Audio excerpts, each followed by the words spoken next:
Hello? Did that work? I think we have sound now. All right. Oh, it's very loud. I'm sorry. Sorry for everyone's ears. Is that better? Yeah, Feedback Friday should have glitch pause weekly. Every other week at least. There it is. All right, sound is back. Hello, welcome to the stream. Sorry about the delay. I had a slight change in my kind of like setup, so I had to re-authenticate my stream keys and stuff like that. And also apparently re-enable my sound. So we're good now, I think. We'll see, hopefully. Yeah, welcome to the stream. It's an art edition, obviously, and we're going to be continuing where we left off from the last art stream. Last time we were together, we were working on. Let me just. We were working on the kind of like different locations you visit in the Sky Palace, and therefore we will finish those because I got pretty close on a number of them, but a few I ended up having to kind of rush at the end of the stream.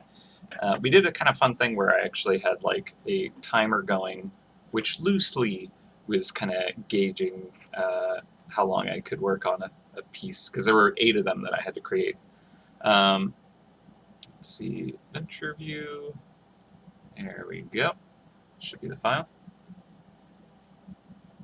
So this is the kind of like browser view of what the location would look like with these kind of plugged in. I want to change the kind of like pedestal this is on, and it's supposed to be like a building.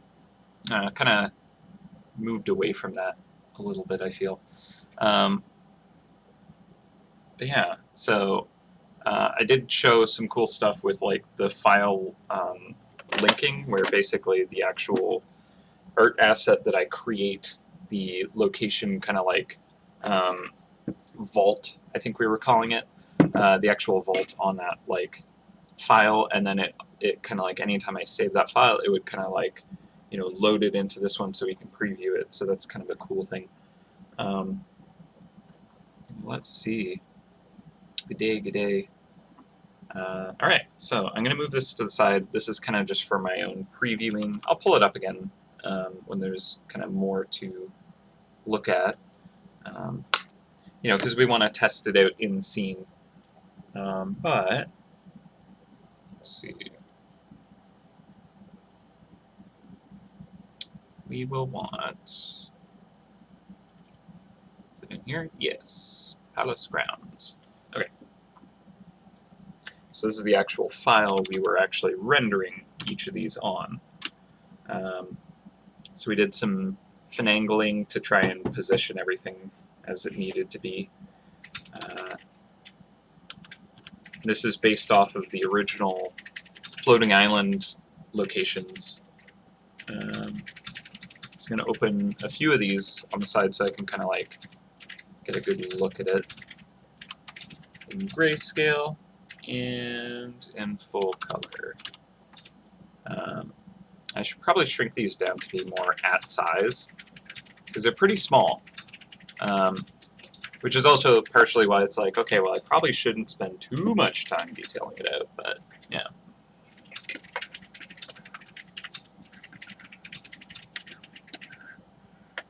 Ah, interesting question. Time for an annoying things we asked today. Will the Sky Palace map use the same mechanics as the current Sky map, or will it be more like unlocking a lock with spinny wheelie things?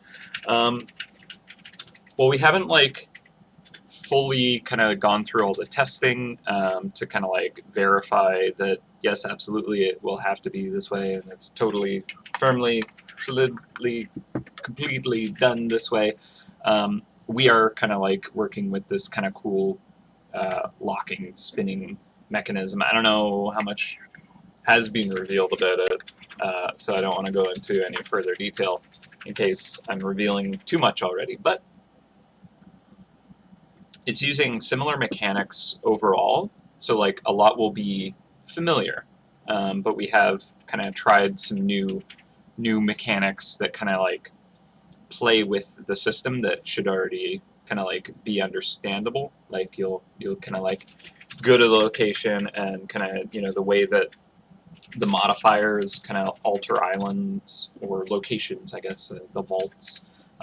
Those will be kind of like, oh, okay, I get how this works. And then, yeah, like the actual map that you kind of like find your location with, we've changed how that works. So I'm pretty excited about it. I think it's a cool mechanic. Okay, besides some random glimpses of my folders. Yeah, so there's just kind of like the trying to piece together what it could all mean. Well, then that's all you get. You could have said, oh, Dave totally told us everything, and I just wanted to see where it was this week. And I'd be like, oh, yeah, of course. Well, let me like show all the cool animated versions of the tests of the HUD and like all the like, you know, the math and the stats and break it all down, because obviously Dave shared all that, therefore you can see it. But you didn't give me that info, so now I know.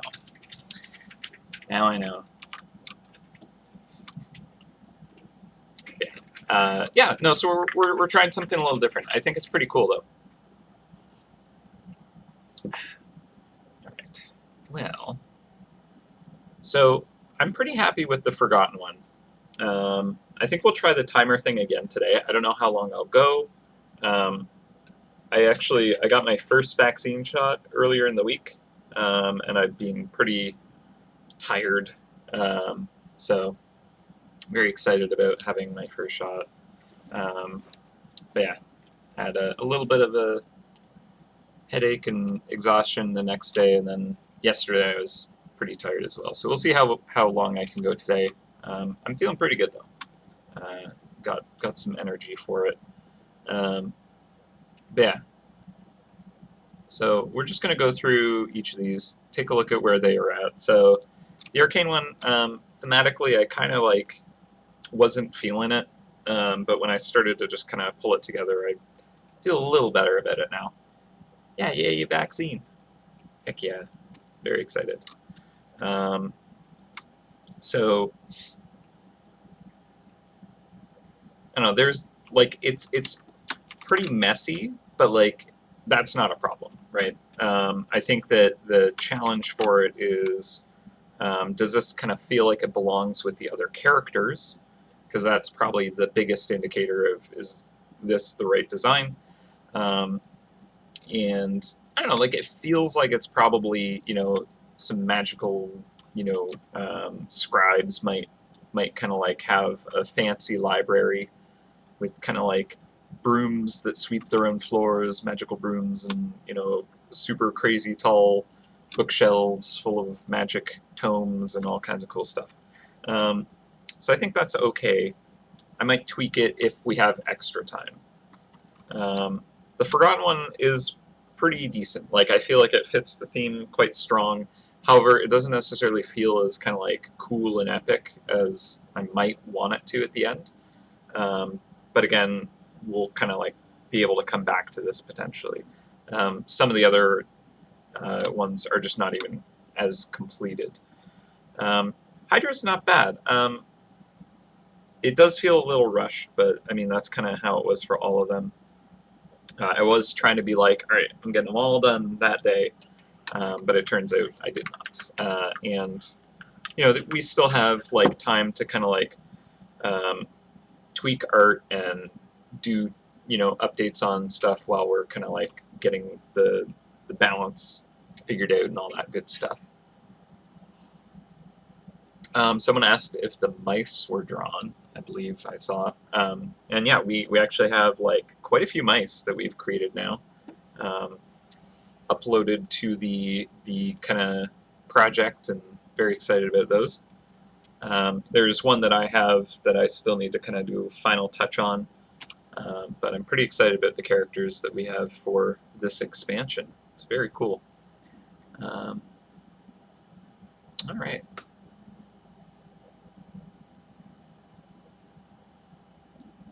Yeah, Forgotten could use maybe more like floaty stones and stuff like that.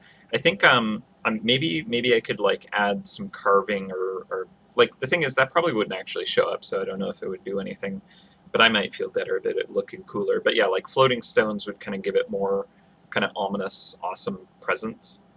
The Hydra one feels very, like, damp and you know, what it needs to feel like, so that's pretty good. I think that there's some kind of wonkiness to the actual shapes. The like, perspective feels bad on parts, so I might clean that up and just kind of tighten up the design, because the shapes are just off. The shadow one's pretty cool. We might need to play with kind of like the trim at the bottom, make sure that that sits well in the environment. I might kind of push it behind clouds a bit. But overall, it has like a good presence. In like the kind of grayscale view, it's pretty strong too. It has some interesting contrast and all that. So I'm pretty happy with this one. It might not need any tweaks, although, you know, there's always more I could make even better. I don't think it's like an incredible piece at all by any regards. It's still also quite rushed compared to the others, or compared to how I like to have my work. But again, this is like such a small asset that it actually reads quite well at a small size, and that's the most important thing. Like, they do actually read pretty well at these smaller sizes, and that is how they're designed. You know, obviously, like, this kind of like messy brushwork is like, what even is going on? If this were like printed on a wall like this, you know, people would be pretty upset to look at it. But, you know, when you're seeing it that size, not too big a deal. So in Draconic is where you know, we have one that's kind of like, okay, well, it needs a little bit of finishing with the kind of like structural, these kind of horns coming out. Maybe the kind of the jewel at the top of the door. I do kind of like that, you know, they do all have that going on, so I think I'll bring that here. But this one's pretty close. Like, I like this. I think that, you know, at the small size, it has its very own, you know, nice presence. It stands out as its own thing. That's pretty good. It also feels pretty fortified. So that's neat. The law one is very close to being done. It's not fully there, but like, I think it works pretty well. This one came together pretty fast, if I recall correctly. I like that I actually, just seeing this, I'm like, oh yeah, the jewel is missing there. It's kind of fun detail. Yeah, exactly. Yeah, like this one feels like it's kind of like the headquarters meeting place for the Draconic Brood, where they can kind of like plot their nefarious, you know, schemes, or, you know, place their hoard of treasure. Yeah, and so law, I think, is cool. I would kind of tune up the like reinforced door. The roof up here, just something feels off about it, so it's just that. And then I think overall I like the floodlights, the just kind of piles of wealth kind of spilling out of the structure is pretty cool too. So I'm pretty happy with this. It just needs a little finishing.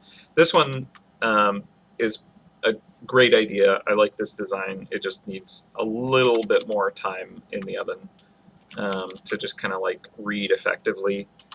You know, the grayscale, I think there could be a little more contrast near the bottom to kind of like bring more presence to it. But it's pretty decent. Like, I like the direction it's going in. Maybe there's some things we could do to kind of like make it feel more the physical power type, but honestly, I think it actually does convey that message pretty well. And then tactical also, I think this one will be very strong.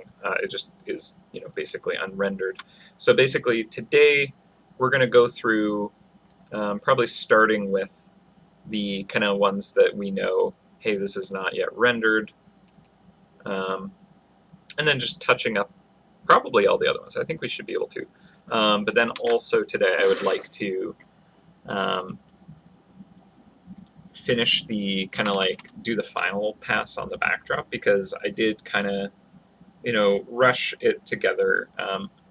A lot of this is covered up, so it's not actually important to do anything with the stuff behind here, because technically you shouldn't end up seeing this, but I know that some players are interested in this being a thing, and you know, for doing things like the news posts and fan page banner and stuff like that, this could be a cool piece to use for those. So I think it would be nice to have it, but at least I would like to kind of get this area and down here just looking a little bit more polished, because you can see this with a little bit of detail. And I would like to try and make sure that all these kind of like the vault designs sit nicely in here too, you know, the composition and such. And then also, you know, like for the mobile version as well, which I should probably have open and take a look. So we have that here, and this now is loaded. Need to relink the file. There we go, and that's going to overlap here. Yep. Yeah, so it's looking neat. Yeah, obviously this background will be behind the frame there. Yeah, basically I'll just want to verify that each of these views will look good with each of the structures, and with all that said and done, I'll be able to sign off on this whole piece. So that's exciting. All right.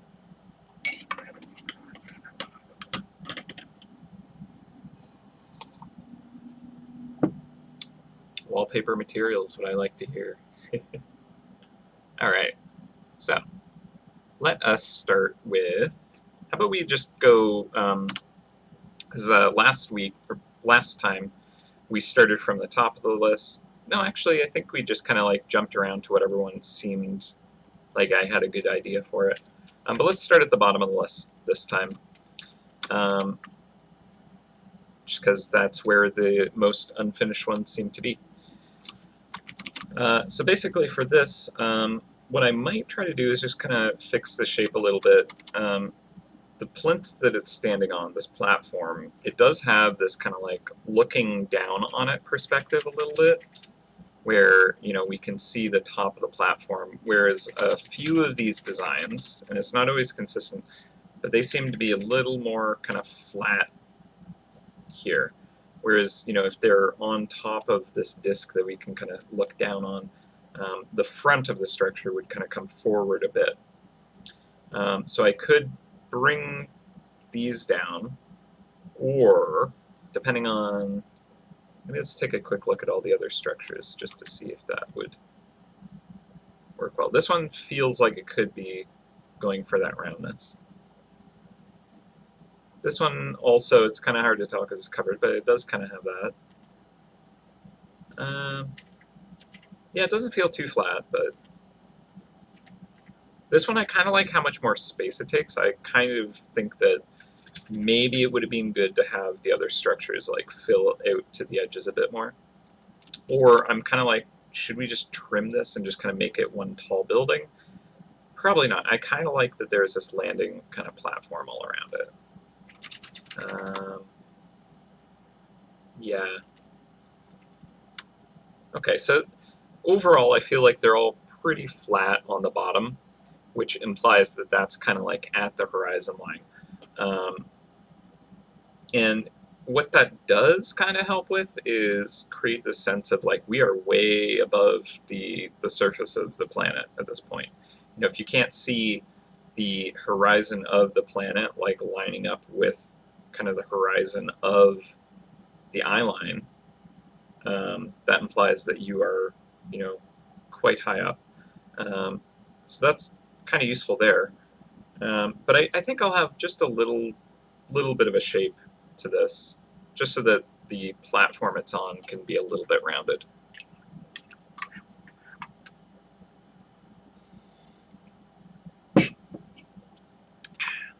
Oh, interesting. For the law one, instead of having the Empyrean jewel kind of like slotted above the door, having the kind of the master burglar's crown jewel somewhere. Could be, like, maybe I'll just kind of toss it in the pile, to be honest. I think that one's kind of more like a teal green or something like that, isn't it? It's like a very sharp diamond, or not diamond, but I guess the card face style diamond. So maybe I'll just kind of throw that on right now, because I'll forget otherwise. What kind of layer is this? Seems like it's got a weird overlay. Oh, it's the opacity is low. That's why. I'll just do a new layer.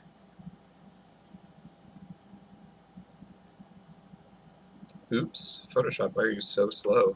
Holy cow. Oh boy. That's not great. Huh.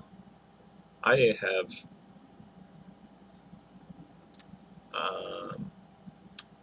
I don't know what's chewing up my RAM. Okay, maybe it was just a hiccup. Seems better now.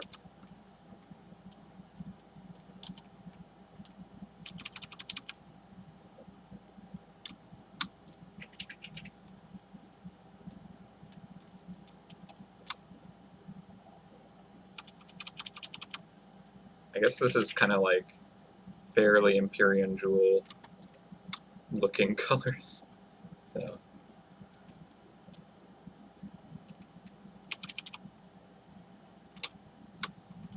actually, what is the master burglar crown jewel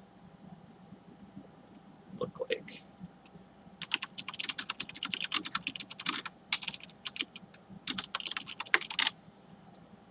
So I'm just going by like memory from years ago.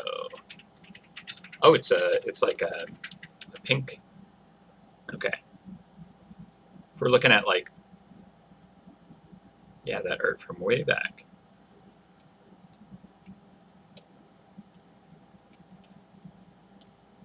That's better. All right. Color brush, lock transparency, bam. Good enough. Yeah, it's pink. There we go. Just so you know, we have that. Nice. All right.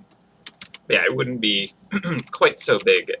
It would in fact be much smaller than that. But you know, it would be impossible to see. It already is probably impossible to see, but even at this scale. So want it to be, you know, at least one pink pixel, so that you know you guys know that it's there. You all. All right, so let's go back to the tactical. So I think what I will do is I am going to modify the base of the structure. See, I think what really is throwing it off for this one specifically is that I have it like extended down here, and it really would not be at all. Yeah, I think I was just kind of really quickly trying to just mash this design together as fast as possible. Bring that color back here. Yeah, effectively, that needs to go up on these sides. But then what we might want to do is like bring these forward a little bit. And maybe not even that much. I think just a smidge is all it needs.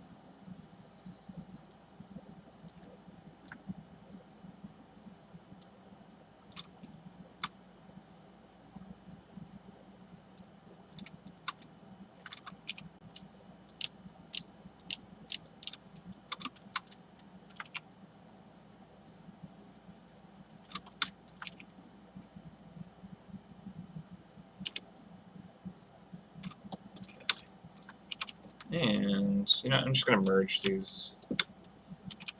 It will not assist me to have, like, a colorized layer above this detailed one.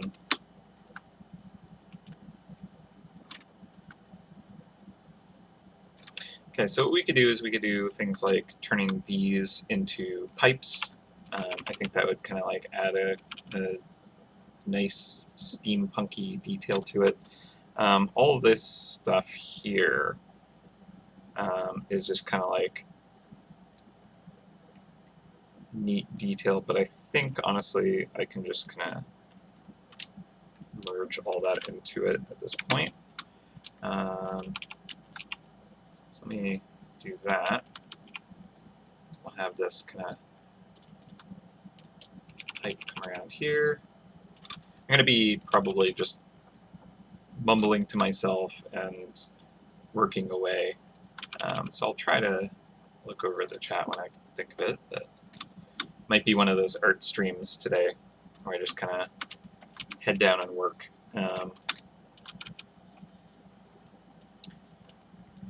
Which, you know, partially is because I've gotten to step away from this piece for like a good extended period of time, which gives me a fresh perspective on it. So, you know, now that I'm coming at this today, I have a much better idea of what I want to do with it, which is nice, and so that can be helpful because I know that when I was working on it before, I was like, I don't know what I should do with this, and I did start to figure it out at the end, which was good, but I was also kind of like getting a bit fatigued just rushing through these, and you know, I didn't get to like assess them too effectively. I think this window, I'm gonna pull the perspective in a bit. You know, like if this is like a cylindrical building, I think it could benefit having these windows kind of like, you know, wrapping around the structure a bit more aggressively, I guess. At least if they're like on that wall over here. If it's like facing us too much, it implies that like the wall is kind of, you know, perpendicular to us, but it should actually be kind of turning away from us a little more, considering where it is on this circle, right? So if it's here, we only want to see a bit of that window. Maybe it's actually like if we're looking at it from here, and here's like the door, here's like this window, which should actually be like probably facing us more directly, and then this side window over here should be, you know, I mean, the eye should not be this close. We're not crazy fisheye perspective on this. But yeah, all I'm saying is this building itself is very cylindrical. So these windows are not doing very good at indicating that shape. This one definitely should be facing us more directly. I think I did it with the other structures a little better. I think this one I just didn't have the time. Yeah, so like see how that's kind of tightened up a bit more, and this is kind of facing us more. Yeah, I think I need to clean it up more on a bunch of these. Like this one, the hydro, I think this window on the right, that needs to get squashed in. This one's pretty okay for it, though.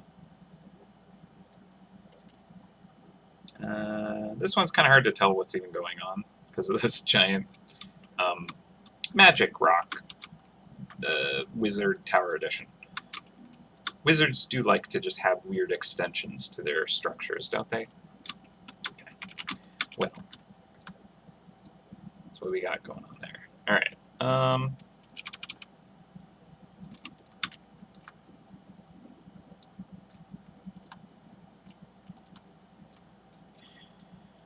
So,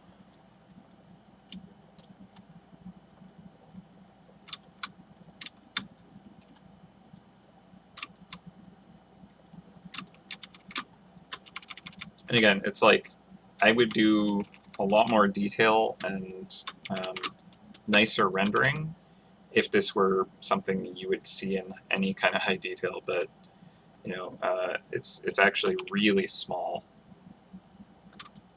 in game, so it can actually be detrimental for a piece of work to put too much detail into it.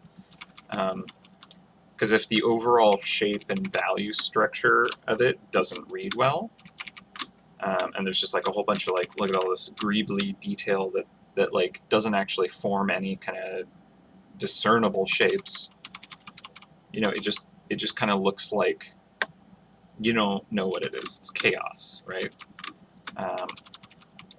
So it's important to kind of like try and make those shapes read, at least, like in general that's a good thing to do, but like at least for kind of the size that it's supposed to be viewed at, which again is why I have kind of like different windows on this monitor where I can kind of like glance over and see those in that kind of size and grayscale also, just so I can see the contrast nicely.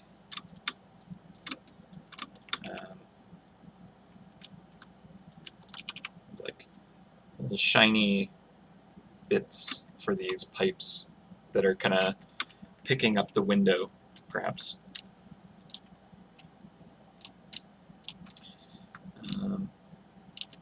Try that again. I don't want them to be like crazy reflective. It's not like some kind of polished chrome kind of structure, right?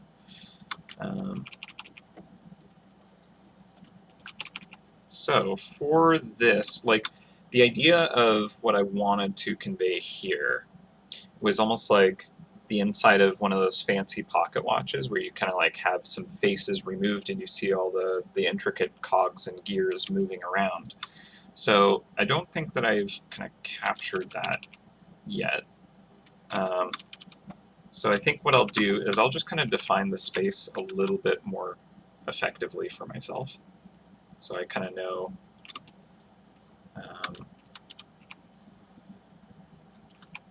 where to place all these shapes and how much room I have to kind of like create a clean read of it. And then just kind of block that out. So if this is the top of the dome here, I want that to read well enough what's going on here. That can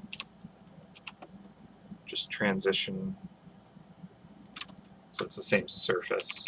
If I just blend it together, right? It's just like the lighting is kind of like diffusing differently as the dome kind of is, you know, turning away from the light or whatnot. But if that's like a nice, clean, easy to read shape there, which actually, if I just kind of make this whole thing a relatively simple, big shape, that'll actually probably help. So it's like one big, simple dome with maybe like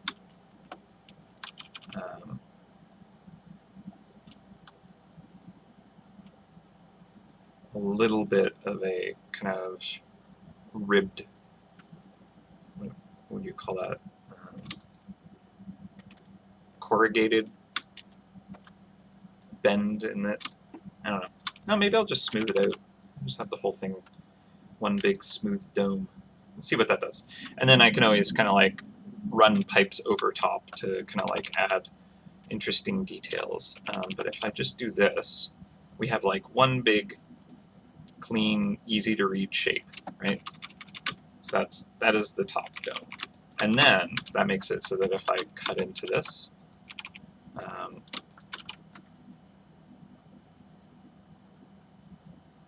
it might be a little bit easier to kind of like grasp that, okay, that is the roof, the dome, and this is an opening in that roof, in that dome. Hopefully. We'll see. We'll see. All right.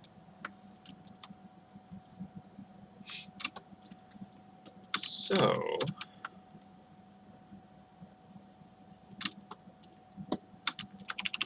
I think I'll just kind of put all of this into shadow here.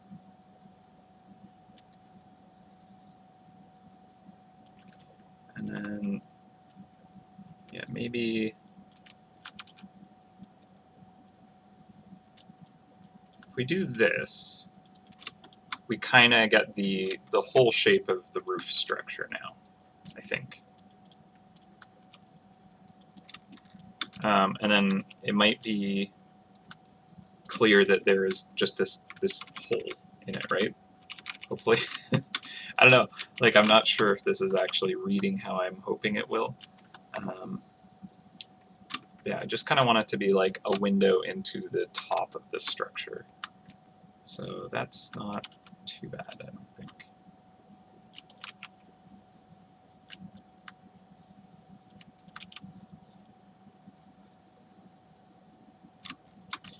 Maybe I just need like really geometrically, you know, good looking shapes, like really intentionally kind of this sweep here or something like that looks like it lines up with other parts of the building, so you kind of relate them, and that kind of can help. I don't know. Okay, so I think, again, just going to be one of those rambly days, so welcome. Thanks for hanging out. Yeah, right, I think I'll bring a little more shade to the dome.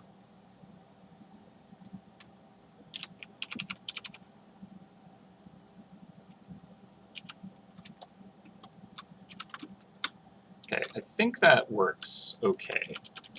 And I could maybe have it where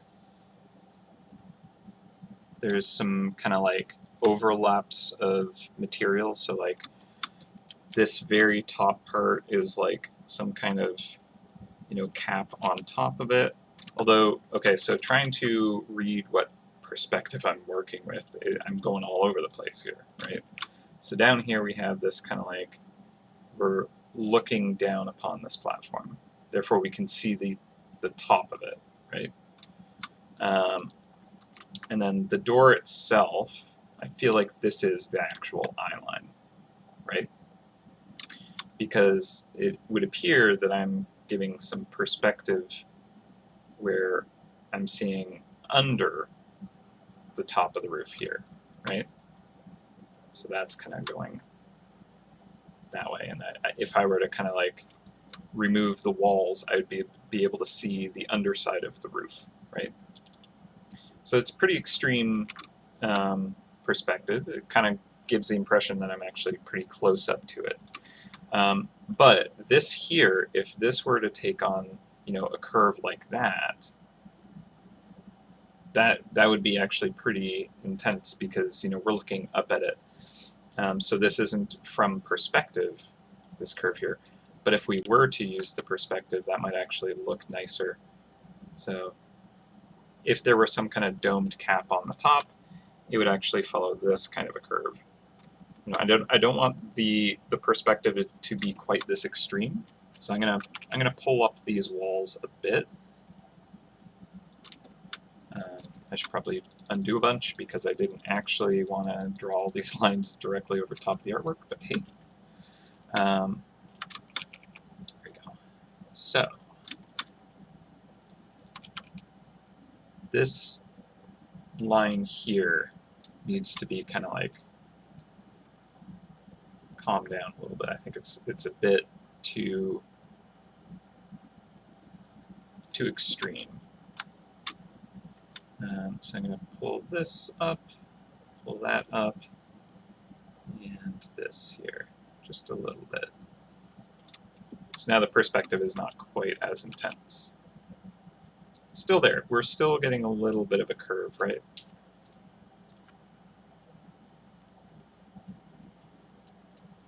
I feel like that feels a little more kind of fair for the angle. And then, yeah, what I was saying is we could put like a nice kind of cap on the top of this, but if we do that, we're just going to have it using that kind of perspective of us looking up at it.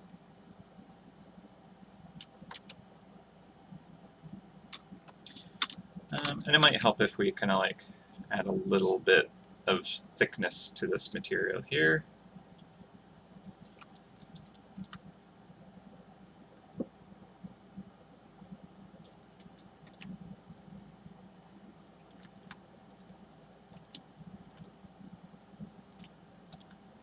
Okay.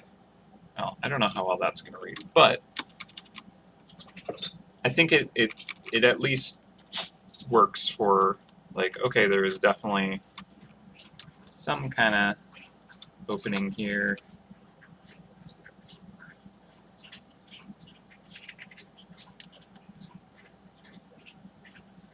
Sure. Maybe I'll lighten it up on this side.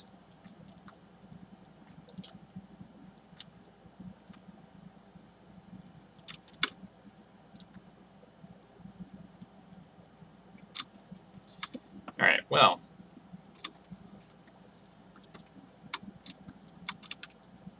it's good enough. Good enough to keep moving on. I should probably do that timer thing. I think that was pretty cool. I did it last time. I think it helped. It at least kind of gives me some perspective of how long I'm working on each of these, and since there's so many, it's kind of a useful thing to realize if, like, oh, shoot, I've been working on this single window for half an hour. That's probably not ideal. So let me pull that up.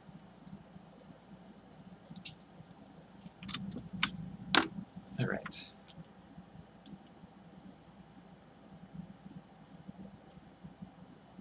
Yeah, don't feel like can't listen to whatever you want. Don't need to hear me ramble if you don't want to, or you can just have music behind me. But I'm kind of like not always someone who has the favorite taste in music, nor do I know where to kind of like find royalty-free stuff that could go for 6 hours. So I don't bother with trying to put music to my streams. All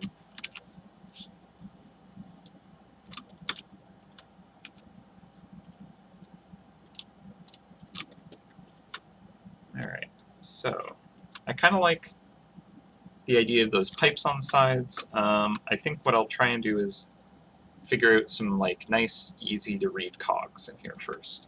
So I'm going to do a quick layer on top. I can always just merge that down when I'm happy with it.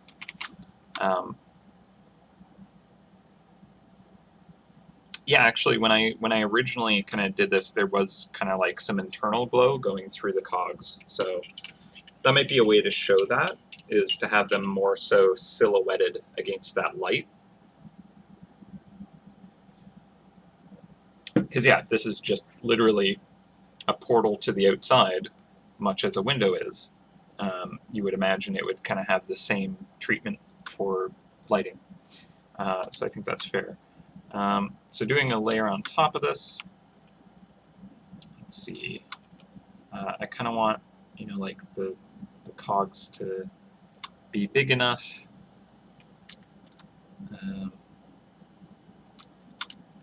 Maybe I should do it in a completely different color just so it reads. There you go, you use hot pink. Let's clean that up. All right. So we could have, that doesn't actually fit, right? So that's another thing. So this could be something here.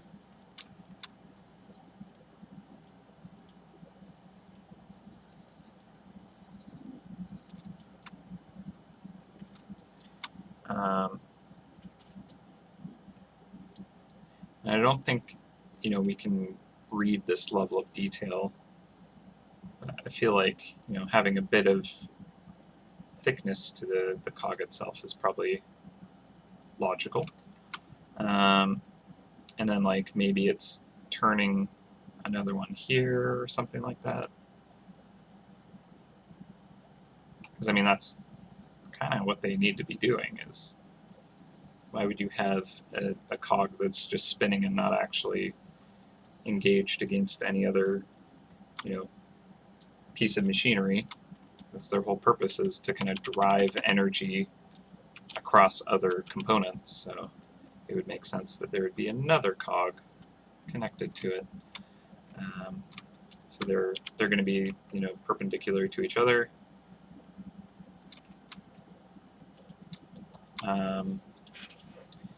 Let's see. I don't know if we could fit too much more and have it read effectively. So maybe we just have that light kind of like behind these and kind of silhouetting them in an interesting way that will hopefully read at some kind of ridiculously small size. So I don't know. It's tough because there's a lot of cool things we could do with this, but I just don't think we have the real estate to do it.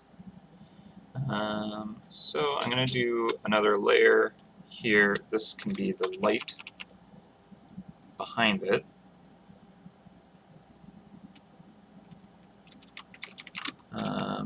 Suppose that I don't want that going over top of everything.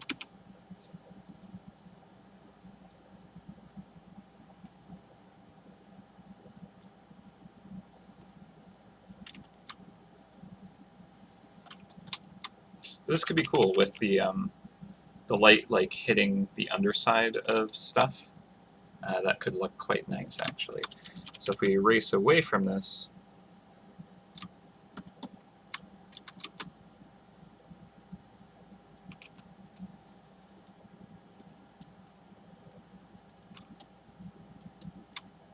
that can kind of like help define our shapes. Let's see. Do we do a cog on top of this, or do we just erase away to create the cogs? I think we just try erasing away. So I'm going to lower the opacity of these so I can just kind of tell where they are. And then we can just carve out the cog from the light. See if this works well enough.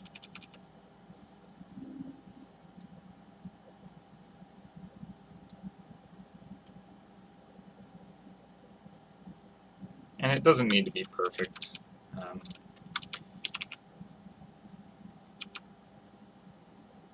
Really not going to be noticeable anyways, so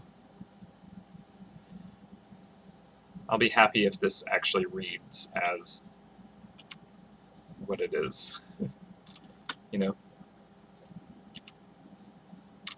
Okay, so that one.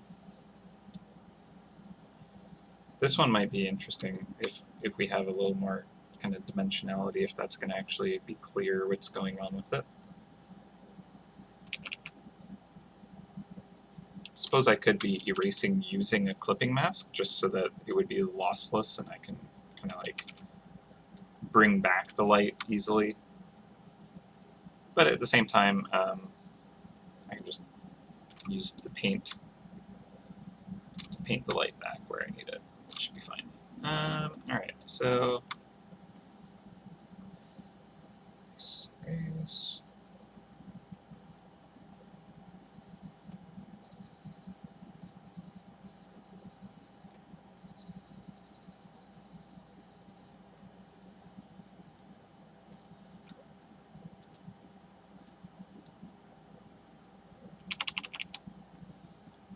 I think it would be neat to have kind of like gaps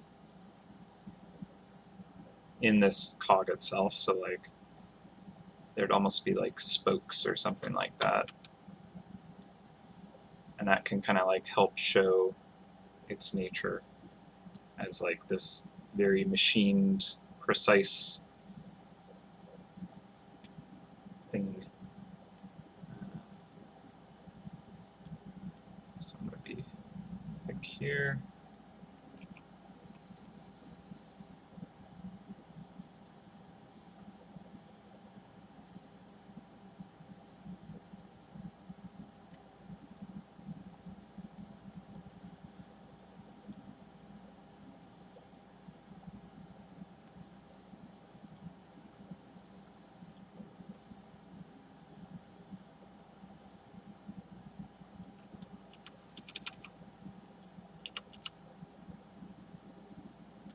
Now, it wouldn't really make any sense to have like the light coming through the actual axle area, but you know what? It just kind of helps to read, like to help, you know, the viewer understand what it is that they're seeing. So I think I'll just leave that there.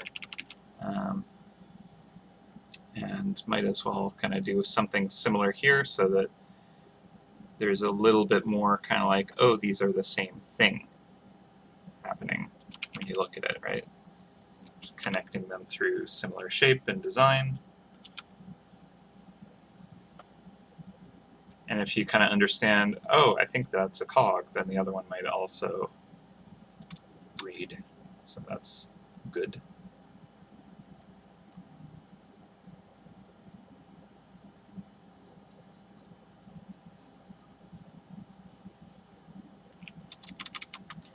Okay, let's see, how does that look? Okay, it's better than it was, at least. It's not incredible, but it's also not necessary to have crazy high detail. First Feedback Friday in 7 years. Welcome back. We've been going still. And I feel like not too much has changed in that length of time. You'll have to let me know. I suppose my hair and face has aged greatly, though. That's my assumption. But yeah, welcome back. Nice to have returning players, and always cool to know when, you know, someone has been, you know, a part of things from so long ago, and you know, either has returned or has been around since then, and just like getting to connect is amazing. Like, it's so cool. I always love hearing that. Alright, so what I could do is, because this light layer is actually like an opaque layer on top, and the gears are actually just silhouette cut out, I'm going to put a layer in between them, and this can kind of like create a little bit of highlighting. So if I just kind of paint in here, we can kind of give it a little bit of this light bleeding over, and kind of creating some dimension to these shapes. But mainly I want this here to just kind of like bleed the light over things. Normally I'm trying to like use my highlights and shadows to kind of create dimension for stuff, but because this is like inside a lit area and it's kind of like atmospheric and such, I'm less worried about kind of like showing this as a 3D shape and more just kind of like trying to fit it into the environment and make the lighting look neat. So what I think I'll do is I'll use my occlusion brush.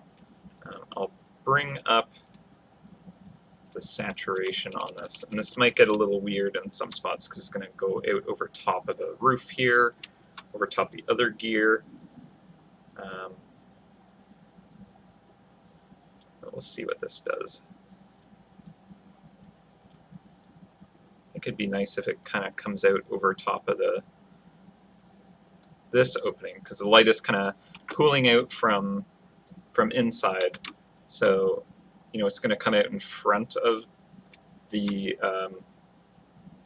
roof here, whereas this wall is in front of those openings. So we might not get this kind of light, because the light is actually like coming out like this, right?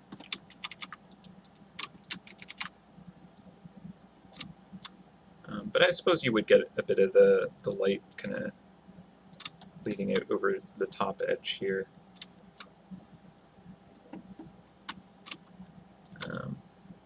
Yeah, so it's kind of softening those hard edges, which is good because like without this, there's such extreme contrast here. It's cartoonish, right?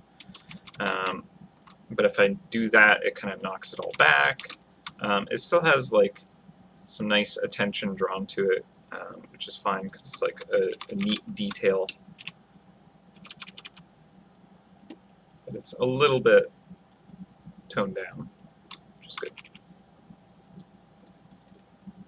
So if I was trying to go for like good volume and trying to make that really 3D, these edges would actually be pretty hard, because it's like, okay, well, the light's going to be hitting this face, whereas the top face, that is turned away from the light, so it's not going to hit that. But instead of having the light kind of like, you know, softly kind of fall across that form, and, you know, we don't have like really sharp edges. There's almost this kind of momentum of the actual light, kind of the way it's kind of bleeding upwards away from the structure. So hopefully that just kind of creates that cool, just, you know, there's just light pouring out of this feeling. So I think that works. Yeah, that's neat.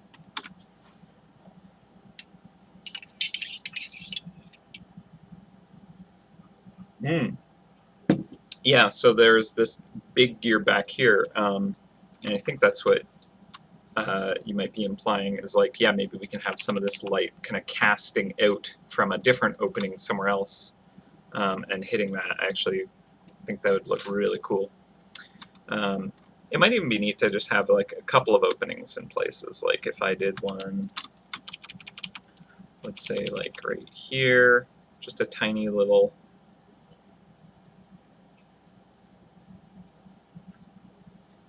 hole, essentially, and then kind of do the same thing.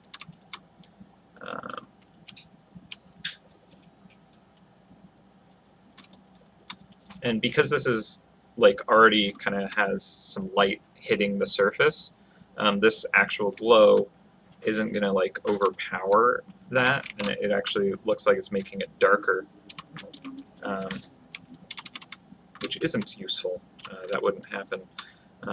So we might try putting this to like a lighten layer and see if that changes any of it. Yeah, so I don't like this changing the hue so much there. So I'll just kind of take it away from that edge. But there's a little bit of that bleed there. The surface, like this cap on the top here, I'm thinking maybe it would kind of like reflect some of that internal light. So maybe we'll kind of like just highlight some of these edges here to kind of imply that. But yeah, I don't want to spend too much more time on that detail. Where's my timer gone? I don't think it has its like always on top feature working right now. Yeah, so let's see, is that something I can... Oh, I made a new one. Oh, I reset it and closed it. Okay, well, there's at least 13 minutes left on that one, I think. Anywho, I guess I'll just move it over to my other monitor. But this was more for you to let me know what's going on. I'll have to figure out why that isn't sitting on top. Excuse me, Photoshop. Come back, please. Accidentally hid everything. It's annoying. Hello? Hello? Alright.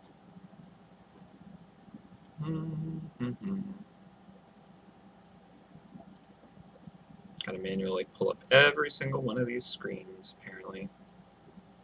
Where is it?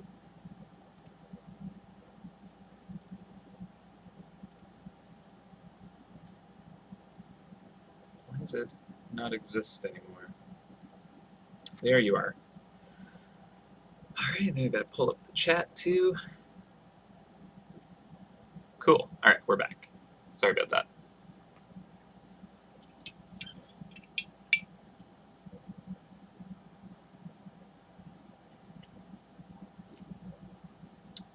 A bit like laser lights. Yeah, we could have, because that would happen when there's like a bit of kind of almost debris or fog or smoke or just something in the atmosphere to kind of like reflect the light, right?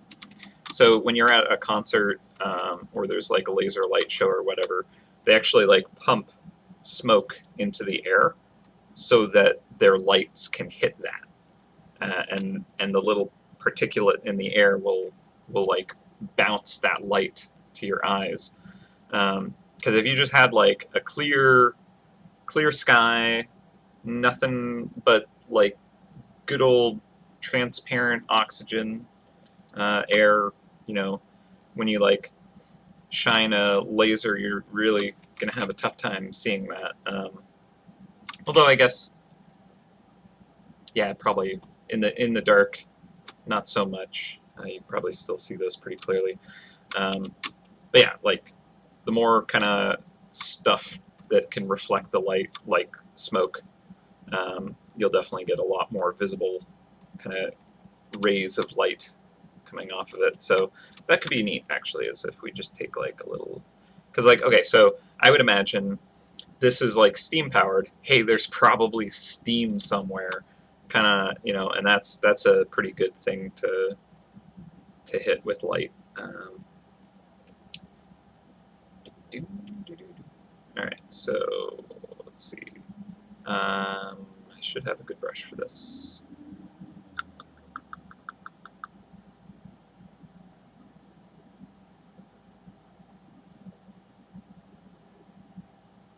Thought I had a dust cloud. This might be an okay brush for it. So if I do this, right, looks bad right now, granted.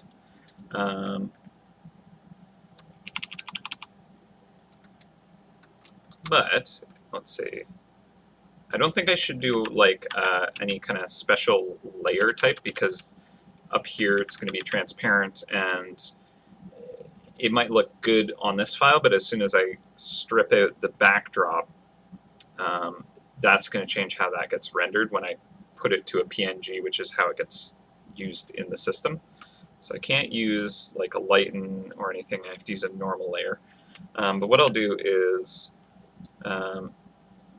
knock it back a bit, and then using probably just a soft brush. And another thing is when I switched my setup, because I'm on like my personal computer, which I did a little fixing up. I got my kind of like issues sorted out, hopefully, because I had to like take my computer from the HitGrab office, which was just sitting there because no one's in the office, and using that because my actual like home computer was starting to die essentially. So I switched to that a little while back, and now I've kind of fixed up my home machine, and I'm back on that because it's got some decent specs, and I needed some stuff off of it anyways, so decided, okay, well, I'll just kind of go back to it. But that also means that like some of the stuff that I had set up on the work machine, like certain brushes and stuff like that, I don't have right now, although I thought I had transferred stuff properly, but apparently not. So, okay, how I want to show this kind of like light kind of casting is basically you can have these, fingers of shadow kind of cast out from where the light would be blocked the most. And depending on what the light source is, you can kind of change the properties of this. So if it was a wide kind of like area light, it would be a lot softer. You wouldn't get like super hard shadows, but that also wouldn't look as interesting. So technically, although it would probably have like a lot of bounce light, a lot of, like it's the whole structure is lit, so the whole structure is probably bouncing light out of this place. Right now, this shadow is almost more like there is a point light way down here hitting this object and casting its kind of like shadows out. And so it's totally inaccurate to do it this way, but it also looks cooler, so that's what I'm going with. Yeah, so effectively, although like all of this shape would be blocking light, I'm kind of choosing areas where it's like, okay, well, at our angle of how we're viewing it, this is blocking basically this whole area of light, and then these little kind of gaps here would let light through. So that's kind of why I'm choosing to have these kind of fingers of shadow, or more technically, the fingers of light that are getting by, coming at where they are. And again, like this is like super duper inaccurate of how, you know, the light would act. You know, I'm having it come from here and here, so technically I'm showing there's some kind of light source here, but the way it's kind of hitting those edges, like it would be more like the shadow should be going out here and here, which might actually look okay. So maybe I should do that. Again, I should also probably have been doing clipping mask for this cutaway in case I needed to change it. I could kind of like use the clipping mask to paint it back in without having to actually try and paint it back in. And now I'm kind of like, oh, maybe I should redo it because maybe I actually do want the shadow going out like that, but I have to repaint it or undo to that point. And when I had that thought, I'm like, no, that'd be a waste, Jacob. Just go with it. This looks fine. And yeah, here I am. Okay, I ran out of states just as I was there. So close. We can use this, though. All right, so clipping mask. Now I'm in this... Oh, I didn't mean to double-click that. I'm in this clipping mask here, and so I can only use black and white, or gray. But effectively, when I paint with the black, it erases. So I use a gentle brush, and let's actually choose a point of light. So let's just say that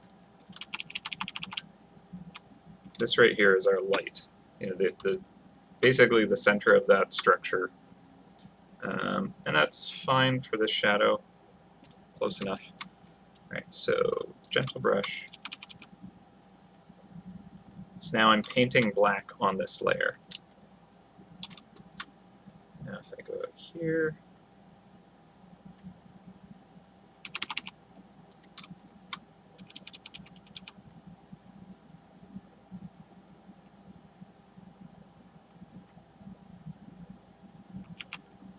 cool. Yeah, that's pretty okay. But one way to kind of like soften the light or kind of like make it work with, you know, a lot of bouncing and stuff is to kind of like, okay, where it's having the light blocked the most, like right up against the inside of that object, it's blocking the most light, but then the further away that kind of like stretch shadow goes, the more light gets scattered around and it kind of falls off. You know, so we don't have like this heavy shadow going all the way out here necessarily, although it works. If we want this to kind of like be a lot of bounce light, we can just have that kind of like fall off and just be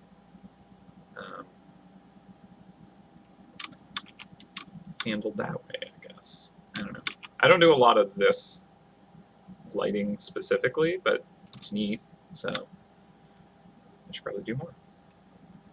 It looks cool. But yeah, I might actually want to bring more of this kind of like hazy kind of glow.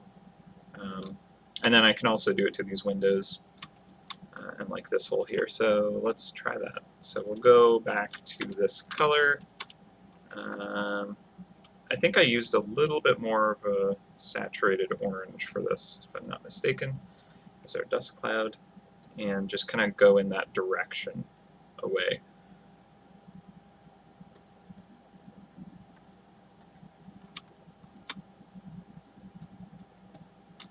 Okay. And if it's like hitting steam, steam is like kind of like it's a white, it reflects all light effectively, which is why it's white, right? Or close enough to it, I guess. So, you know, although I'm kind of like, oh, maybe if we like pull it towards orange, that's neat, but maybe it should actually be pulled more towards white. Would that make more sense? To show that it's more kind of steam. feel like maybe it would. So it's like really hazy. If you like zoom out, you know, it's kind of losing a lot of clarity.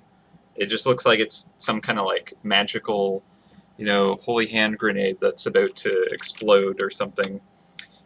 So I don't know if we want to go this extreme on it. Like we could pull it back even further. So it's just this subtle kind of element that you can still see it, you know. But I think what would also help, of course, is actually erasing it where it needs to be erased. So let's use this brush for now just to clean it up real quick.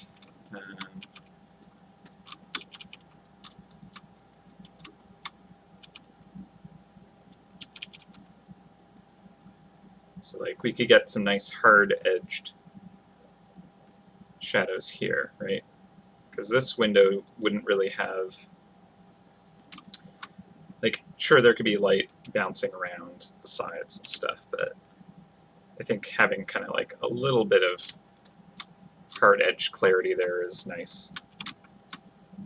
Helps let the eye know what's going on. But I would definitely probably have this fall off way sooner. I just think that like the amount of almost like mist that would have to be clinging to the structure and just hovering around it, it's a bit much, so I'm going to pull that back. Oh, there goes the timer, I guess. So I wasn't really using the timer at all. Whoops. Just kind of like not trying to get through this very quickly. But that's probably a good indicator that I've been working on this for a bit too long. Alright, so I'm going to pull that back here, right against that window. Good, good, fine, excellent, solid.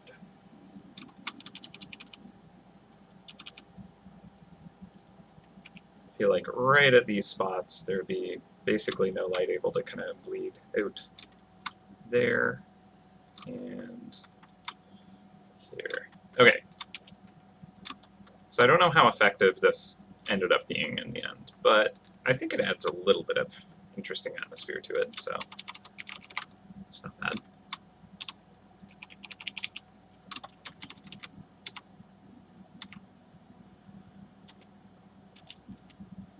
Yeah, it feels like there's this kind of like steamy kind of atmosphere to it, so that's cool.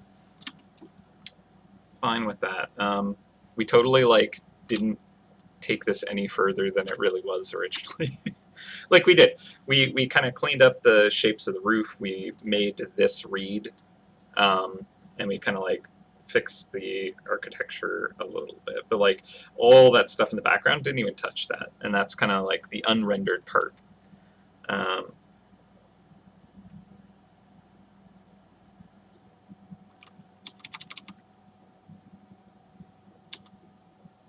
I think that does read. This is probably about. Let's see, I can actually do this on the example, so we can see just how detailed it will be. So let me pull this up here, and why didn't? Oh, interesting. It stopped linking. Why did you stop linking? Huh. All right. So place linked. Bop. And move you into place. Oh, we gotta resize you. Oh, fun. Good times. What is it? Nope.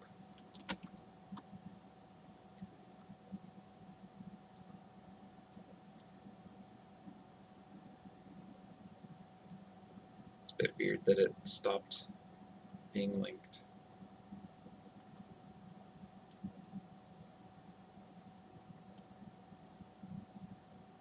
Hopefully that's good enough. Okay. So this is effectively the size that it will be. on browser at least. So that's actually decently detailed. You know, like I think that details won't be absolutely lost. Like you can see this kind of glow and haze in the cogs. Browser is, you know, not bad. I think mobile, because they're HD screens, is actually also pretty decent. Although I think it's like a smaller area that it's showing. The pixels are still there, I think. So yeah, overall, I don't think we wasted by going too far in any of the details, so it's not bad. Yeah. All right. Well, we are not being time efficient, I should think. So let's try to finish this in half an hour. I feel like there's still quite a bit to render on it, so I need to get motoring on what is needing it.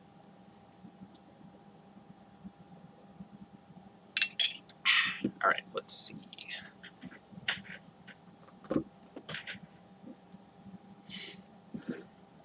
I don't know about changing the eye color because all the doors are effectively sharing the same motif. So I want to keep that consistent, but I might change the overall motif. I might kind of like lighten it up and kind of like be a little more maybe brass overall. But the contrast is kind of useful, you know, because like when you're looking at it, having that kind of read is good. Okay, sorry. Let's actually try and focus. Okay, so we have this layer back here, I think is the one we'll want to tackle. I don't know if this on this layer is very useful. And this on this layer, meaning that part right there. Copy that over top, and oh, I'll leave that separated for now. Let's see. That's fine. Okay.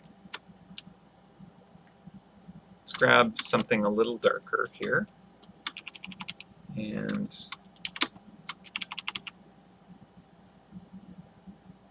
let's just start giving some shape to stuff. Yeah, so that is filled in there. Good to know. Okay.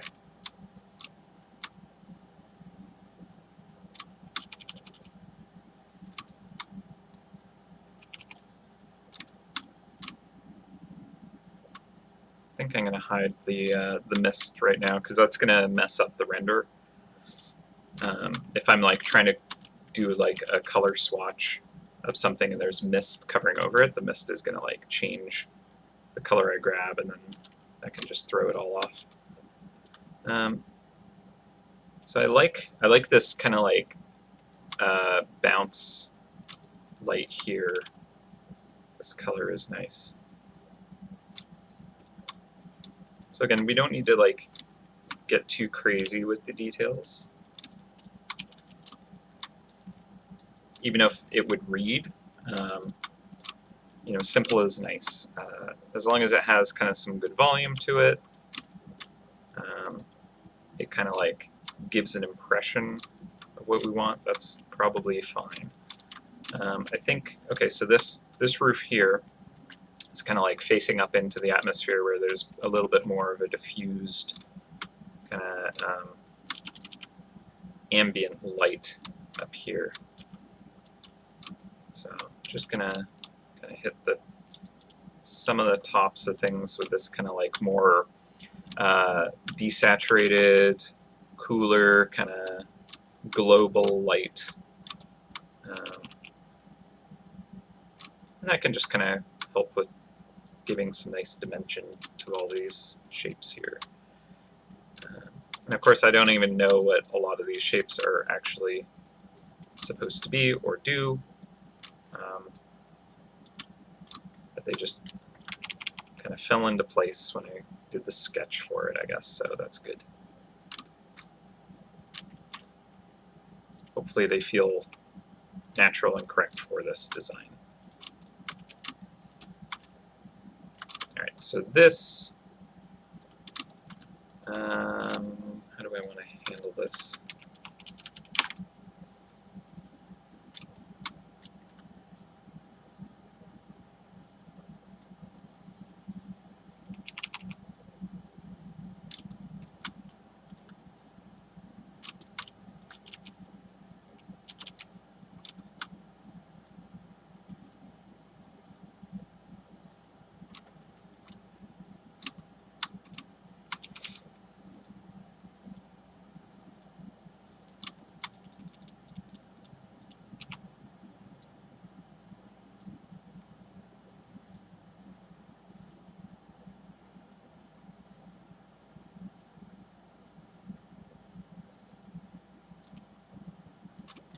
Okay, I think that works. Like when I look at it as like a small thing, I'm like, oh yeah, okay, that's cool. Like that's like some kind of inner kind of like cog teeth that there's kind of something, you know, inside this wheel back here that's turning this big wheel.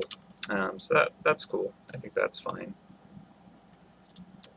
Use the more ambient kind of light up there. These are kind of just, you know, not quite casting shadows on each other, but like just not letting the light bounce around too effectively between them, I guess.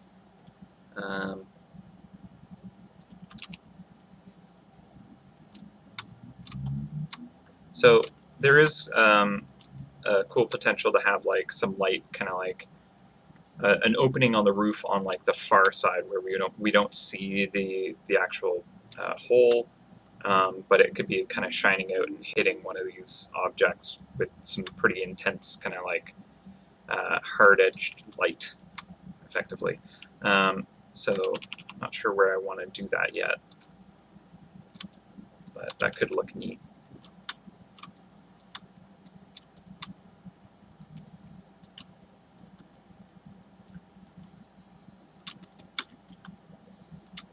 I kind of want some of these to go even darker, actually. This one maybe internally could go quite dark here. There, maybe.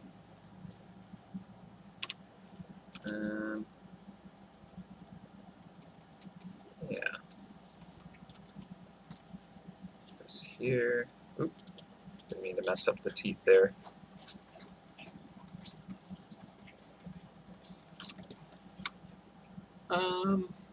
Yeah, let's see.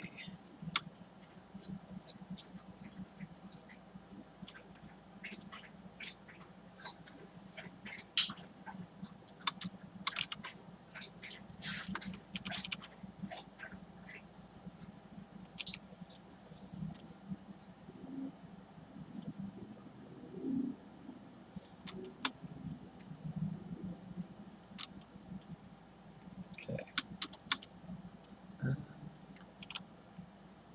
Get like a little bit of a light kind of that's catching on the inside here from kind of the rooftop, I imagine.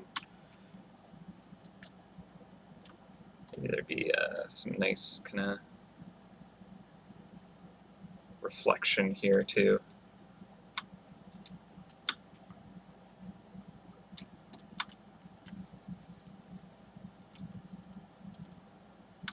Seems okay.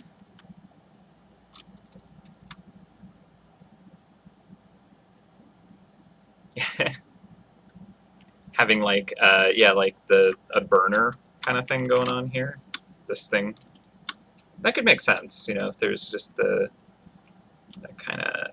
I just want it to be like that blue kind of flame where it's like clearly burning off, you know, a very specific gas or something like that. Could be neat.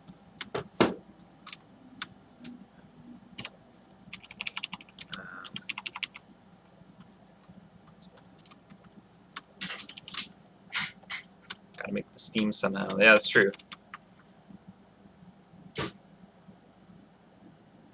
Yeah, that kind of gives it like an industrial vibe. Maybe like the kind of changes the color a little bit.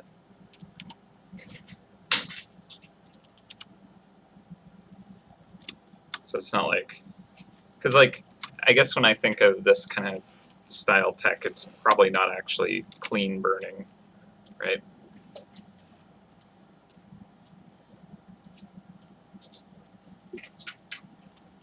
So it'd probably go to like a sooty kind of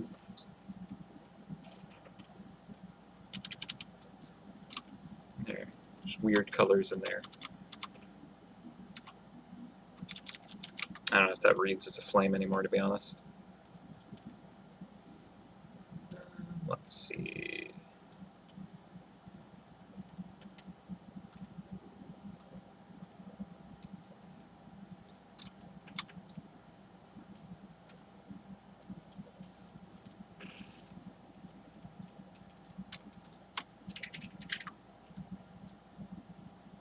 Yeah, exactly. Very dirty to produce the cleaner steam.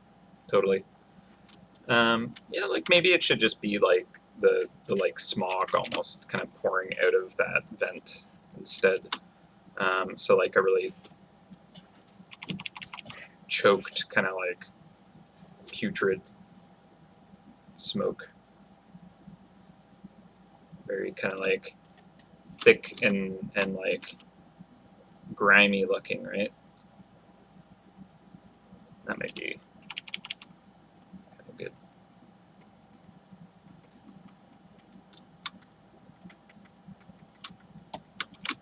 And you know, like maybe some of this cast light will now hit this and kind of, you know, be a bit more gray.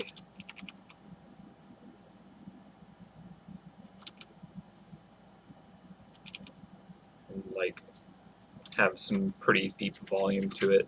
I'll try that on a different layer real quick, just so I can pull it back, because this brush is not very sensitive. I'll make it a little more gray than that, at least.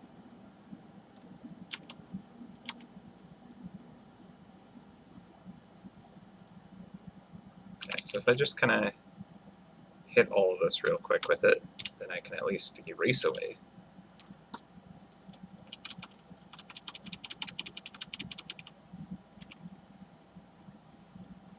Yeah, it's like so thick that it's casting, or it's like blocking the light immediately.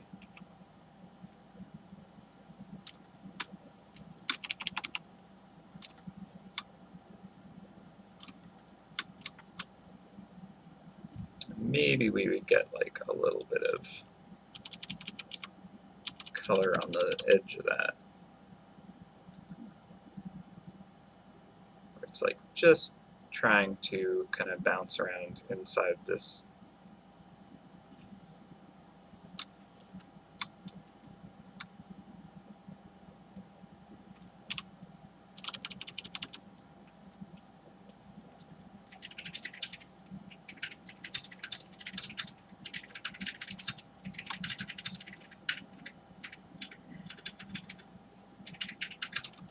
Cool.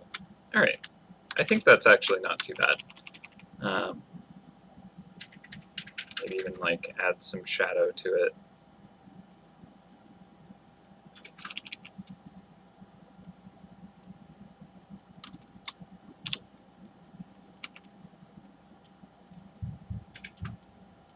It's just blotting out the stars there.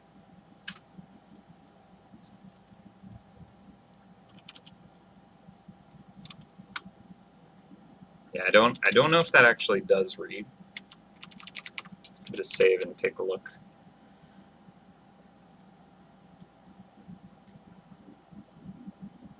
Ooh, here we go.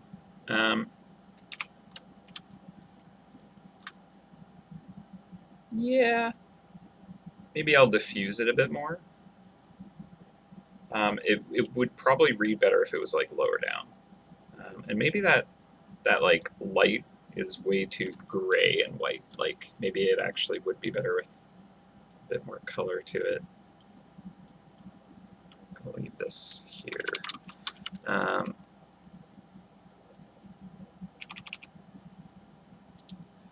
So maybe I do actually saturate it more. Or I just use that color.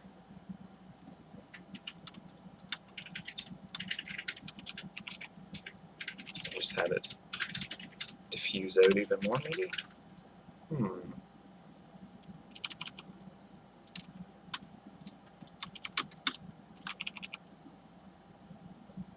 Just like block out more of the stars.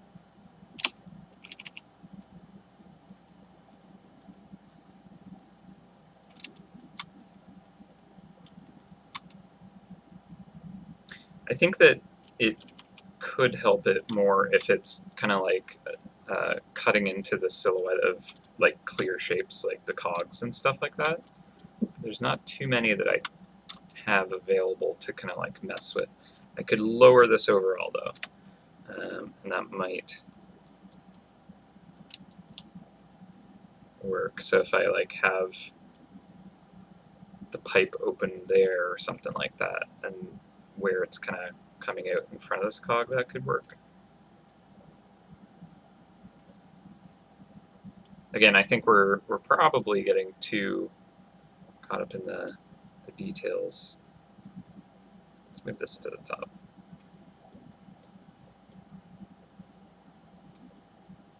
It's a neat idea, but like, I don't know, it's hard to make it read well at this size, I think. Yeah. Some embers in the smoke is a good idea, actually. Okay, I'll move it back up to where it was. Just because I think it did work, but like also this cog here reading is important, I think, so I don't want to get in the way of that at all. But yeah, like embers in the smoke, good call.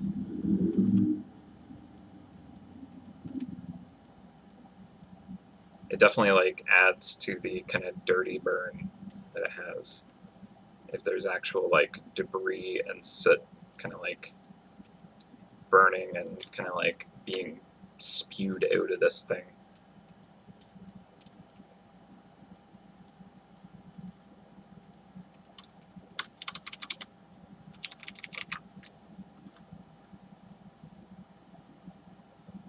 So this might be a bit weird looking with it being drawn that way, but I think at a smaller scale that will help it kind of read better. Let's see, I think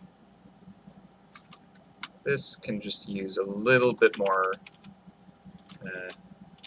shading to like knock these back a bit, I think. I think they just currently stand out a bit much for what they are.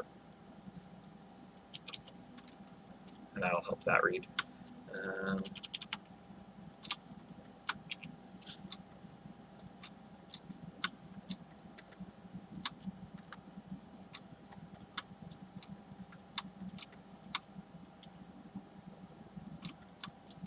Cool. All right. So, how are we doing for time? Let me pull up. Okay, not bad. I like the smoke. I'm going to just make sure that there is a little bit of it reading in a couple of different spots, just so we can kind of like maybe tell what's going on a little bit more. I just think that at small size, it kind of does not convey.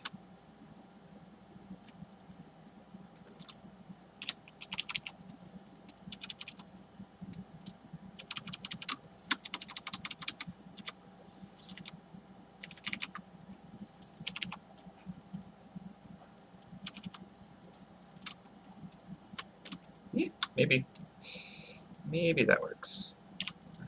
I think we can hold the embers at the top down a little bit.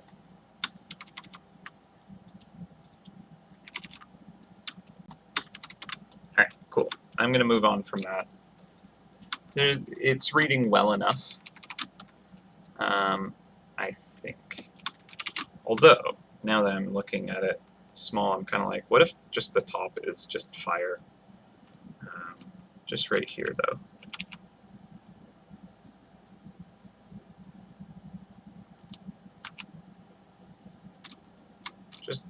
Just enough here.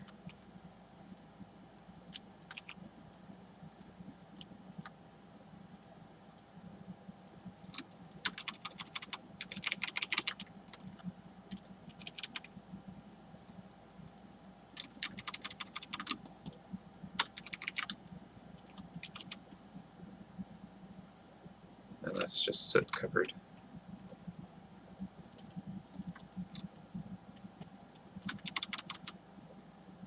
Yeah, let's just go with that. Alright. Let's see. So what else can we do for this? I think that these shapes here are a little bit undefined.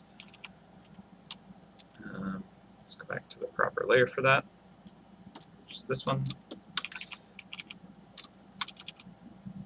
Just a little bit more kind of shadow will pop that out a bit. We could do the cast light on one of these back here. I think maybe this one. So if I do, well, actually, let's do a layer on top of this.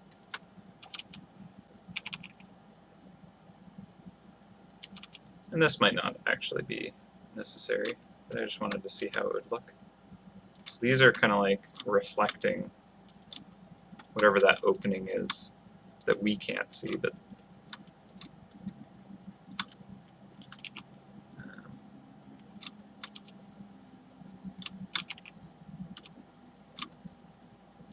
and then if we have kind of this same light, which I forgot I turned off actually, I should probably bring that back. Where are you? There you are.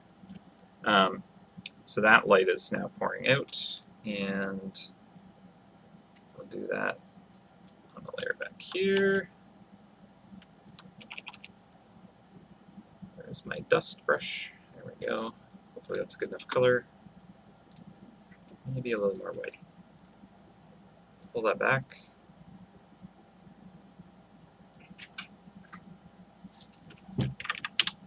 And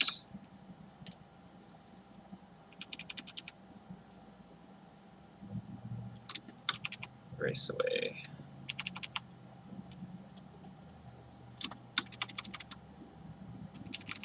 And then I think the top of the roof here, I'll just kind of darken it on that far side so that there's more of an interesting kind of contrast against that shape there.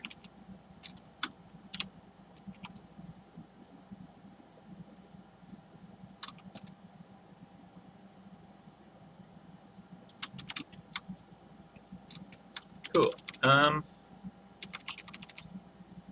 Let's see.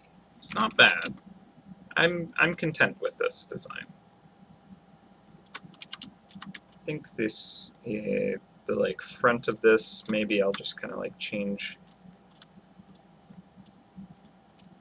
this surface like right here, just lightening that up a little bit to kind of like show it kind of coming forward, but I want it to be like it kind of bevels a little bit. The bottom of this is a bit messy, so maybe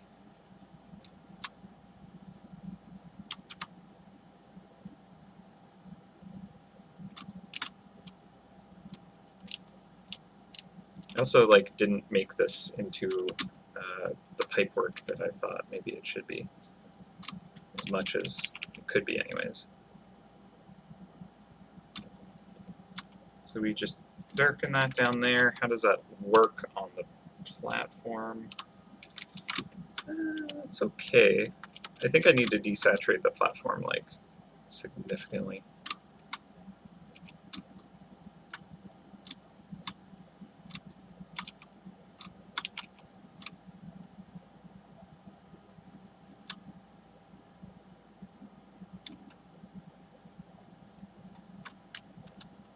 Almost wonder if the windows could be a bit brighter, or rather should be.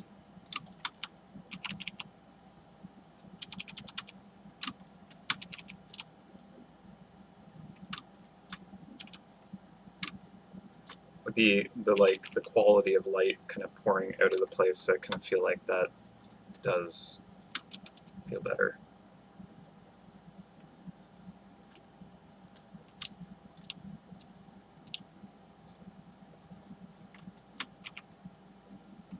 So I want this window to kind of like be more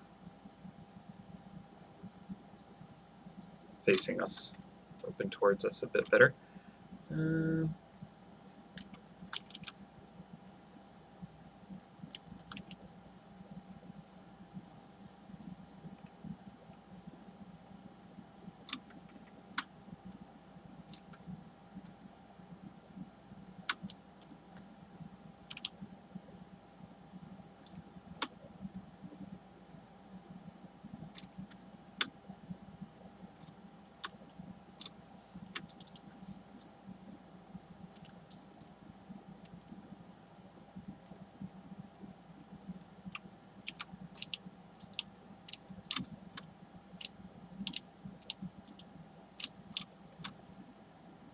Okay, this shouldn't be above the fog.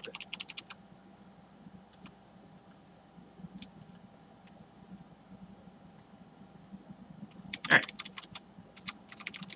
That's pretty okay. Just might add some extra detail to things.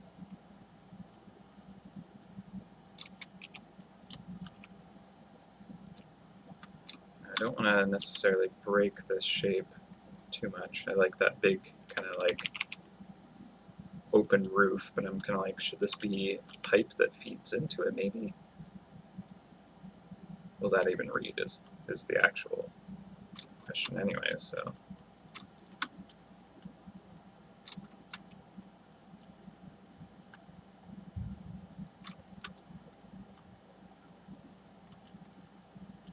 That didn't quite work on this side.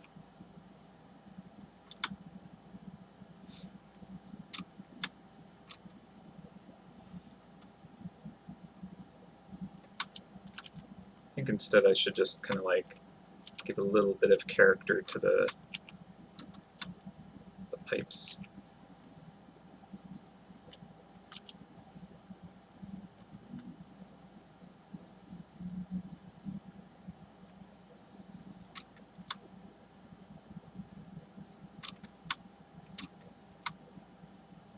Just kind of make it feel more techno, kind of garble. Just adding greeble to things, you know.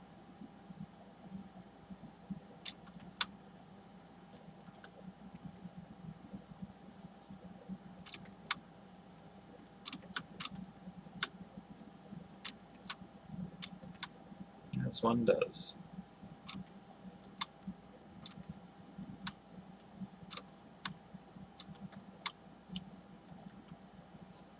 Very asymmetrical kind of quality to these designs.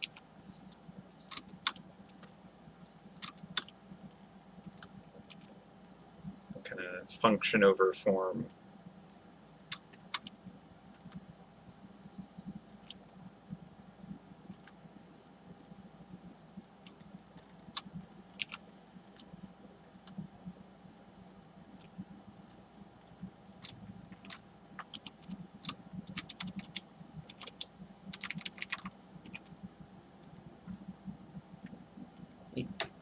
I see you. Nope.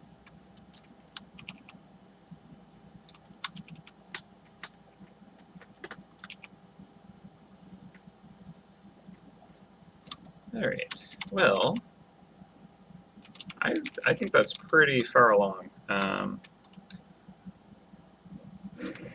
Not bad. I think it's in a similar position as the other ones that I'm pretty content with, so I'm going to set that where it's at. this minute's up anyways. So we have 10 minutes before lunch. Let's assess what we're going to do next. So we have our tactical. I think physical is probably the next thing to tackle. I'm also going to do a save. That's very important. All right, cool. What might be good to do in the 10 minutes is actually just addressing this platform that they're all on and just kind of making that better. But now that I'm thinking about it, that's actually done in the backdrop itself. So, come on. Computer is not being happy. There we go. So that's actually in this file itself here. So see how saturated this is? It's actually desaturated. The shape is slightly different because I'm rendering that in the actual kind of output of this. If I turn off the background here, now we're getting what the actual output of this asset will be. So if I save this and we go back, we'll be able to see it on top of the like too saturated bad shape background platform dealio, right? So I wanna fix this. I don't think it's good.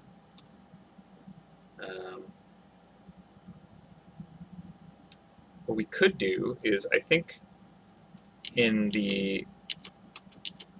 this file, we've at least kind of fixed the shape a little bit better, right? It's kind of a little bit better of a shape. The saturation is pulled down, and these don't look terrible-ish on them. And I really do want to clean up the bottoms of all of these.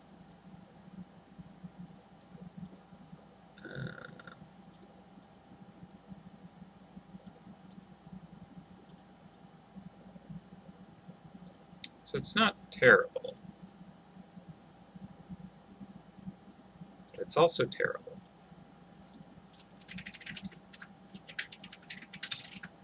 Yeah, if I export this just as is, that will bring it onto the actual backdrop here. So I turn this back on, see how that changed that shape. So we can at least kind of like take a copy of this. So if I zoom out of duplicate in this menu, there it is, duplicate layer. So if I have this, and then I go to the actual backdrop here, and I just kind of like smush this on top somewhere. That's at least a place to start from. So where would that go? Probably here. Okay. Where are all these? Foreground cloud.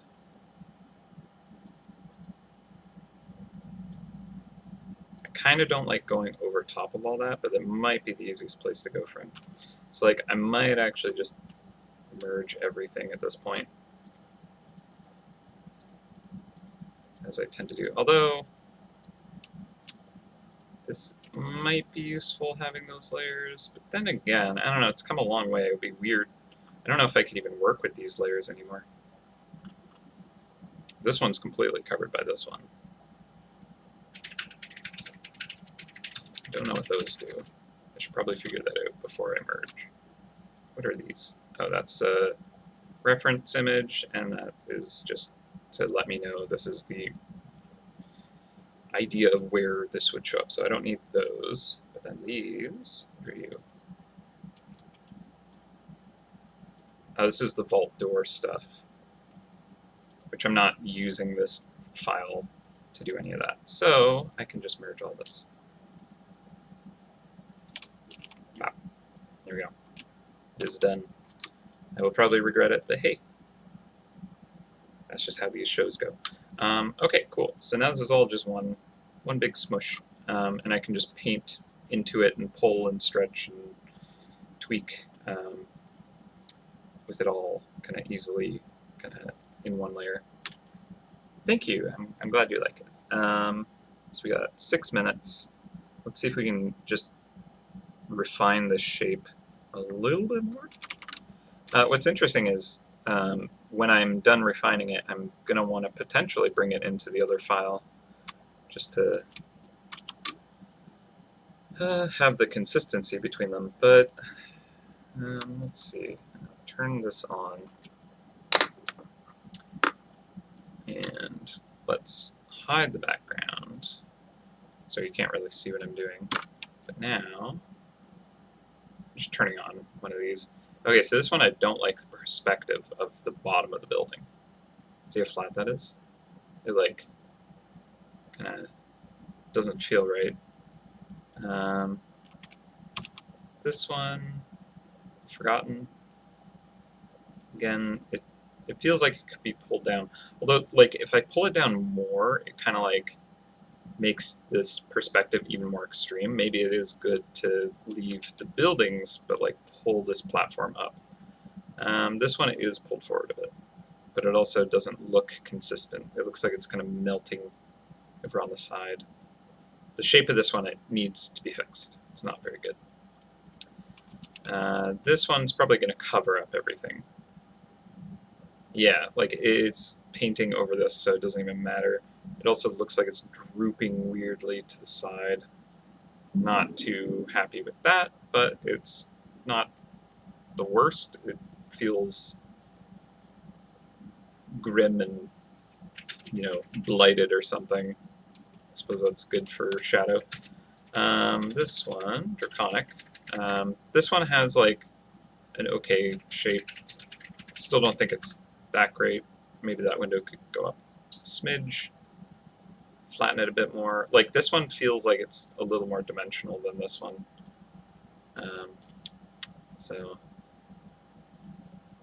And law. I wish that I like had a better base building that I had like really worked out before I started rendering on top of it, because I made a lot of work for myself by not making that better. Which I feel like I can say for the past month. I've been doing a lot of HUD stuff, and a lot of it has been reworked because I feel like the design wasn't fully realized before I kind of like took it to the next stage. So this one has a lot more kind of obvious dimensionalness. Maybe I will have just kind of the structures paint onto the platform and just do what they want for each of them, because some work and others that don't have much detail down there don't work as well. As long as it's not going to mess up for mobile, it should be fine. Okay, last one, the one we just worked on. Let's see how you look. Yeah, like the color here, it kind of stands out, whereas it's not so bad on the other one. So what I'm thinking is, if we go back into, come on, there we go. If we go back in here, we turn this back on, and we go into the bottom of this group. Boy, that's a lot of layers.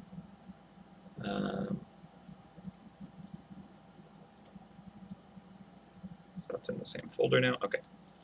And then we just like bring some of the kind of like color and just personality of that building into the platform itself. I think that'll actually go a long way, especially since we have these like windows casting light on a lot of them, and they cast different colored light. I can really like use that. So like, you know, having this kind of warm, fiery kind of light reflecting off of this surface, and like, you know, maybe I'll actually kind of make this platform feel more like that industrial grading kind of almost rusted material. That could be neat actually. So if we use, let's say, heavy texture, that might not do enough. That eraser is not good for that. Let's This one's okay. So we kind of put a little bit of a texture onto this. Maybe my like chalk brush that I never use would actually work for this. Or scratch brush. That's not bad. I don't like the shape dynamics on that though. Let's do scratch brush and then open brush settings, turn off shape dynamics. And that kind of could work. So let's do maybe something like that. And then my lunch alarm's going off, so I'm going to bail real quick. Get rid of that. And saved. Alright, so I just kind of added a little bit of industrial texture, I suppose you could call it, to that surface. I'm just going to not select that. There we go. Erase away. Oh, there we go. Computer lagged for a second. Okay, okay. Don't undo too far. Okay, I think we're good. Alright. I just really wanted to, like, get this to work before I jump off for lunch.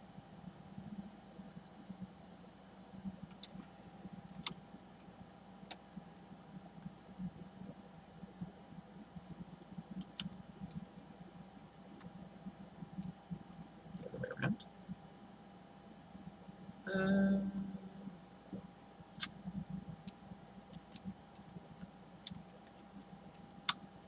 Okay, maybe I don't clip it entirely, but if this was duplicated, or this one duplicated.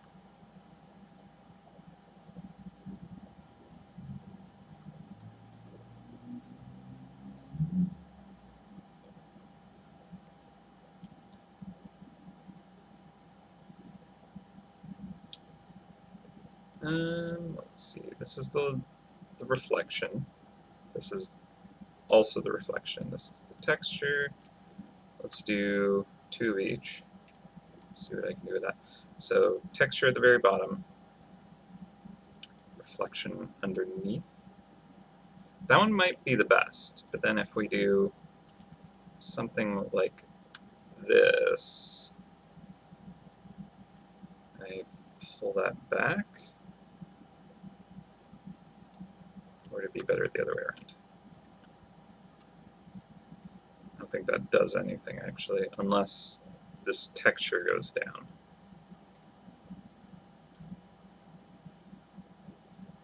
That might not be bad. But I lose a lot of that.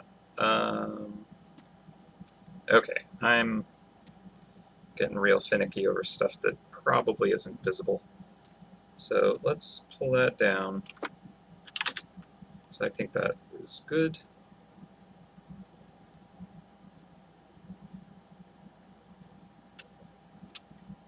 Flip that again.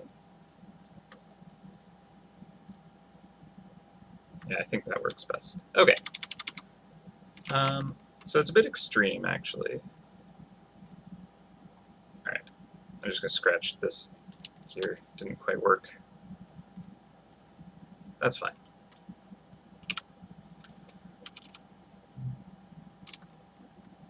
Okay, so there's just enough to kind of tie the two objects together, and I want to get just a little bit more here. And erase the bottom of that step, and I am done with this finally.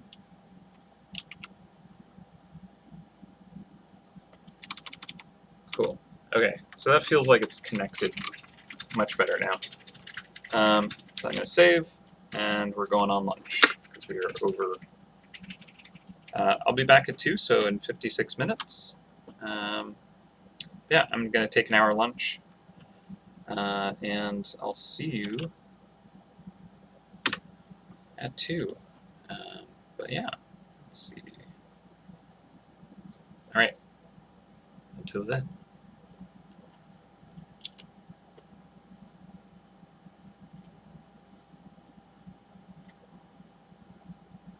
Huh. I see. My audio is still coming through on this version. Aha. Okay, I gotta fix that. Do, do, do, do, do, do, do.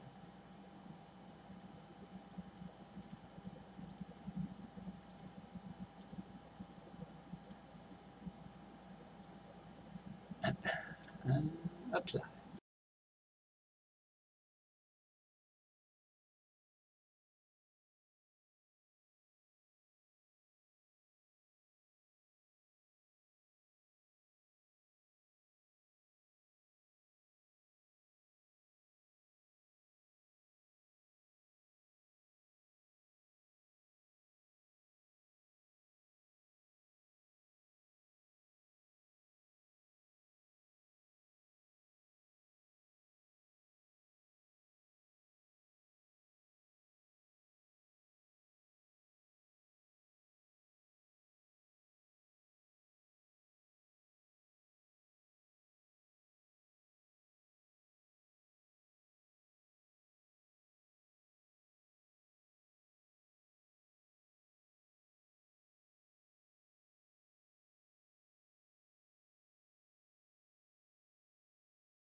Oh, there we go. I had to re-enable my audio. Hello, welcome back. Sorry. Probably surprising a bunch of people who are AFK and suddenly their computers are talking to them again. Hello. Sorry, I was just making a coffee. Ran a little late.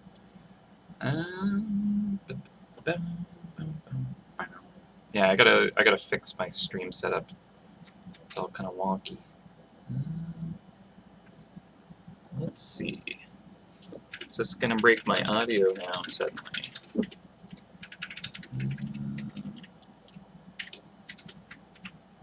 Yay!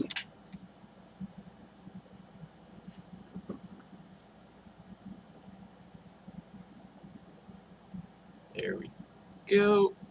And I don't know why my audio is registered as not coming through the webcam anymore. Anyways, I'm sure that that can be fixed another time, probably off stream. I don't think we need to troubleshoot. Alright, so I'm thinking the tactical one's pretty done. I do like that I kind of like merged the ground a little bit. I'm still like kind of wonky with all the perspective on everything. And again, like I wish that I worked on the base sketch a little bit longer. It's just my motto for this month, as I mentioned before. Yeah, the HUD stuff I've been doing. It's a lot of it, but a bunch of it kind of like went through different iterations. There was one view that I did like 18 or so different kind of like designs on it after it had kind of like gotten to a certain point. So that was a time. So let's see. I'm wondering if I need to change the color of the door, but I'm gonna leave it. Except right there, that's a bit wonky. I'm kind of thinking like, oh, we could like do cool stuff around the door, make it more tech, but then I'm like, okay, well, we've been working on this too long, so it is time to move on. Already over the time budget that I gave myself. Yet. And yet. There we go.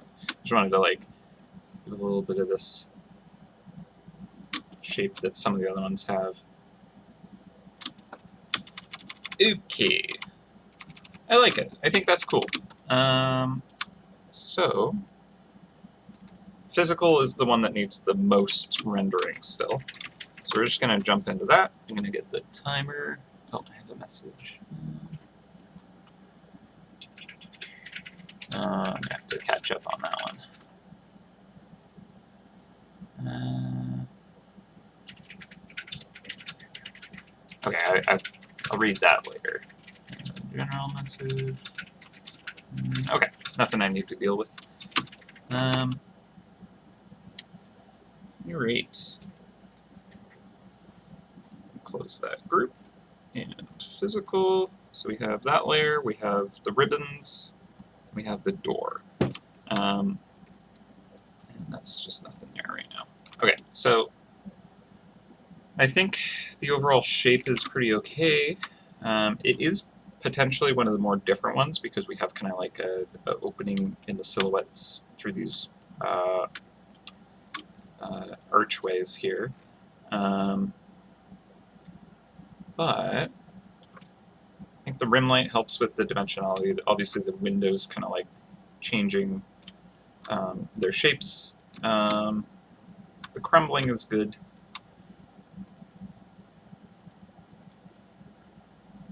The ribbon, I think, needs to be kind of realized a little bit better. But I think we can probably go from here and just start to kind of like give it better render. I don't know what the word was I was trying to find. Just kind of like get those details worked into it. So I think it might be nice if there's like a little bit of like an overall gradient from the bottom to the top in terms of kind of like just maybe the value. So we look at just the grayscale. If I lock transparencies, I don't know if this is going to work, but I want to try. So if I go to the gradient tool and I go luminosity, you know, I should probably do this on a layer above, make it a luminosity layer instead. Gradient tool 1. And yeah, because if it was just on that layer, if it was lighter than the shadows, it would kind of like pull those shadows up instead of leaving them. So maybe instead of luminosity, I would want to do a multiply to just make sure to darken things. But that is more interesting. I kind of like it going over the door like that too. And like maybe it should go above the ribbons, but because it's on a separate layer, it makes it a little more difficult to do that. Plus, they're kind of like billowing out, so I want the light to hit it a little differently. But I don't think it needs to be that strong necessarily.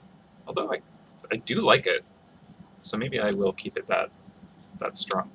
Maybe the grass could lighten up a little bit more.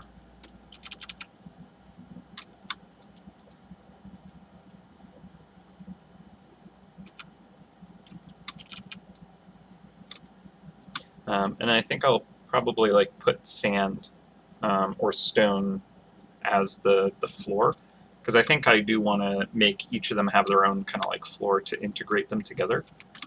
I think that'll probably help.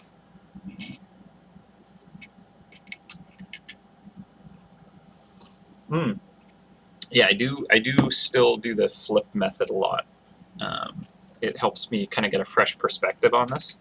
But admittedly, putting it into the actual frame of where it's viewed at size will kind of help give me that altered perspective. As well, the fact that I'm working on like 8 different things, if I jump between them, that can kind of like get a fresh view. But I should do it for these because that helps me kind of spot inconsistencies with like the you know, the shapes of, you know, the 3D shapes, stuff like that. And that is kind of important. I think probably the main reason I've hesitated doing it is actually it's a lot of layers in this file. It's actually really chunky to flip because Photoshop's not very efficient at being able to flip a large file. Whereas Clip Studio, it like you can hit a button and it just does it. It just like knows that it's rendering it in reverse or something like that and just renders it in reverse. Whereas like Photoshop actually goes through each layer and like, okay, render each one individually or something like that. I don't know precisely how it works, but it seems infinitely slower. But let's do that. I have saved recently, so if it crashes, oh, it's actually a lot faster. A lot faster than I expected. So this is a good thing to do because it actually helped me kind of just notice that there's a bit of a lean that I'm not sure I want. I could counter it potentially by like pulling out the face over here. And I think what I should do is probably look through all of these right now and just kind of make sure that nothing immediately like jumps out as like, oh boy, that looks bad. I wouldn't be surprised if I had that moment though. It does happen. Because yeah, there's kind of like a I'll bet that if I draw a straight line down, there's going to be like a little bit of a tilt like that. It's not terrible, but like, well, I guess if I could show it better if I show each side of the window. Actually, it's not so bad. Maybe it's just like some of the shapes, like this right here feels like it's kind of top heavy on the right or something like that, so it's like pulling it all. Kiko is climbing up onto my lap and hooked her claw on my jeans, got stuck. Alright. If I pull this over here,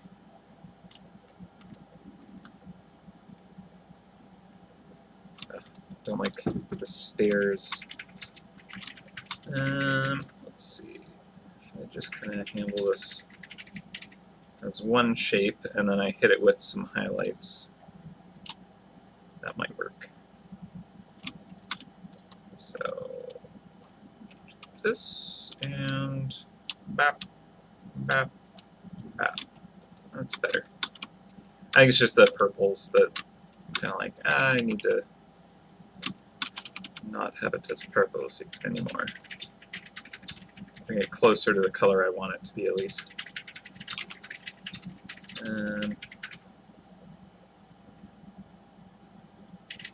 That wouldn't have that blue light coming from behind. Oh, I should have undone those before I moved on. That's okay. Make sure I fix these windows, I guess. I'll do that. At least one of the sets of windows needs to be vertical, I guess. There you go.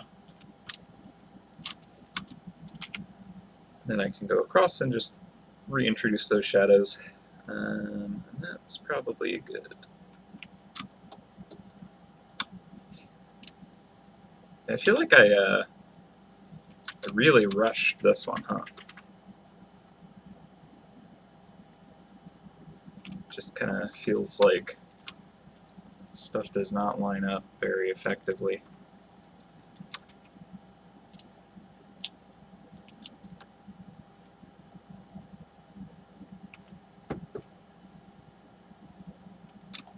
Okay, and then probably erase, just clean up these shapes a bit. Like, I don't want to erase all of it, because I imagine this structure wraps around behind and actually kind of like fills in a lot of this.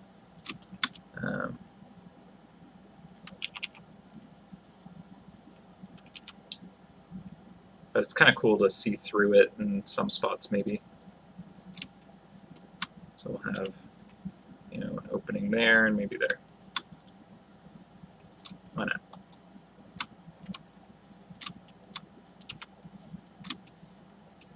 Okay. All right, and that is good. I don't know why I had such a heavy lean to the right now that I'm kind of like looking at it. Maybe it's that one. Maybe that's where it was. These windows are like real messy though. Just super sloppy. They're really inconsistent shapes. Pardon me. Yeah. Yeah, some broken swords and shields on the floor would be cool. Yeah, no, when it comes to the art flipping, that's like a method, I would say. Like it's like an actual useful technique that a lot of artists do. So I just think it's very handy to kind of like get a fresh perspective on something, because like it's, if you see like someone doing like an oil painting or something like that, and they like step away from their canvas and stuff like that, that's kind of like trying to get like, you know, a fresh look at it a little bit, trying to change your perspective. If you stare at the same thing for too long, you kind of like stop being able to see it. You become a bit blind to what you're looking at.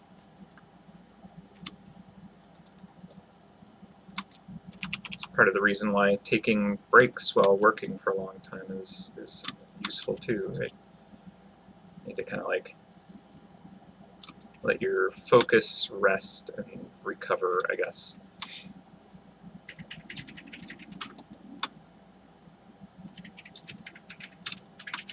So I feel like there's probably like some nice pillars and details and all kinds of cool stuff, but I don't know if that would ever like show up at this scale. But like by having like little kind of shadows like that, that might help imply it.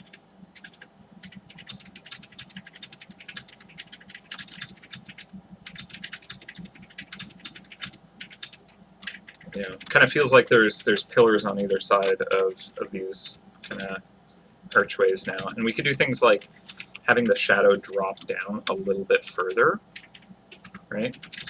Kind of like that part of the wall is inset a little bit. Kind of helps indicate that if there's like a nice kind of harder edge light source, which, I mean, technically we're probably wanting it to be more of a diffused kind of atmosphere, kind of ambience light, but if it helps kind of like show this design, I'd say let's add that in.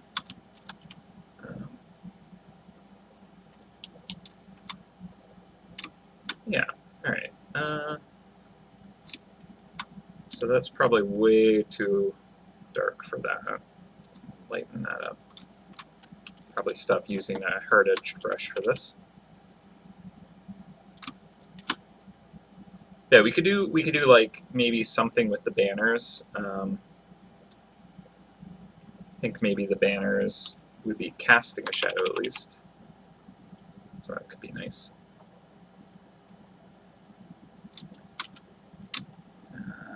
And then we probably want to clean those up. They're really just there. They were just kind of like smudged on just to give that impression, because I think this was one of the last things we did on stream before I had to bail. Okay, so I think that I've kind of cleaned up the shape a little bit. It's not bad.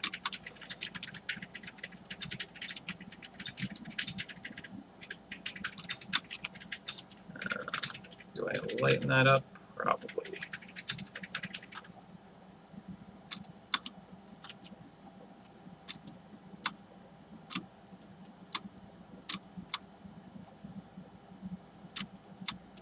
Okay, and then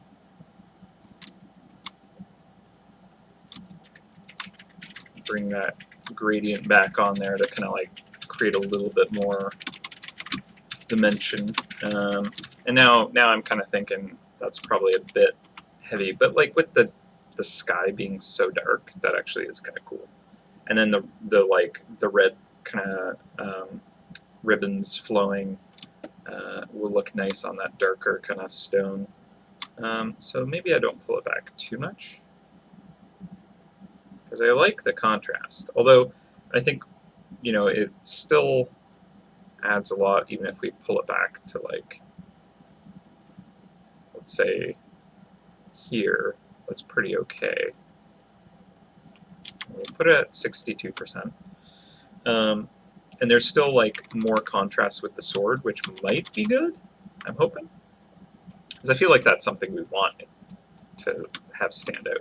We could do like the, there could be like some dust clouds coming out from the center, like there's, you know, like the cartoon brawl where there's that kind of whole, you know, like there's the cloud of dust and then like fists coming out of it or something like that kind of idea.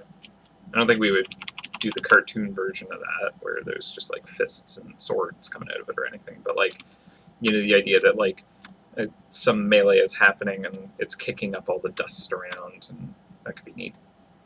So we could do that on a layer behind this probably.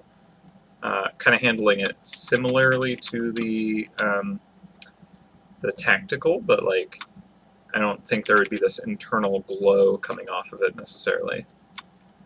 I think the banners themselves could be quite a bit darker, like more red. Although I should probably pull up a mouse reference to kind of get the correct value for it. Let's see.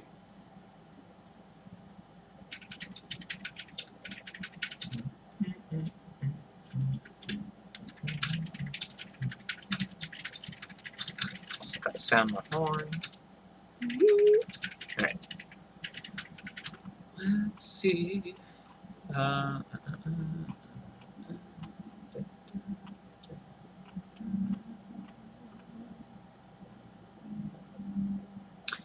Red, huh? Wow, I was off with that. No, they're like the kind of teal. Why was I thinking they had red cloaks? That's the arcane. They have like the leather and then the teal. Huh. Interesting. How'd I get that wrong? That's... Alright. Well... teal it is. Let's take a look at the Paragon of Strength. Yeah, so leather and that teal. That makes this a little different. We'll see how that works. We could do like the leather, I think would work for the banners. But, you know, that works. I kind of want to add more warmth to this overall, though. Maybe like making it more that leather color, I guess. Or at least the sandstone kind of ground. Banner should be purple. Why purple? You got enough purple? Maybe. But no, they should be this kind of like teal, because if we look at the physical squad, that is the color they got going here. And I don't know why. I was like, yeah, it's totally red. I just looked at them and they're totally all wearing red. Oops. Alright, so let's do something with these. Purple for royalty. Well, in that case, I would probably give it to the Draconic group, because they're kind of a little more royalty than the physical squad. Leather edges could be neat. Yeah, like that kind of softer leather. And like some tabards and stuff might have kind of like leather trim on things to kind of create nice shapes. So I could imagine there could be like triangles of leather at the bottom, or something like that. Like if I made this into kind of like a point, then there could be, yeah, like leather trim at the bottom, which would be nice. Is that entire vault door made of leather? No? Good, because that would be weird.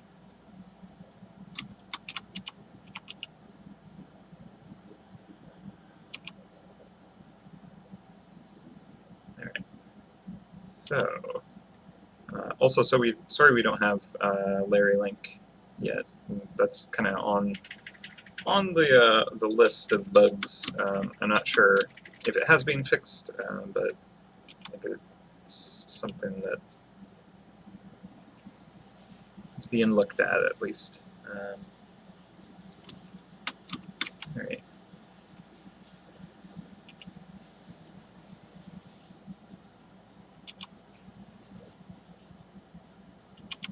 I imagine if it isn't, there are definitely more pressing things that are being dealt with as it goes. Okay, so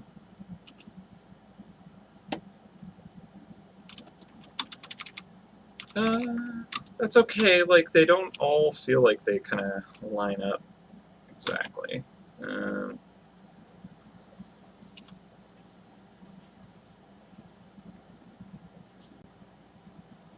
Maybe this one needs to be just a little bit narrower.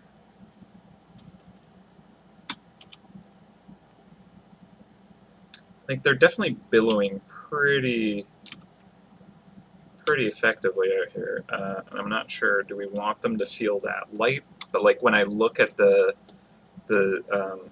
physical mice, that group, I'm kind of like, oh, maybe I should have them like blowing like way over here, because like a lot of characters have their capes blowing dramatically in the wind, right?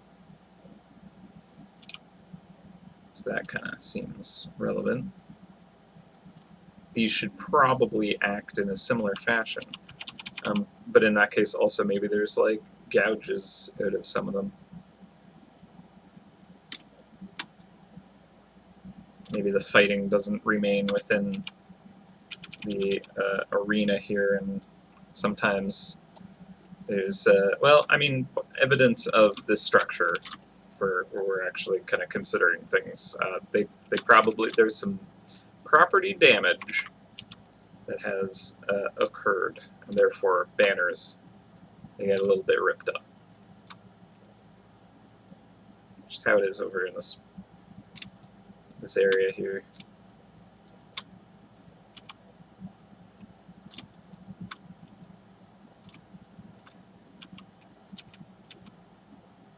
Alright, let's see if we can try just kind of putting a little bit of like nice leather on them. Let's see how that would look. I'm thinking like a nice kind of light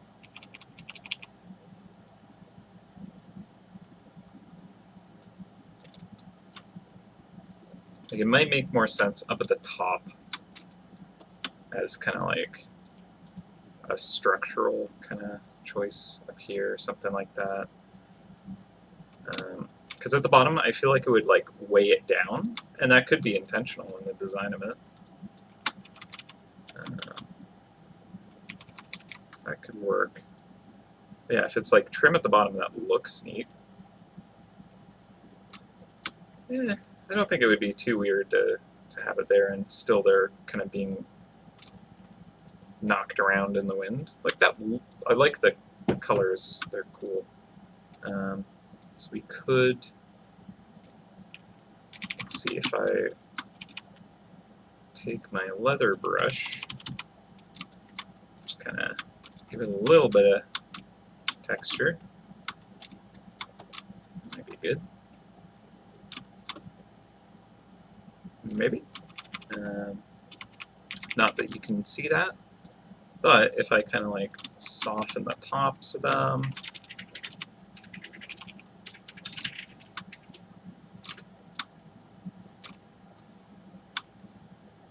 kind of give them some volume.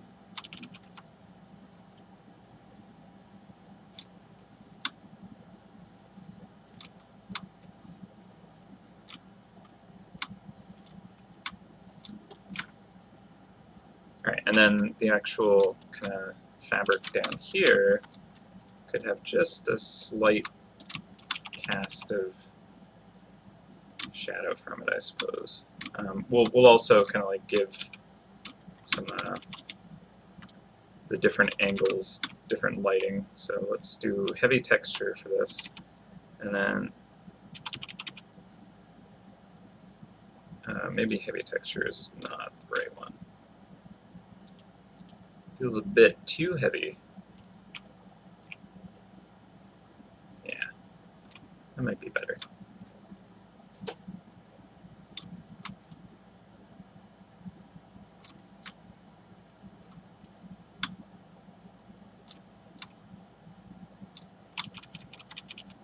Okay. I think I'll leave that one lighter.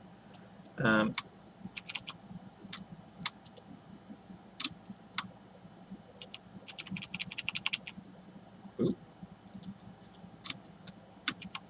Did not do this on a separate layer. Oops, I meant to. Oh well.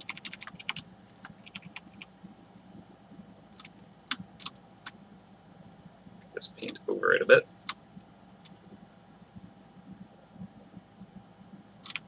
Okay, and then I could probably have it just a smidge lighter in a couple of spots. Because if I'm looking at the capes, they kind of have a little bit of that potential to catch some light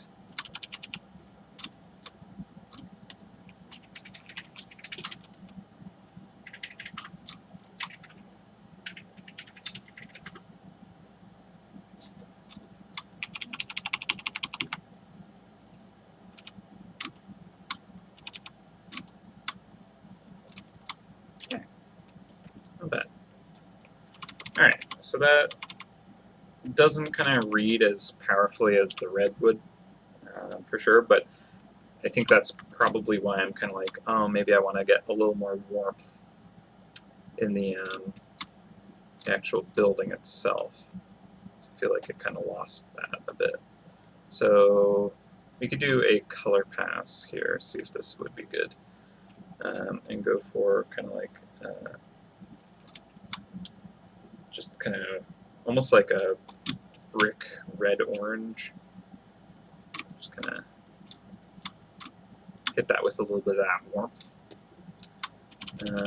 And I think I might actually increase this shadow now, this gradient. Take a look at this in grayscale here. It's always useful. Yeah, if we go full on, that looks decent here at this size, but like when you zoom out, it kind of loses a lot. A lot of the details get lost. So I kind of like it maybe a little closer here. It was just here recently. And that's pretty okay. It kind of brings it down to the pillar, but I think I want it just a little bit further. So like, that's an extra 10% darker than it was. And that's pretty okay. That's it without it, right? That's it with it. Pretty good.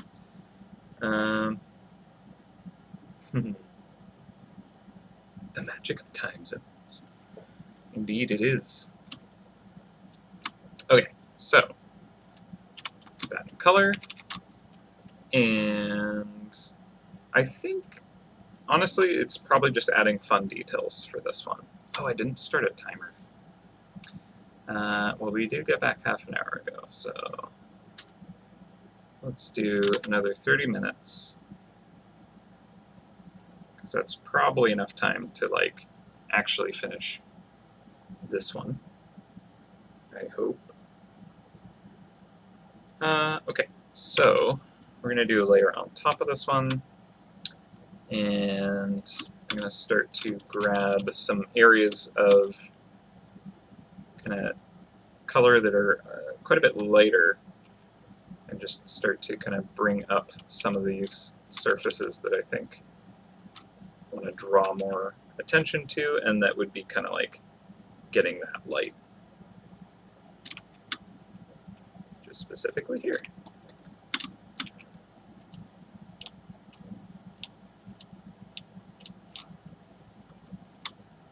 Now, I think we want to probably have this ground out here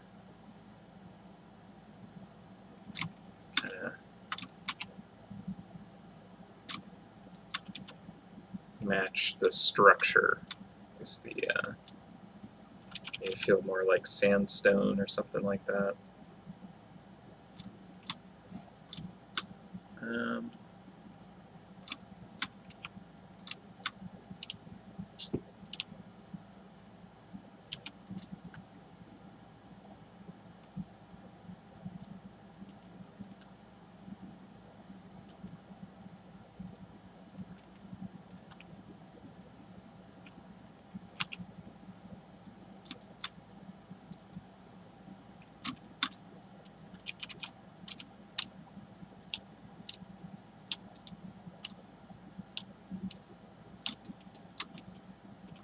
I don't think the steps themselves would be so dark because they have a lot of light bouncing up onto them, right?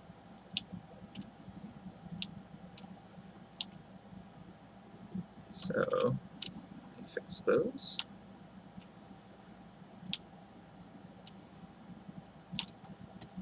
Just a little bit are there. And then these kind of sides here would also probably have some good bounce light, but I actually want to get a little more saturation in those, because it's like if it's the same material bouncing light onto basically the same material, I feel like the color of it would get more saturated.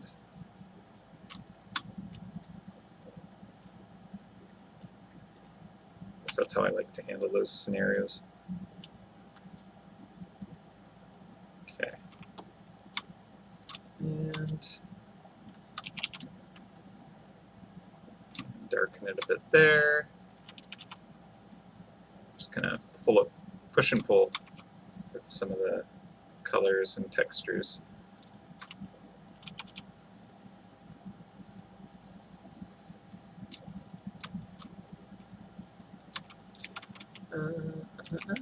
I almost want to like throw a rock, just like right there. Just slap a rock down. I just got boulders sitting out front. I don't know why. I just kind of wanted to do that.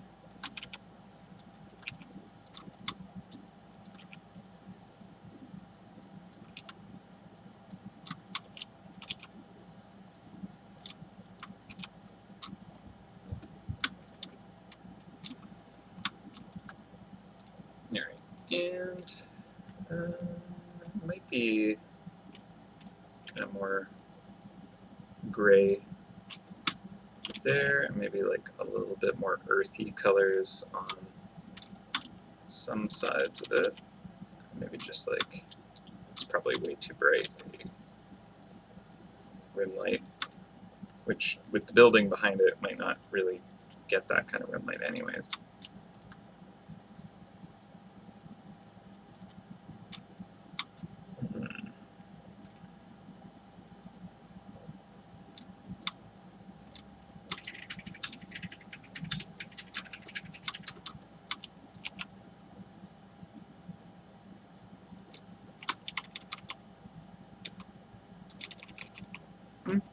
Not bad. I do want to bring the jewel back. So let's see. I think it actually is. The shadow one probably has like the most shapely one. Let's just do a copy and paste, and then there it be. And we can just erase it into place. Maybe it should be on like just a simple stone or something like that. Maybe remove those details of the arms there, and like, I don't know, maybe I kind of want to move it down a bit. Yeah. Alright. Let's try it on like just a kind of gray stone.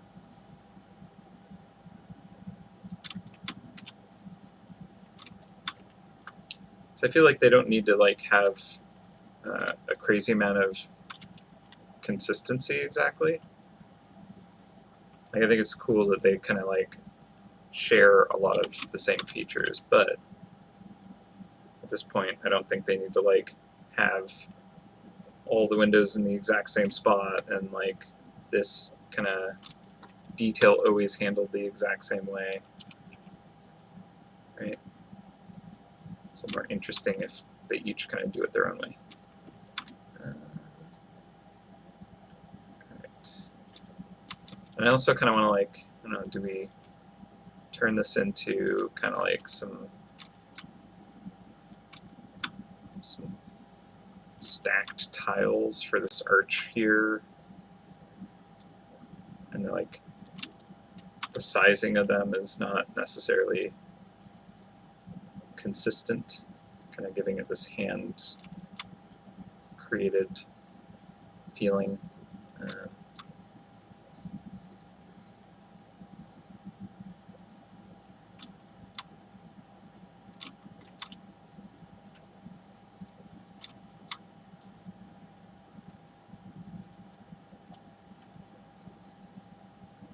Just kind of cut into those a little bit. Shadows.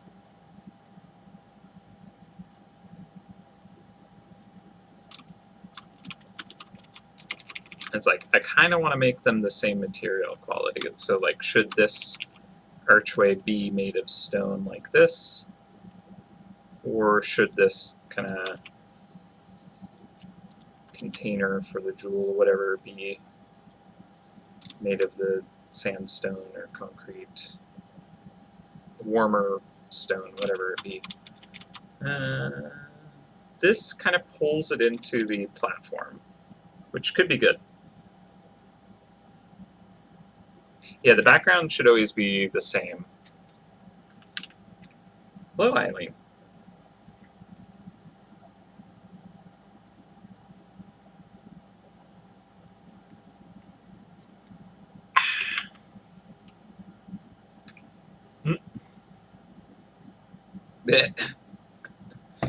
That'd be pretty fun.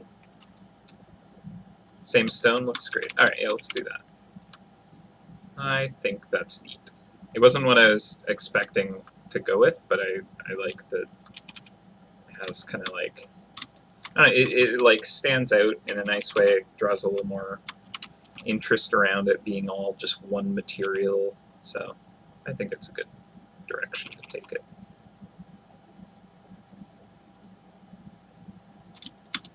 It's not like crazy different from the rest of it, so it doesn't feel out of place. At least with the ground being what it is, right? So add in some shadows. There we go. We can kind of like make them a little more round, maybe, if we want, just by kind of getting just a little bit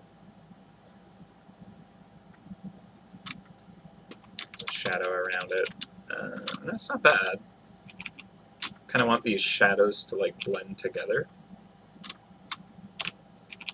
I'll lose the detail of like where one stone ends and the other begins, aside from the fact that they're like clearly a different material. But I like how it highlights the stairs too, actually, so I think this was the right choice. So no more are they bouncing light onto the same material, but I think it'll still kind of influence the color from this bounce light. It'd be a bit warmer on that, which is nice.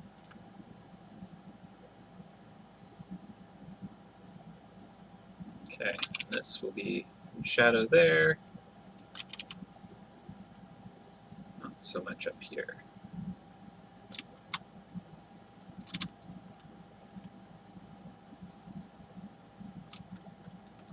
Alright, so I'm just gonna, I guess, rushing that part there by doing the shading that way. It works. Alright.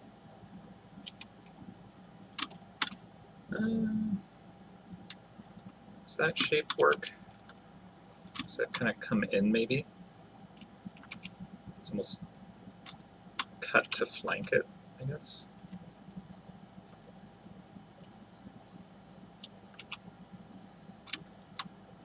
Seems okay. Pardon me. Okay, I kind of want to give just a like smidge of highlight to these stones.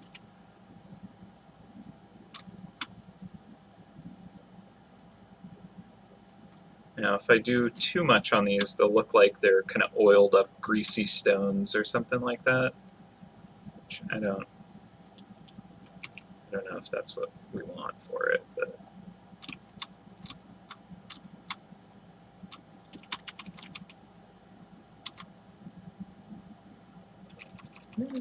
doesn't look terrible, I don't think. All right, let's see. Oh, how are we doing for time? I kind of forgot about it.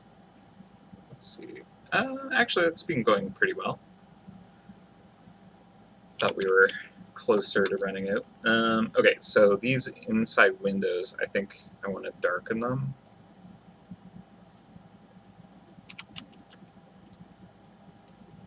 So how dark should we go? Let's take a look in grayscale. We can't go darker than up there. And if we go that dark, that is way more than it needs to be. Oop. So if we pull that back,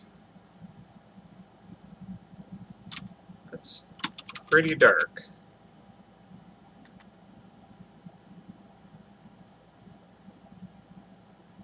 Good old 62%. Here it be. Okay. So we'll use this color here. So bump that back up to 100%, but then fill it with that color. And then just kind of like, at least for the bottom row of windows, just kind of use that. And then also like maybe directly underneath the banners using that same kind of shadow.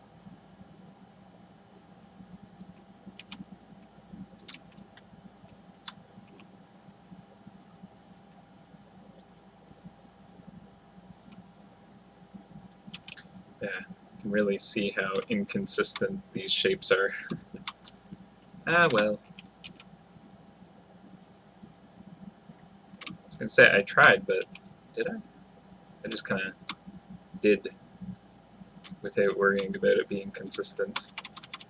Alright, so then we can take a bit of the shadow and bring it up into the second row here, but I'm going to pull it back after I've dropped it in.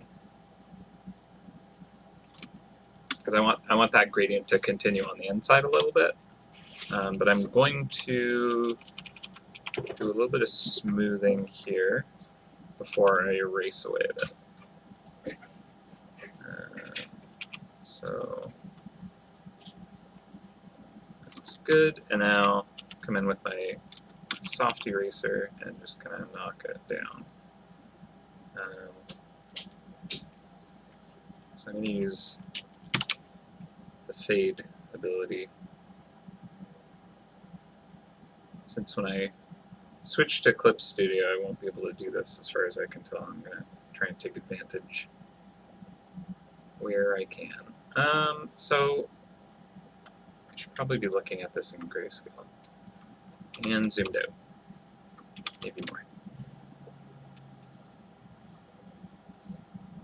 Okay, so that's it, like very erased. That's it, not at all erased. I think that's too dark, but I don't think we need to knock it down very much for it to be in a good spot. It's like that's too light, I think. So I'm thinking good old 38%. Gotta love 62%, 38%. I use those all the time these days. There we go. And yeah, it has like an earthiness to it that the physical characters have. The kind of like slab stones and, you know, sandy earth and just kind of, yeah, that whole palette, I think, greens and browns definitely works. They also have like some nice tan and like trim on things, like the kind of like fur trimmed stuff, and then of course, you know, like the metal banding on a lot of stuff. I haven't really kind of put that in too many of these, which I'm not sure if I should really have done that. Let's see. Should I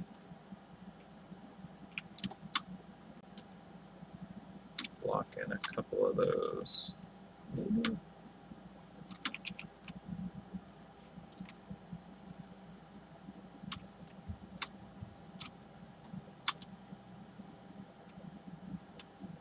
Let's see. All right. Well, I might merge a couple of things and then further details, because I'm pretty happy with the like the coloring and the values. That's pretty okay, so I'm going to merge those so it's easier to just modify this.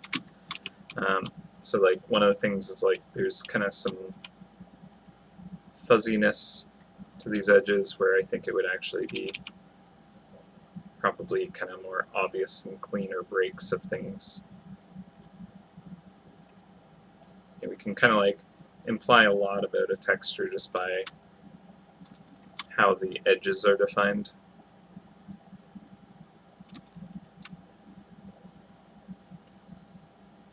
Yeah, I think for like shattered stone, having clean, sharp edges on those is more expected than a fuzzy edge. Not that I think it would be fuzzy at scale, but I notice it when I'm working on it. So, nice. All right.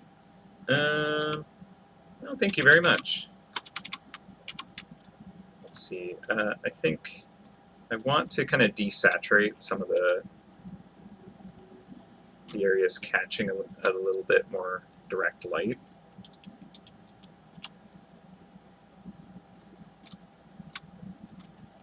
Just kind of like the top surfaces, like the actual material has kind of this very colorful quality to it, as is. I think if we pull a little bit of that away in some select spots, that might actually make it even more potent where it is. See, that might get a bit lighter there. I think that I want to have the banners kind of casting a little bit of those shadows, though. Although the shadows might be influenced by the actual color of the banner.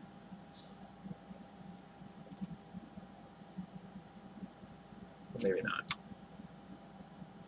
Depends on what the material is, right? So if it's thick enough, it's not really going to be having the light kind of scatter through, but it would still have the potential of bouncing light. So like maybe some of the shadows would pick up those teal colors, or at least kind of go towards them. So since we're talking about like browns and teals, I feel like those are going to cancel out into more of a gray. So the shadows under here might be a bit desaturated to kind of imply that, you know, they're maybe getting a bit of the color from the banners. But it's also like casting shadow onto the surface, which is probably good.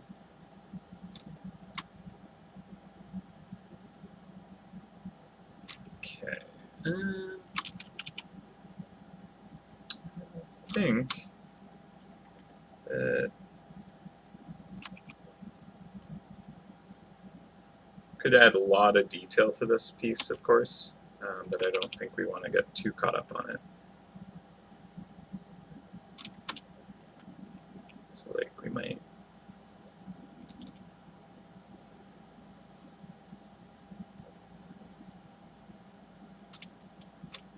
show a little bit more of these kind of arches up at the top.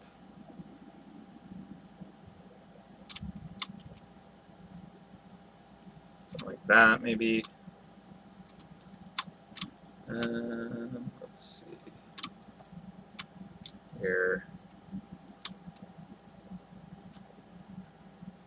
getting closer to running out of time on this one, but I think, you know, wherever we get to, I'm actually pretty happy with where it's ended up right now. So that's awesome. Let's get some darker shadows in these corners.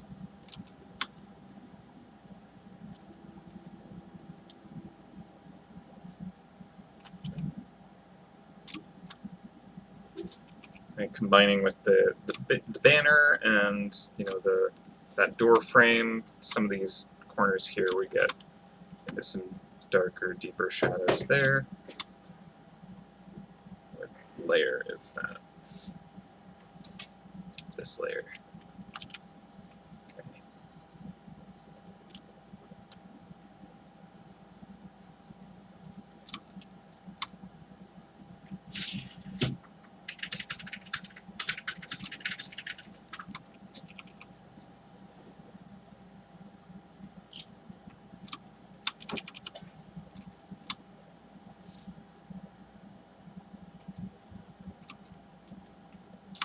Nice. All right.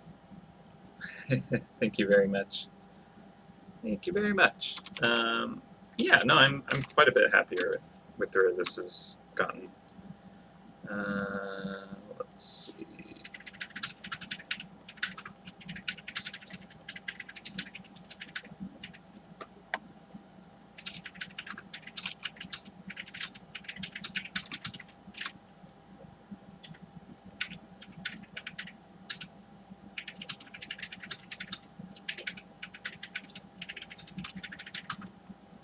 Nice.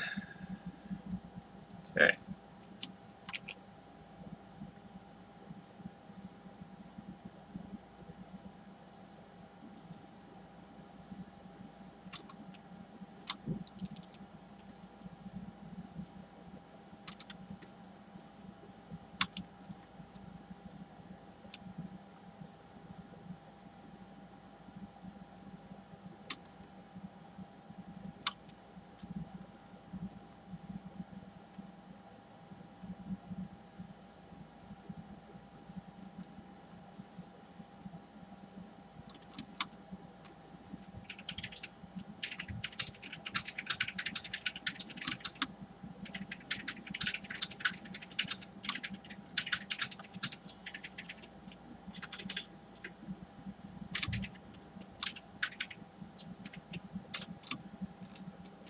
Alright, let's flip it back before timer goes off.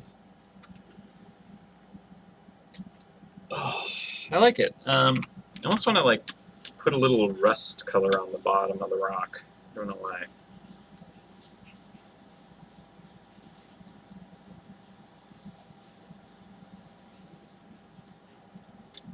Why not?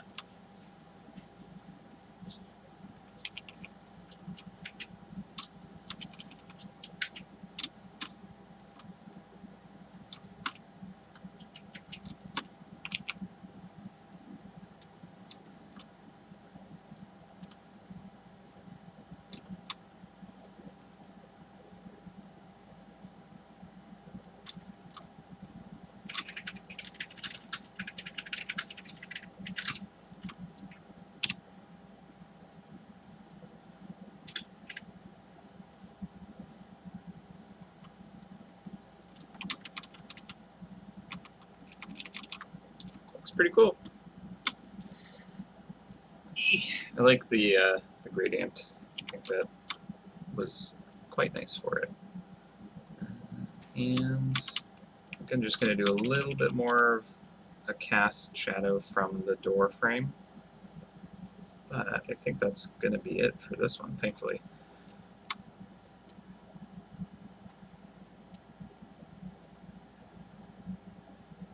This one needed the most work at this point.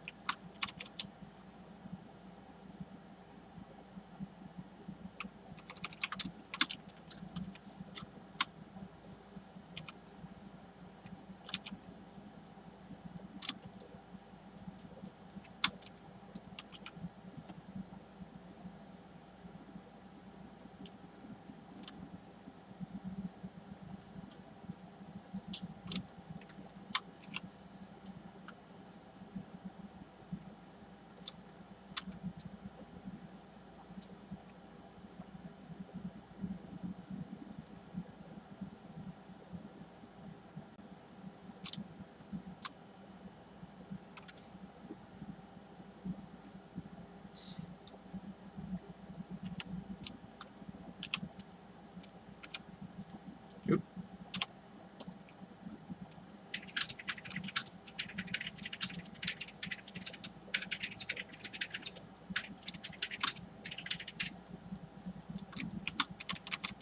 Cool. Alright, I'm gonna move on with that one. Wow, 3 minutes remaining. Who knew? Okay, so let's actually take a look at these in context.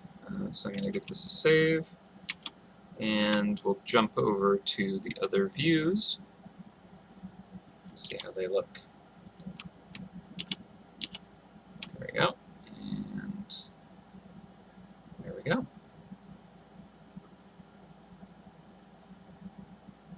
Maybe that banner is kind of sticking out in front a little bit much. Could push that behind the stone a bit. Let's see.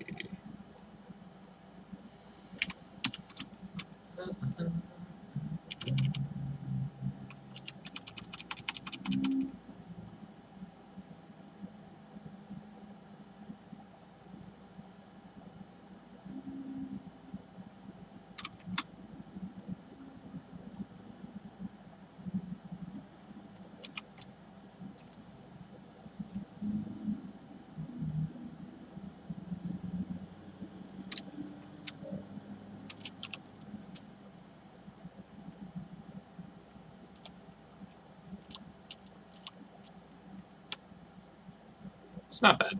It is kind of in front, like maybe I just need to move the whole thing over a little bit, but it's not bad. It works. Okay, let's take a quick look at it with the tactical. Save. Yeah, that looks nice. We should also look at the mobile version. So this one doesn't have the updated background, so see how like saturated that platform is? It's wild. But let's bring in the physical. Yeah, because we like touch up the base of it, I think that actually helps even with it overly saturated down there, because it kind of like helps bring them together as opposed to it just being this structure like slapped on top. I'm definitely gonna kind of like add something that kind of like combines them, because I think that just helps. So yeah, I think I'm pretty happy with that one. Move on. The law is kind of like the next one that I think is close but isn't ready. Let me just load for a second. Come on.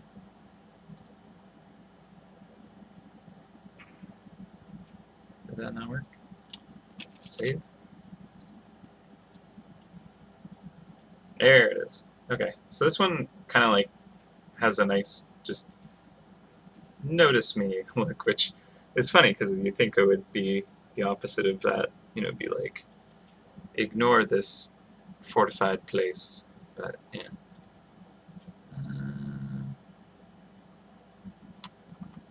Okay, cool. Let's see. Take a look on it. Browser. It feels like it's filling the space more than the other one, at least the physical. So maybe we should do something extra with physical once we can kind of compare them all. Maybe it needs to like have a giant sword shoved in the top. That could be fun. But for now, let's work on this. Let's bring the background back in. Again, I feel like this one's relatively close. It's certainly like rushed in a couple of spots. So turn the floodlights off for now, because again, that can mess up the rendering that I'm doing. These can just merge down, so I can just have an easier time painting on this. So overall shape, I think this needs to come forward a bit. This light itself, these lights, kind of feel like they need to actually be bumped over.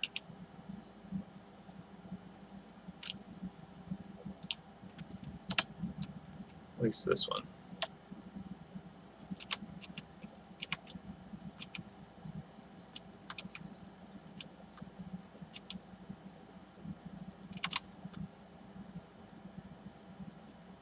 I just want to break that silhouette a little smidge.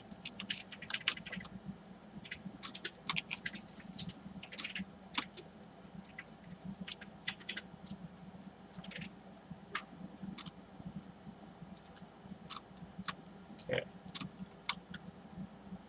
And something about this silhouette kind of bugs me. I think it, number one, it feels like it's kind of like bulging on this side and it's like flattened on that side.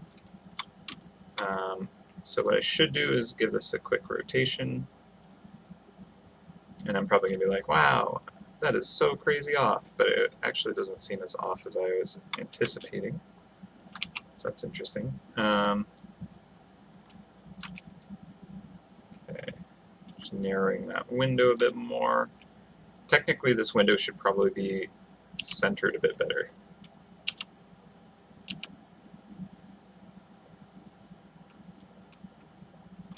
So like, if I move this closer to this pillar, that would make more sense.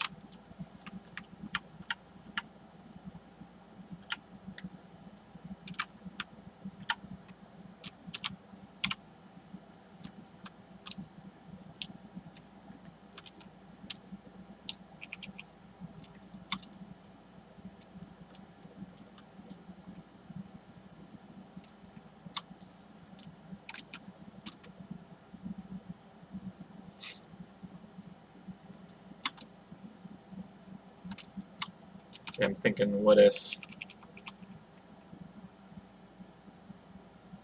this gold pile breaks that kind of silhouette a bit better?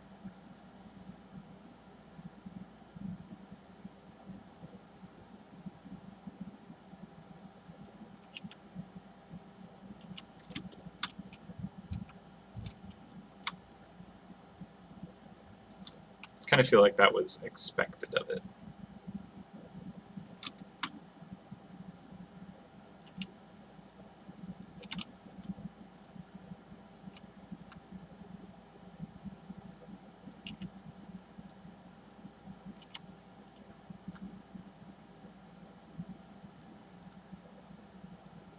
Okay. And the colors of these, it's a bit odd. Clearly this was from before I'd kind of like toned down the platform. But I don't think I want to go with the purple anymore anyways. So we'll go a little closer to all the other colors around it. And just bring in these shadows.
Oh boy, Photoshop, why are you being so slow?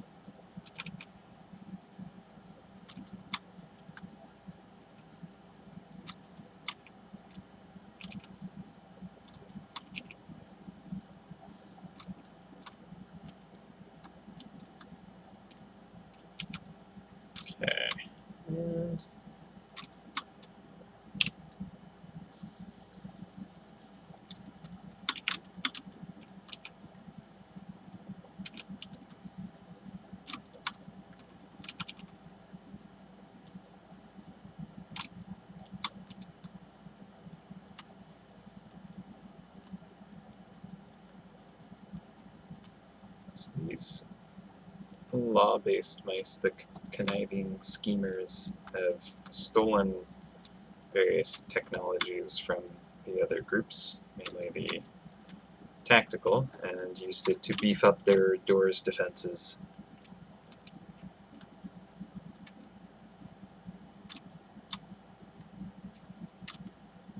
Whereas the tactical group don't tend to think in terms of the security. Hence the roof is entirely open. However, if you try to go in through that entrance, the likelihood of getting crushed in gears is quite high. So it's one of those problems that solves themselves.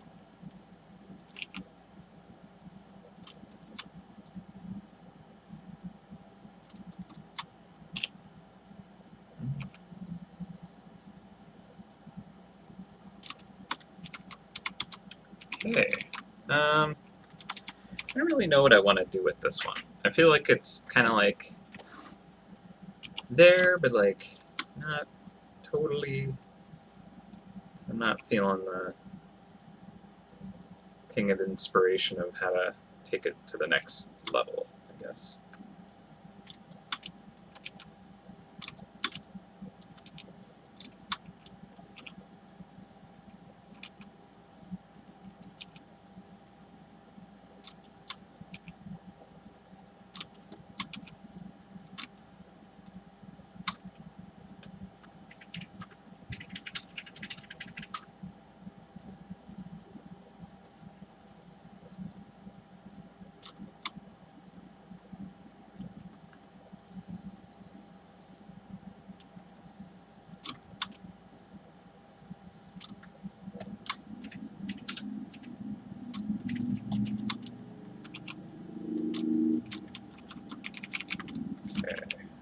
So I think I'm trying to make that feel a little bit more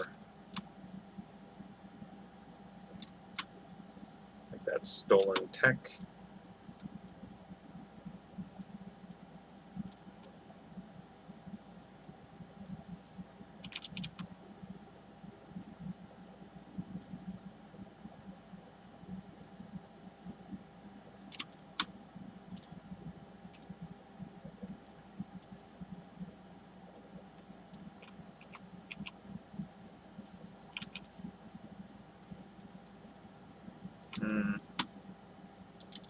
Not working there.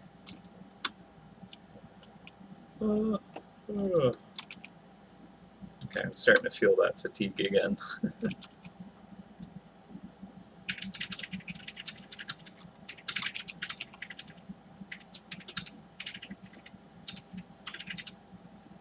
Not sure if that's just from streaming. Ugh.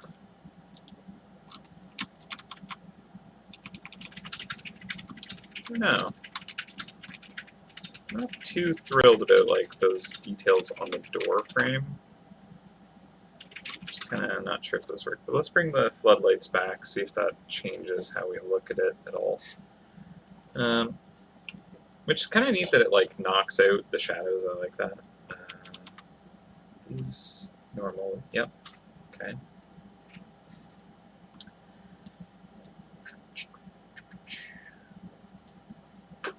Alright, well, let's give it a flip. Something feels wrong about it. Now I'm seeing it with the floodlights.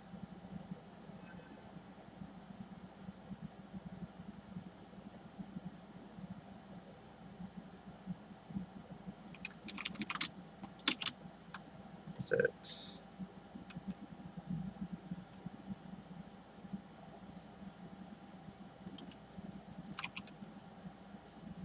the door frame being...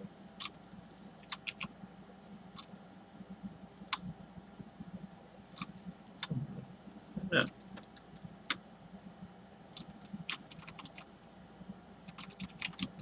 think I'm just going to get rid of that hunk of metal right there. Just felt odd. Sticking out like a sore thumb.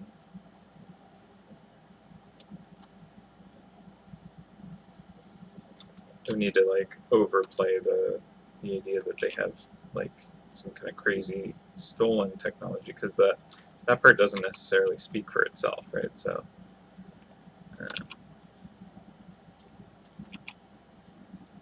don't want to go too far with that narrative.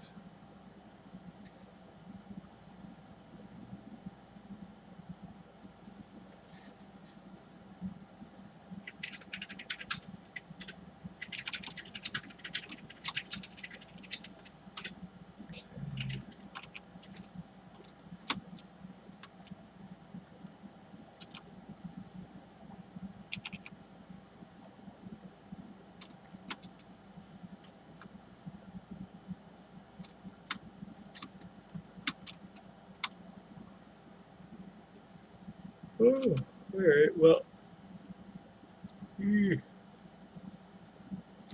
fading. Should make another coffee.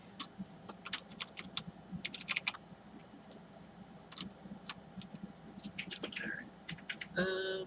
Maybe I'll do that. I think I might make another coffee because. Or did I even finish mine? That's why I haven't been drinking my coffee. There we go. I got too distracted doing art.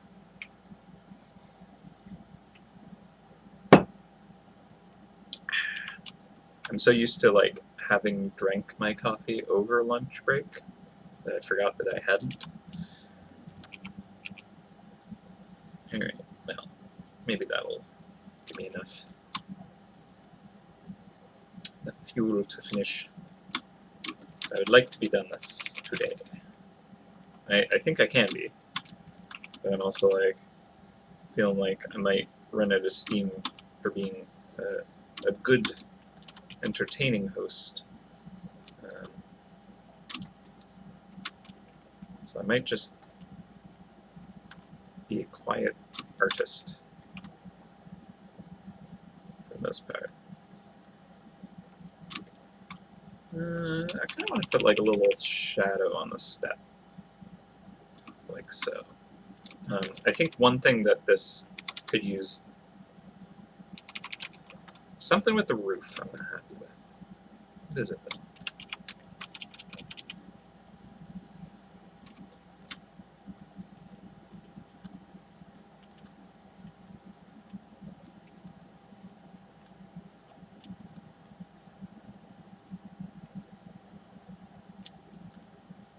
It's probably the shape of it, but just like not seeing it.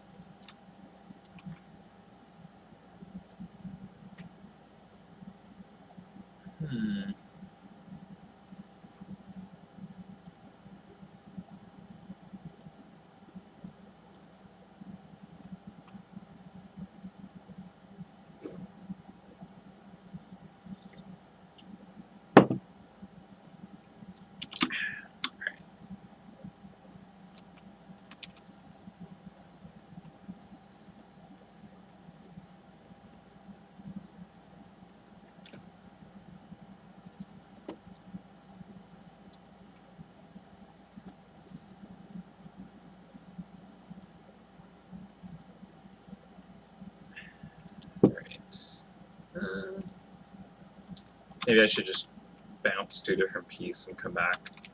I almost want to put like a red carpet, actually. It's a weird, like, why would they want the red carpet for their super secured vault that clearly is just bursting with too much?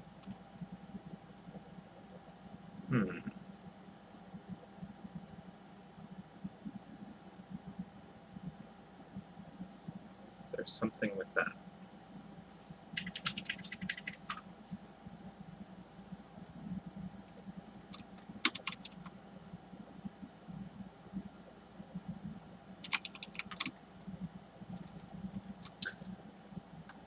Like, I don't think they have like a look at me complex kind of where, well, I don't know, the Paragon kind of wants to show off, I think. She's happy to flaunt her status as a wanted criminal. So maybe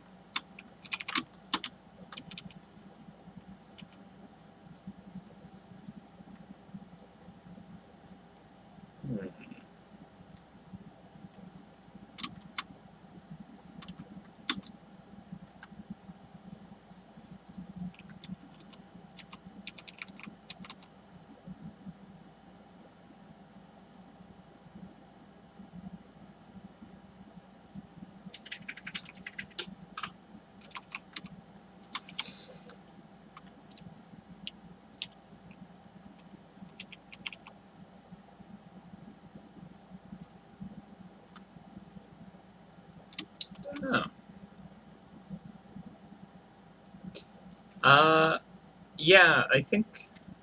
Hmm. I'm thinking like Big Bad Boss is actually my favorite. Um, this is gonna be fun. I'm excited to see what people think. But there's a lot of really good characters, so we ended up getting to fit in more than we had originally kind of like anticipated for.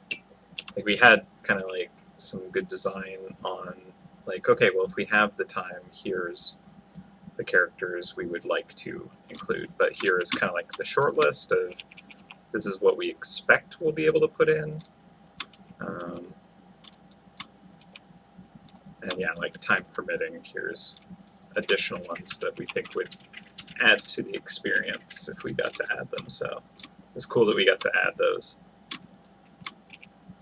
Admittedly, the HUD itself has kind of taken longer than anticipated, but I'm kind of like the person dealing with the HUD. So that means that the other artists get to kind of focus on doing cool mice. So that is neat. Just put like a little step here. Just add a little bit of interest to those shapes.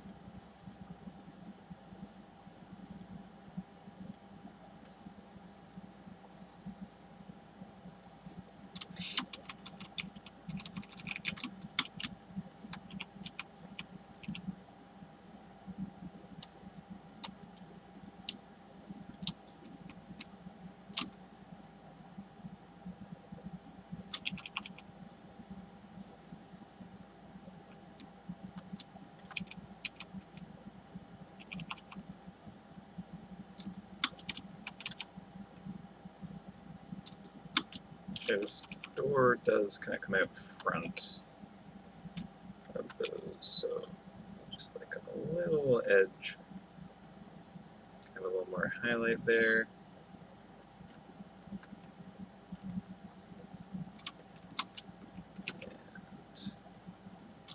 And there. Let's see.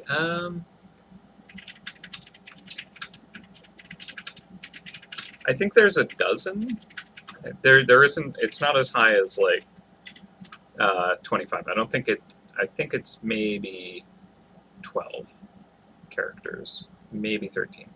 I have to do a head count, but pretty good. Like we were trying to see if we could do it with like 5, because of the way the mechanics work and stuff like that. It's something that could have worked, but due to kind of like being able to add more characters and stuff like that, I think it actually does enhance the experience by having more of the characters. So I'm glad we got to add them in. Yeah.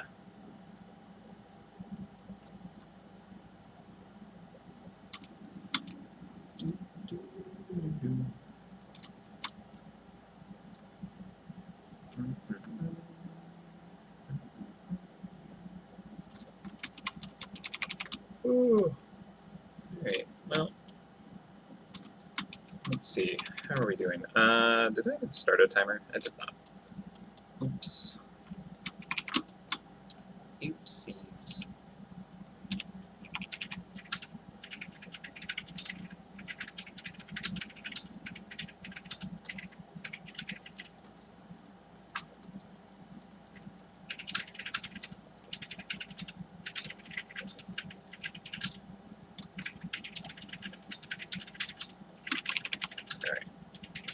So I guess there are some things that, you know, I kind of just really loosely scribbled it into place to kind of create the sense of some things for this piece.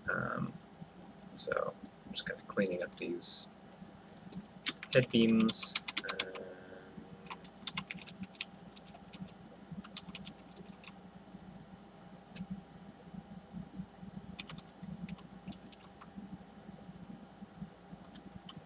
I don't know, maybe they just need a little bit more detail on the roof.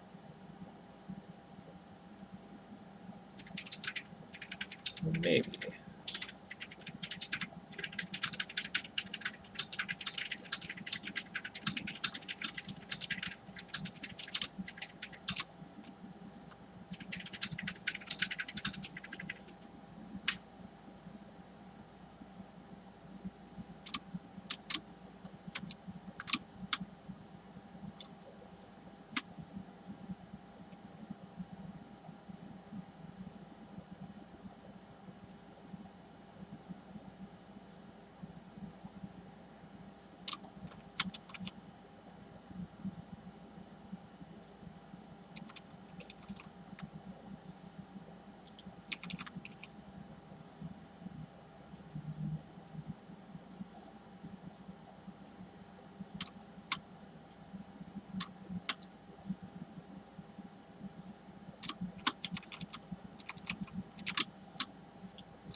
Okay, I'm gonna move on from this one.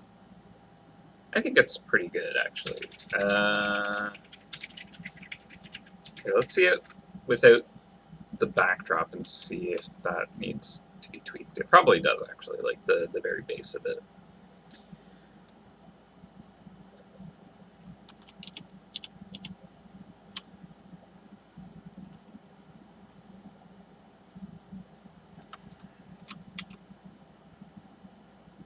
Yeah, I think just in front of the stairs, it's just missing some detail, is all.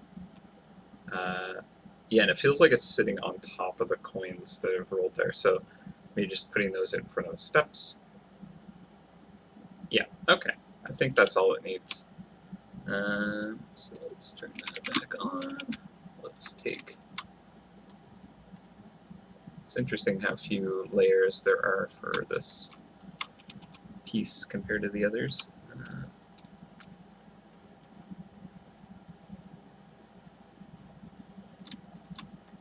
Okay, and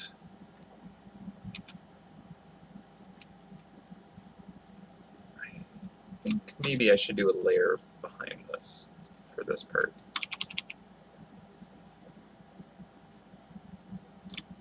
Okay, so I'm gonna fade that out a bit. Erase it up to the edge here, just so that if things don't line up perfectly, it won't look too weird. Okay, so that's gonna hold it together a bit, and then the actual kind of coins can kind of like create a bit better depth if I have them interacting with the stairs.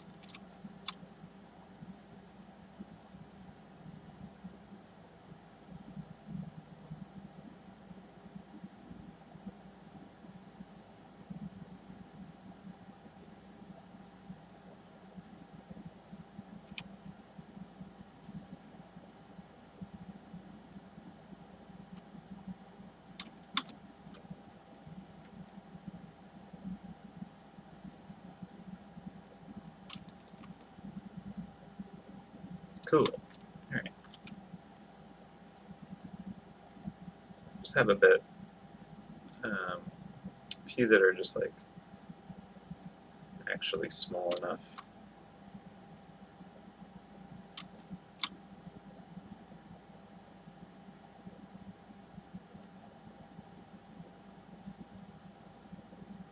Because otherwise it kind of, I don't know, it doesn't quite feel like coins so much. It feels a little bit more like they're coins. Because like if you just dump them out, a bunch of them would kick up energy and knock out like a few randomly. So they wouldn't all be in a perfect heap. There'd be a few that just kind of spray out. But like the closer it is to the pile, the more kind of clumped up they would be, I would imagine. So that feels a little bit more natural for it.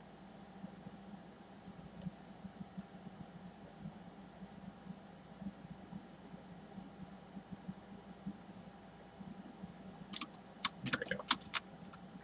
Cool.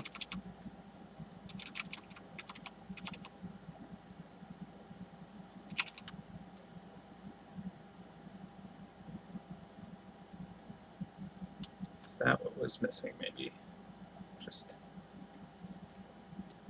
a couple of scattered coins. Could be. Maybe it just wasn't as believable without them.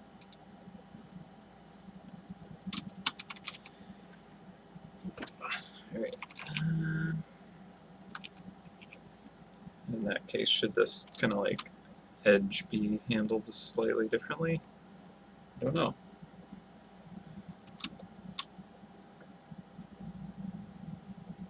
Oh, starting to get nice and laggy. Cool, cool. There we go.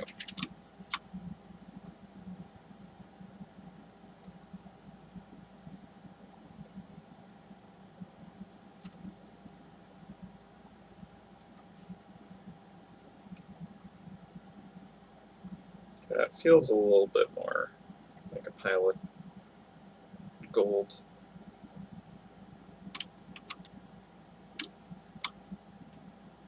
So hopefully that will line up okay. I don't think, even if it overlaps a little bit, it should be fine. It should look okay.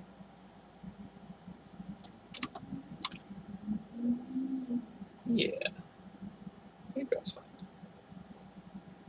Okay, give that a save, and let's go to Draconic, because that one also still needs the final touches on the horn on the top. But then, beyond that, we have shadows pretty good. I think maybe I need to like just tweak positioning of like a window or angle of a window or something like that, so it feels a little bit off. But it's done otherwise. This Hydro, I think I just need to like modify some shapes again. Same deal. It's just kind of like feeling a bit off. Some of the colors could be kind of like better, maybe. Forgotten, again, feel pretty good about it, but like maybe just have one floating boulder just to make it feel a little bit more magical. Maybe the frame of the jewel there would be a little enhanced. Maybe a little bit of carving if it's subtle enough, but still noticed. And then Arcane is actually not in a terrible spot. I think what it needs is maybe just handling of the ground in front, just to pull it together a bit more. But I think otherwise, that's all the structures that are in a good enough state that I'm happy to put them up. Of course, I could probably spend a whole day on each of them, but I don't think we need that.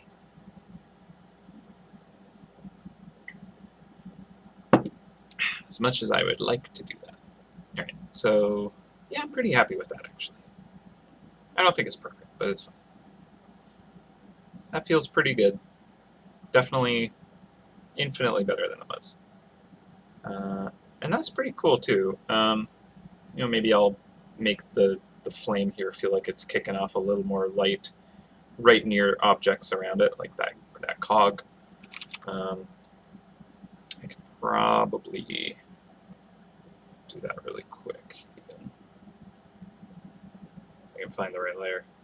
It's probably all the way at the bottom, isn't it? Yep. Let's use this.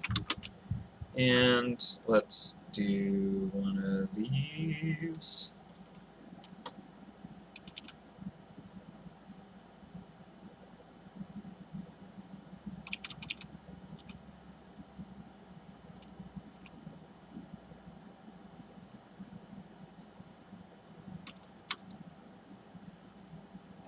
Here.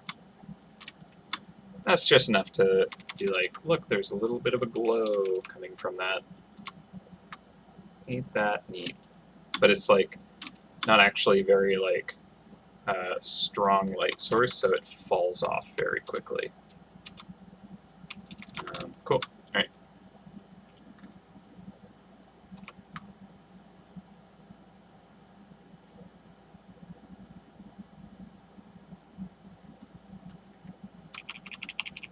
Sorry. Just kind of like, what's up with the color though? I feel like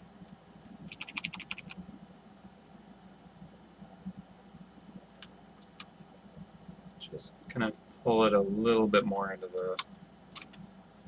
that range. It just was feeling a little bit purple, which makes sense because that's kind of the direction I had taken it at that point. But I don't know, that and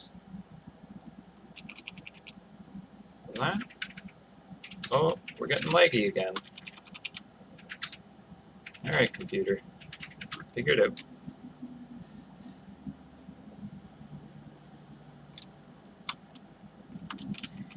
Don't know. Didn't seem like it was having those issues, but might have returned. Maybe it's something with the streaming software that's not behaving. So I haven't had any of these kind of like weird hanging, like just doing a brush stroke and it gets stuck on that for a couple of seconds.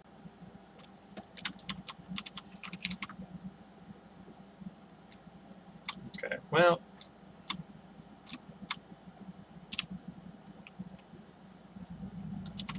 I'm just gonna wait. Sorry. Oh. All right. Let's see.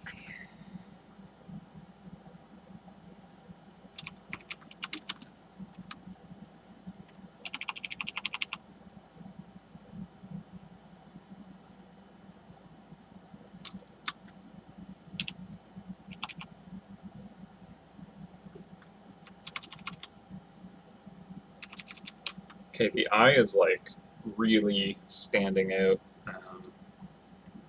which I think they tend to for all of them. But now I kind of like feeling like this piece is a little more resolved. I want to make it feel just a little bit more balanced with it. You just lighten.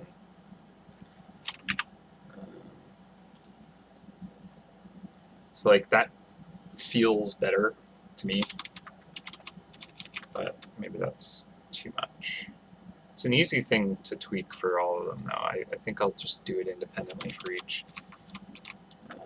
Like, that should still read, but it feels much more like the door material is present here, as opposed to it just being this, like, you know, strange, dark motif painted onto it. And I actually kind of want to smush it a little. Which, that's not the layer I want to smush. This is the layer I want to smush. Which might be a bit awkward because it's so tall. Just because it's like turning away, I kind of want to just squeeze it just a little bit. So I like that. I think that's good.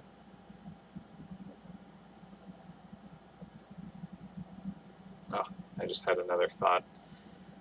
as I tend to. How can I make this more complicated?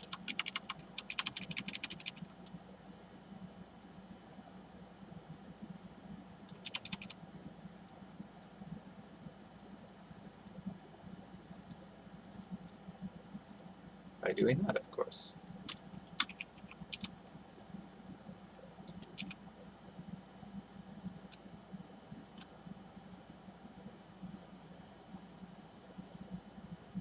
Naturally.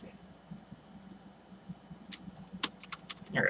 It just kind of like gives more of that, like this whole thing is some kind of crazy machine feeling, which I like. I don't know, this is probably my favorite one now. Good. We're not going to touch that one anymore. I've worked on that one far too much today. Physical. The door actually sits fine for this one. I like it. I think maybe I'll smush the symbol just a bit.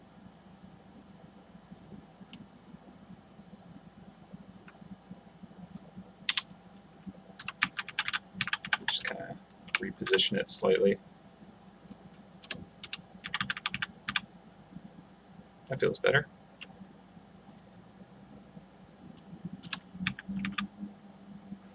Nice. Okay. I'm happy with that. Law. Yeah, I think this one needs to get knocked down a bit. That got merged with the door. That's fine. Can do these.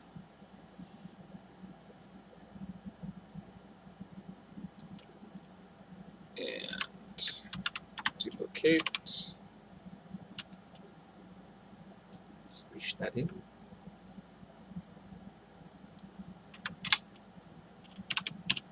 Select and paint around those corners. And then just an overall glaze for it in a sense to knock it back. Do we do a lighten? Probably.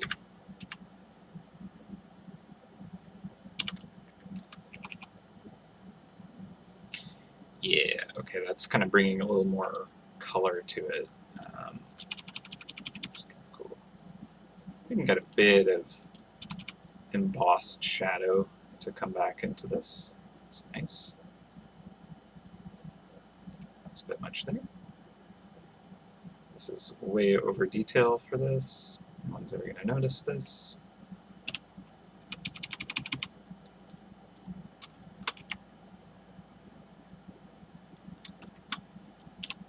And I don't want it to be like too deeply stamped into this metal necessarily. Like it could be kind of more of a an etch where it's like a little bit textured, so the light is kind of like coming off of this surface a little differently.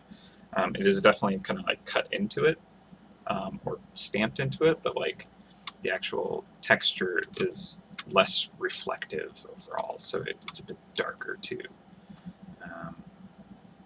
Instead of it being like this deep, deep recess of this pattern. So I think that is way better. Like that's really, really a lot. And then now it's kind of feeling a little bit more balanced. And although I knocked it back a lot, like the contrast is lowered because of the kind of like just the, I don't know, composition, I guess. It's not actually a very good composition. It's kind of crazy. Kind of pulls you all over the place, but it kind of draws you back to the central door a little bit, which isn't terrible. But this one's not my favorite. I'll just say that. But it's fine. It's fine. Give that a save. Let's see. It's going to be the long weekend. The May 2 of the 4s. Exciting. Alright, so Draconic. Draconic doesn't have the top resolved. I kind of don't know if I like it kind of spiraling out of very center, or if it should be more like kind of like coming off the sides. The door as well is, it feels like it's taking up too much of the door. I kind of like the high contrast of it though, but I think I'll knock it back still. So bring it down a bit, and it's too much there.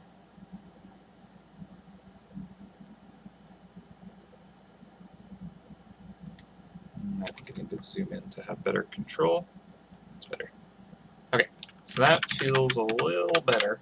It probably doesn't help that I kind of like created that band around the inside, which kind of makes it a smaller surface I get to work with. Erase that, and do a layer over top. I can just clip it to this.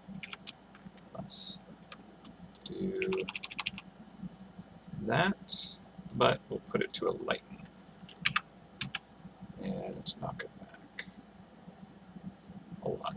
I don't think I need to go too extreme with this.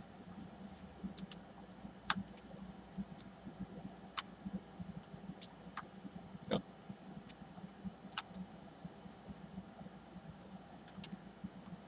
Computer's thinking. Here we go. Okay, so if we push that all the way up, it's a bit much. Let's lighten this a little bit more, actually. Do something like that. So that really knocks it out. So if I like put this up to full opacity, it's kind of like really knocking it out. Even that. Yeah. Okay, so that's really, you know, it kind of desaturated it a bit too much. That might be better. There. We'll do that. It's not much different, right? But it's a little more subtle.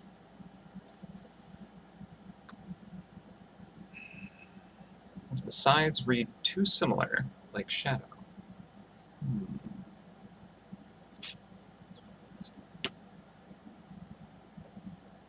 Not sure what you're getting at for the sides.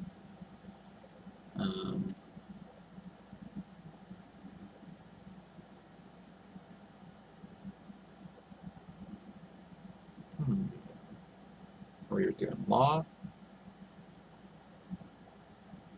shadow.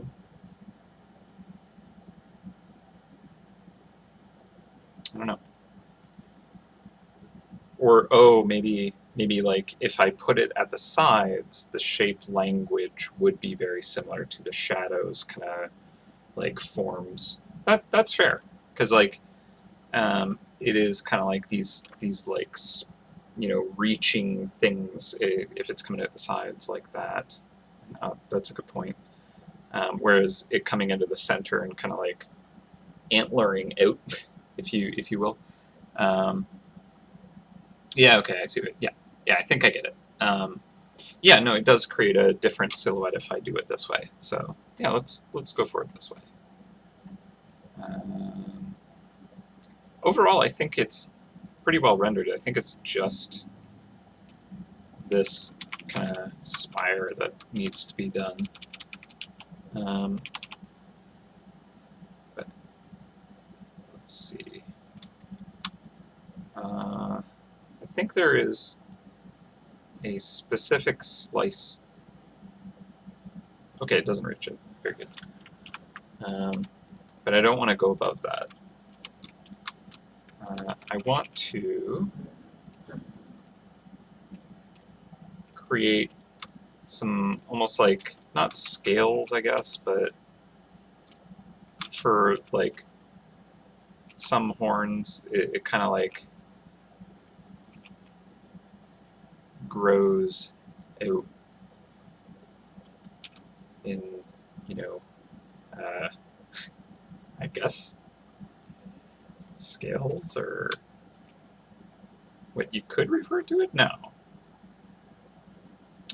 Rings? What would these be? Plates?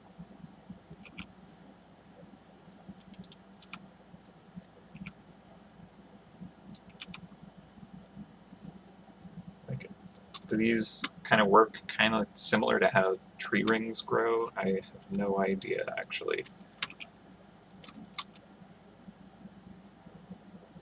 Probably not, because tree rings are formed from like the actual seasons, and during different seasons its growth rate changes, and therefore, you know, the actual kind of like tree forms these kind of different densities with the wood. And I'm not sure. Maybe not all trees. Definitely not all trees have like rings, right? So I don't know if horns are anything like that. I don't think they are. I think it's just the way that they grow, I guess. I don't know.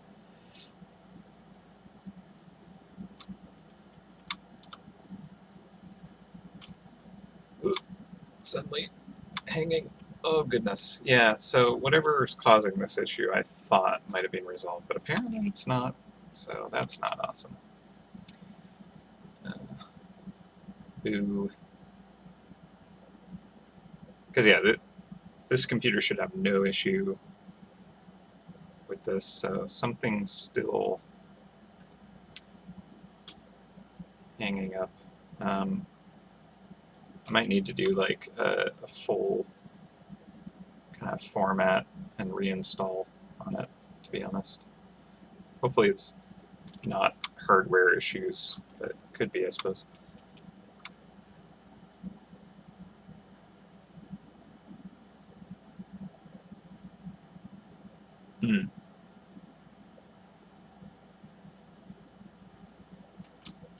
Yeah, I don't know.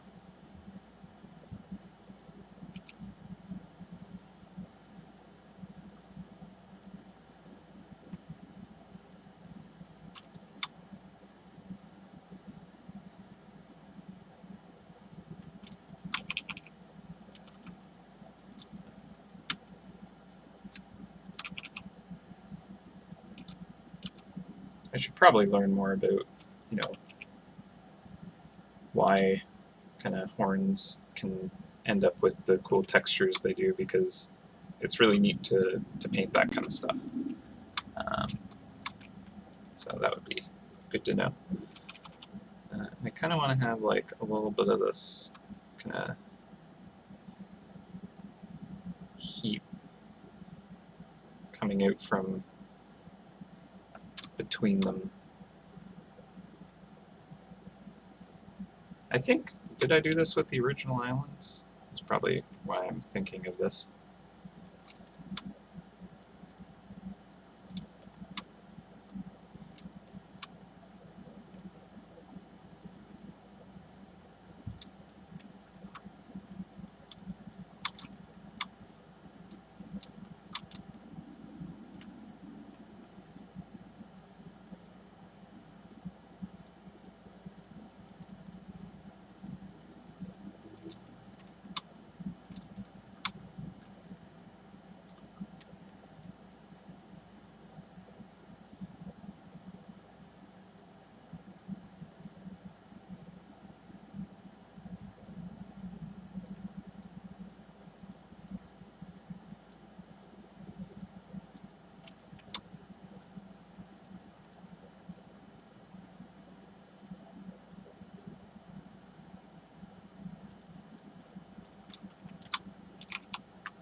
Okay.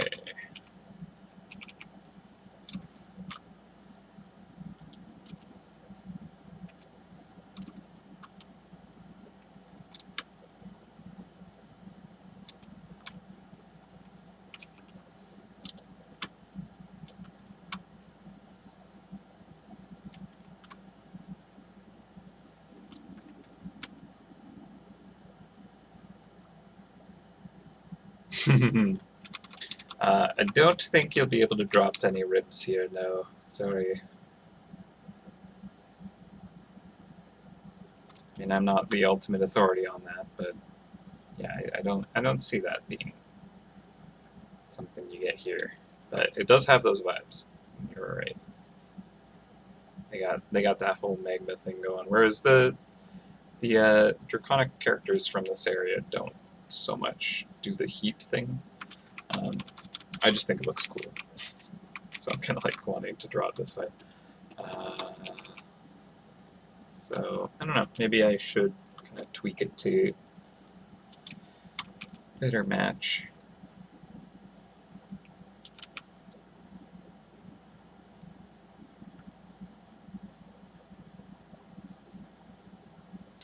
I did try and include more of the ornate elements from these characters. So they tend to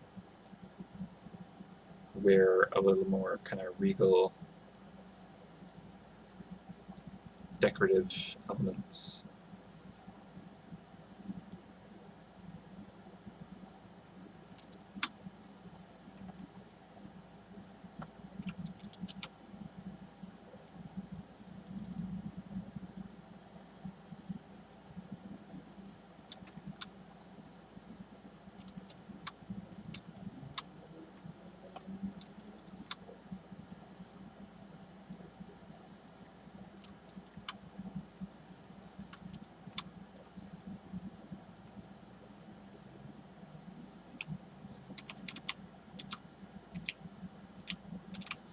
I don't know. What do we think? Does that look weird? Kind of looks weird.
Yeah, it is pretty dark.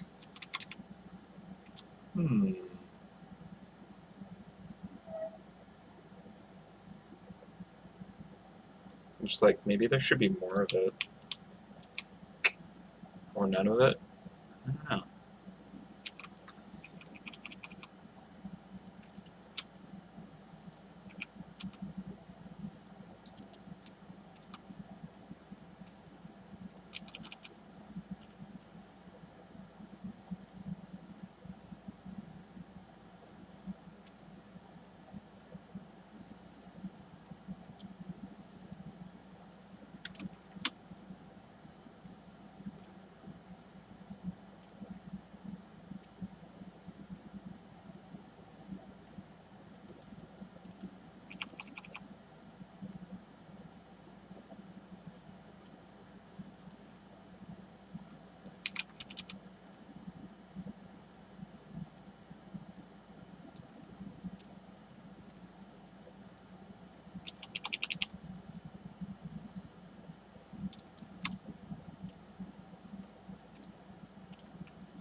Eh.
I think this group would be the ones with like the red carpet. These windows are kind of not really doing anything too interesting, so maybe we want to figure out how to make those more cool. Okay.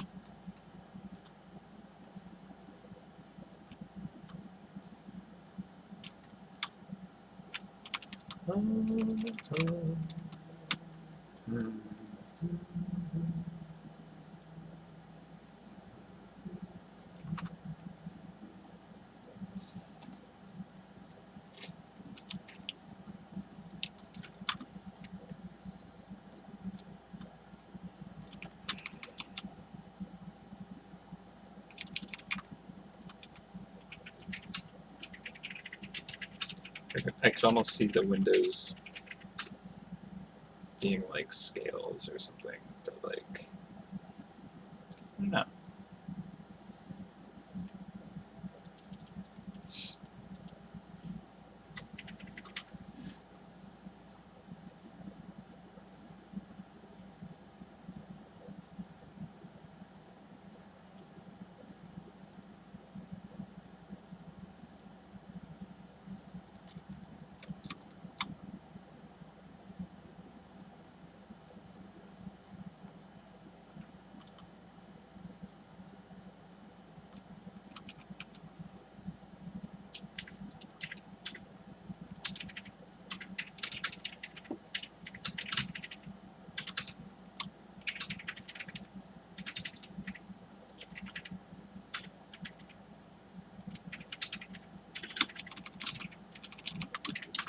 I think I need to bring a little bit more of this to the platform itself, but I don't know how. Like, it feels kind of close already, but like I haven't done anything to it. Maybe just a little more kind of reflecting happening. enough.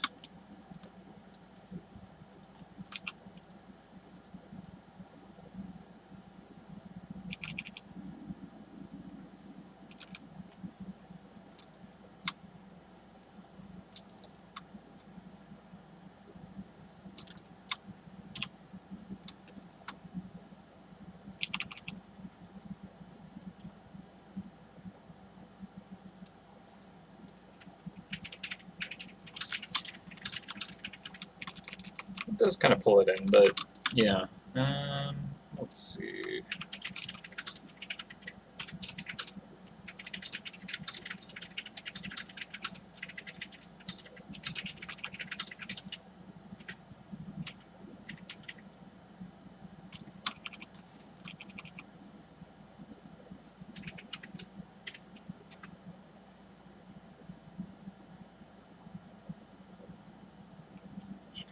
Darken it all a bit.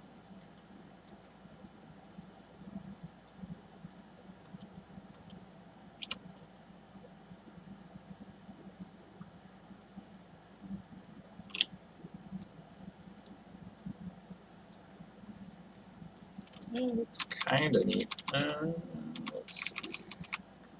Turn it off and on. Yeah, sure. You know what? I think I actually am going to try the red carpet. Why not?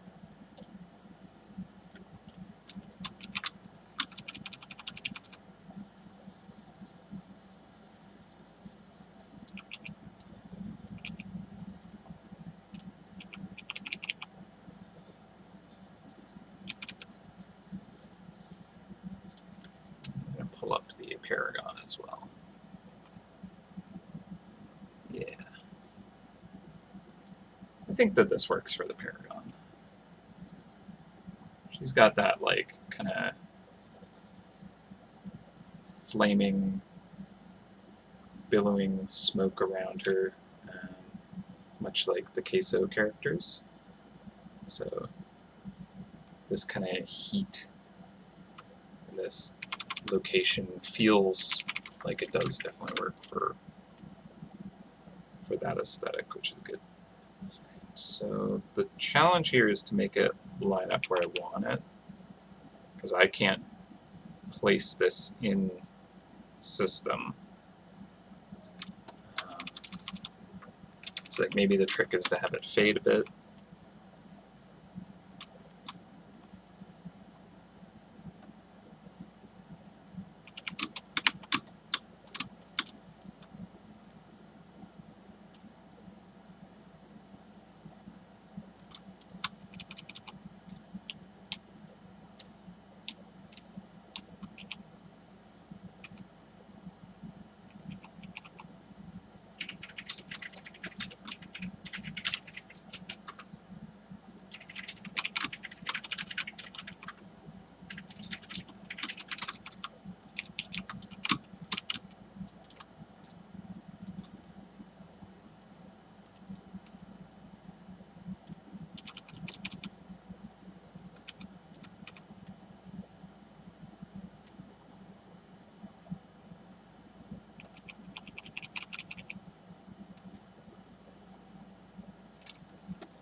Could also have it just kind of drape off the ledge a little bit, which might be good. But again, with the way mobile is, I don't want it to kind of like go too far down, which I think this should be safe. Because I think the mobile head, it kind of starts at the bottom of the slip. But I think I'll just kind of trim it just to be on the safe side there. Yeah. Okay, and then maybe there's just like a little bit of gold trim on this.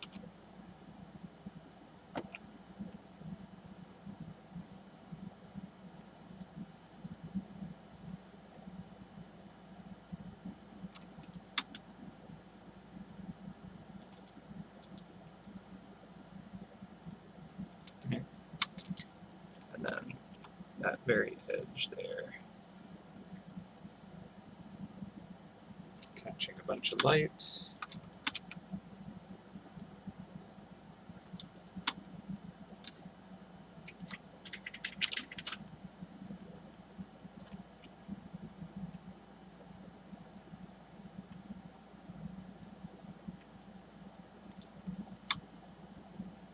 I think this really kind of like works for me to kind of make sure that the regalness of the dragons come through.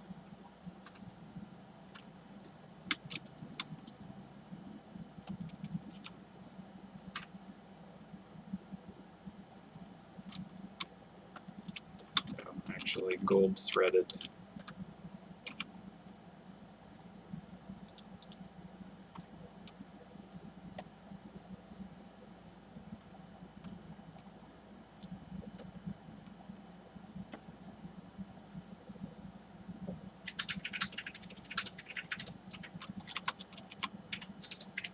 Nice.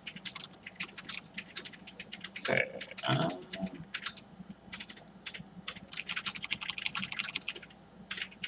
Knock that out just a smidge.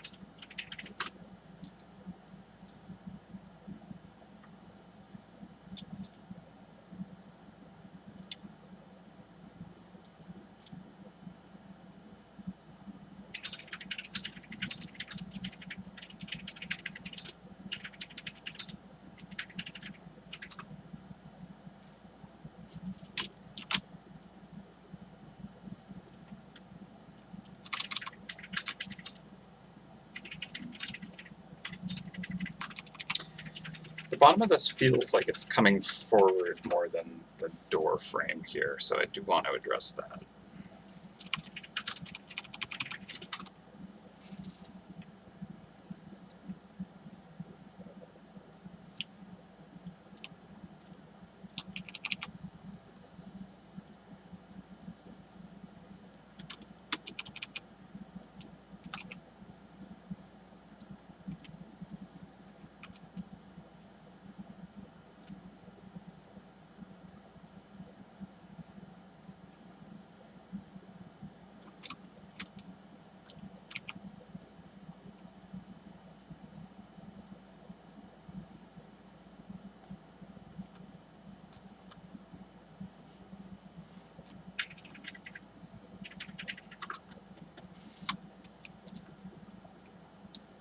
So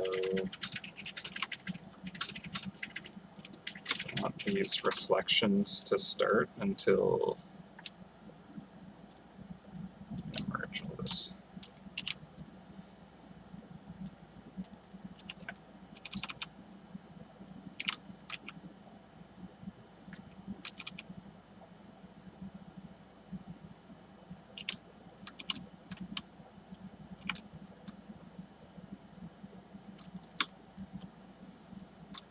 Closer to there.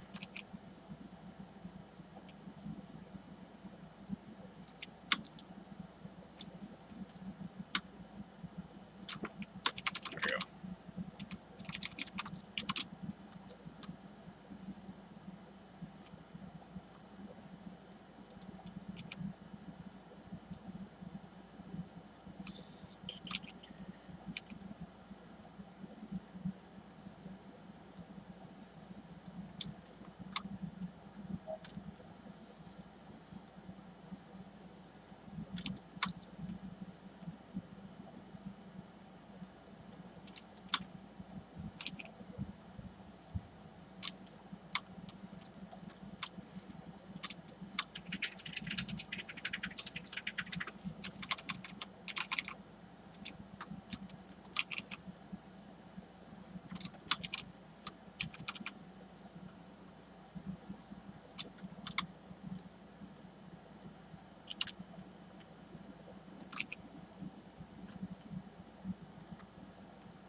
Let's give this a save and then a flip.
Cool.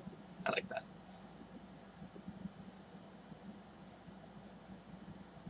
There is power type specific mice, yes. That was the kind of question that we had going into it. Like, are we going to have the time to kind of generate some new power type versions of mice? And so we did manage to get enough created that we had time to fill out that cast. So yes, there are power type specific characters.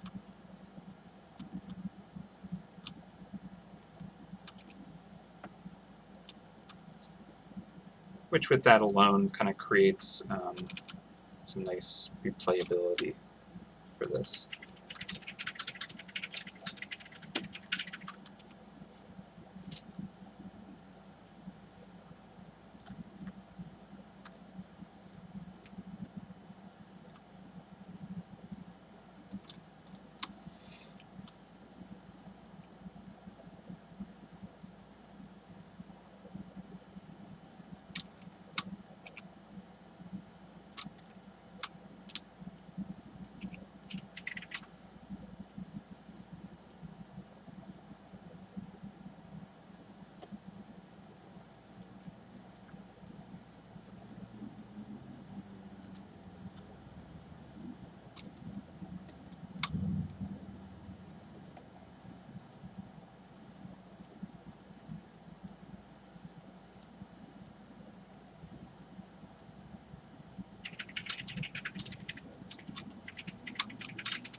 All right.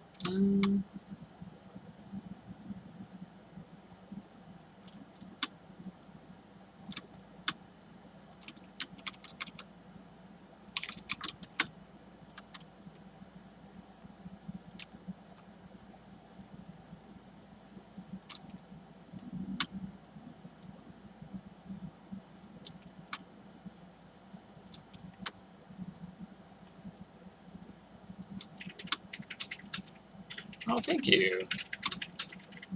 Thank you very much. I appreciate that. Yeah, I think this one's working now. I think it like always had been working, but just kind of didn't know how to push it a little bit further.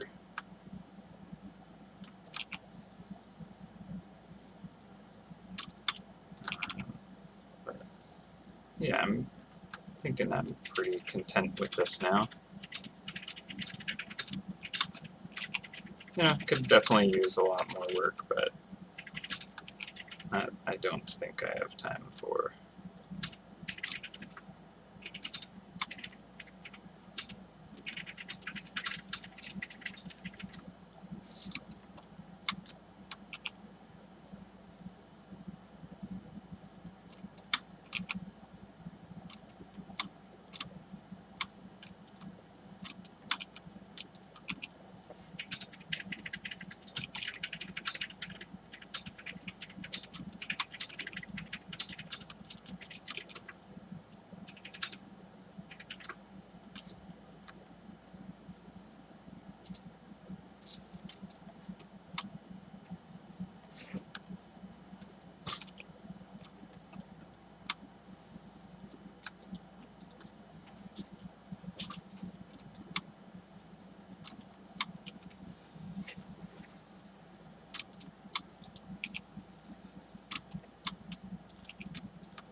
Okay, I should move on. What are we looking at? 4:30. Yeah.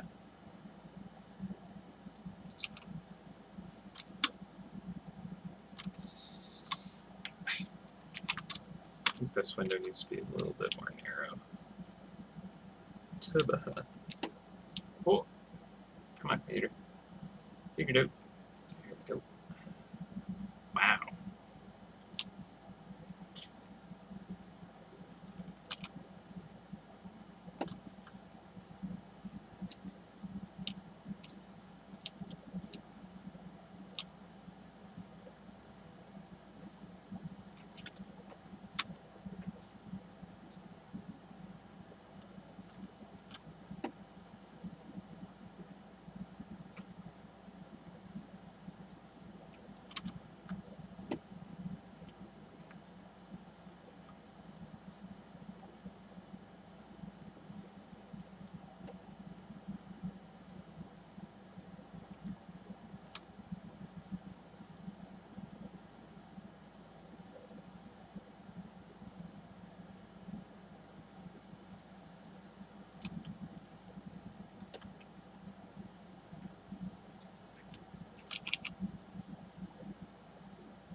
Oh, good enough.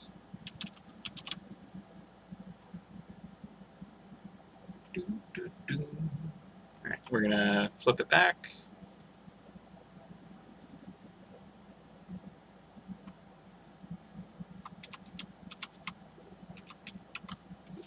Sure, that's fine enough. I could tweak a couple things, but I won't. Okay, I don't like that. This is okay. I want to tweak the doors a little bit still. This one I want to bring ground into it a bit better. How to accomplish that is the question.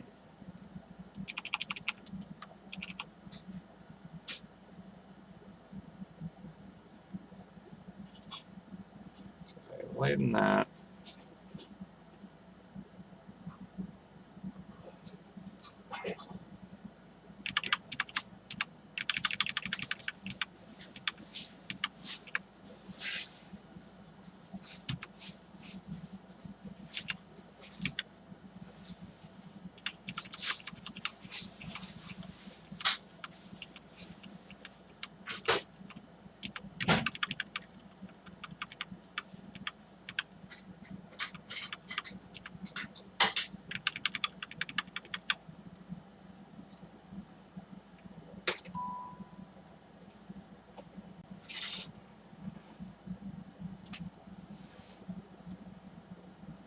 Probably enough there.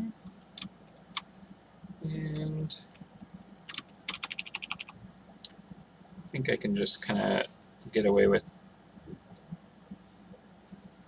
almost reflecting what is happening here. So if I kind of blur that down, so I take that kind of like red and stretch it down, blur the bottom edge so it doesn't matter so much where it lines up.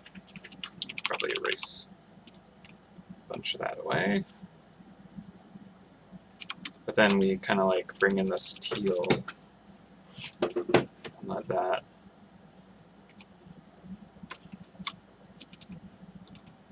kind of light up the ground. That looks pretty. And then a little bit of this gold here.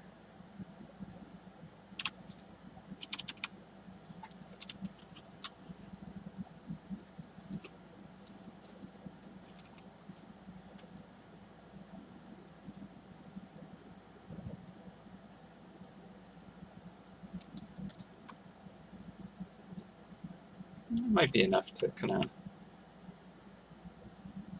make that blend together a bit better.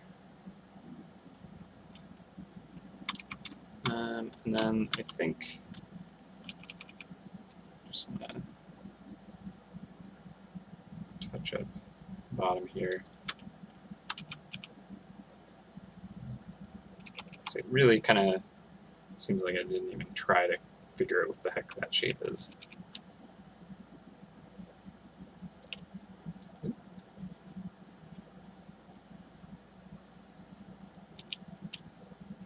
Oh, it's being so incredibly slow. Not cool.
It's like the frame around this is like so uneven.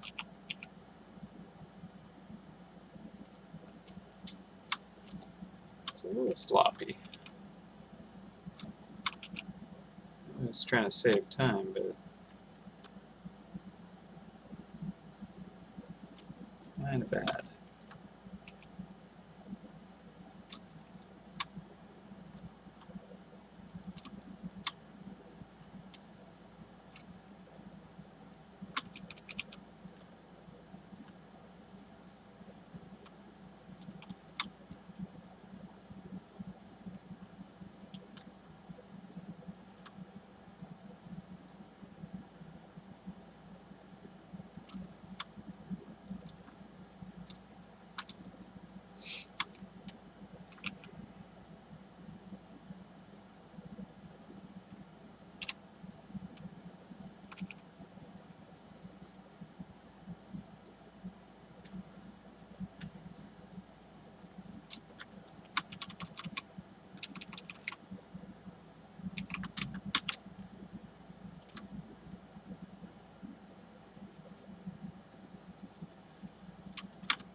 See, I could do a little bit of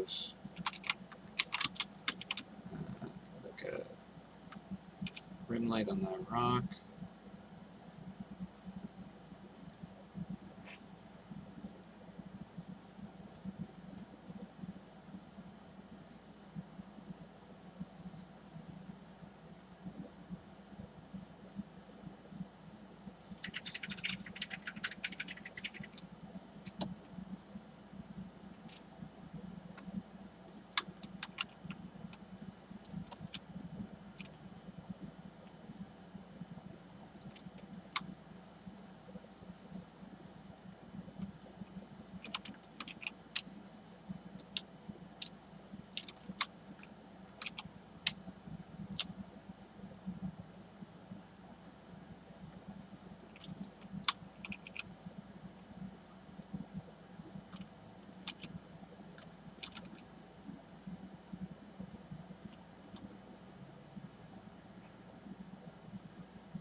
Well, let's see.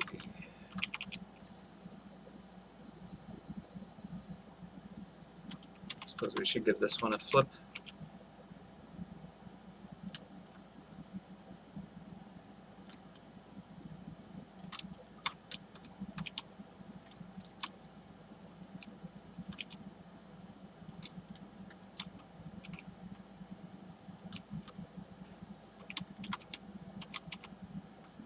Alright. Gotta save first.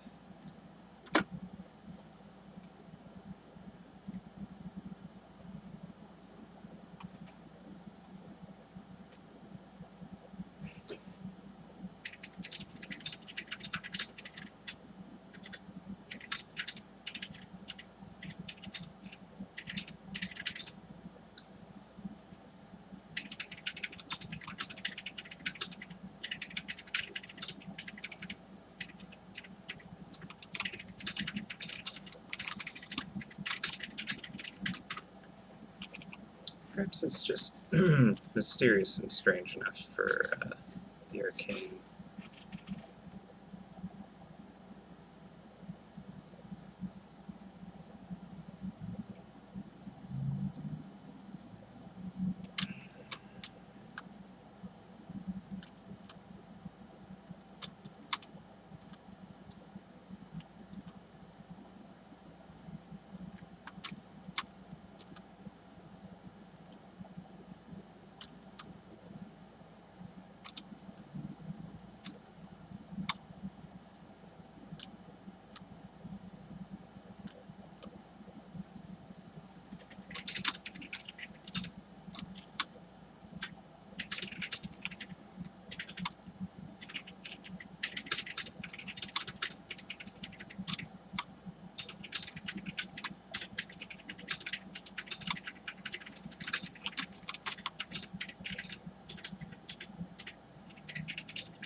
I'm gonna go with that. Alright, this one, I think we could just do like a little bit, just moss or some such on the ground, and floating rock above.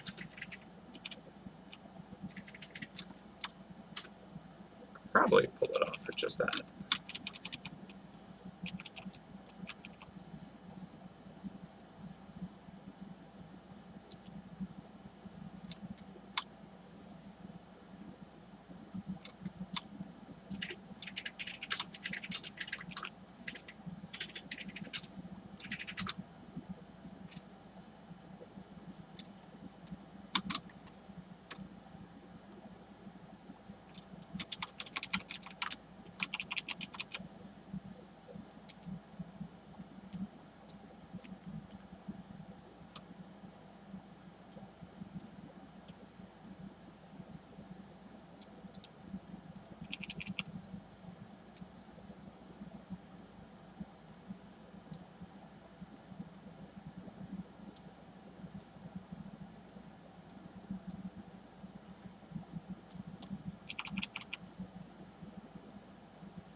That might be good enough.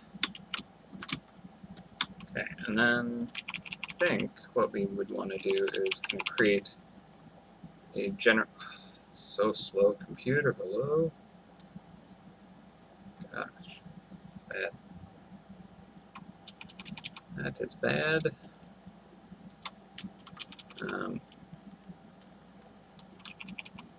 Just kind of shading it as normal. And then bringing in those little kind of rim light from below. So this kind of glowing atmosphere layer there.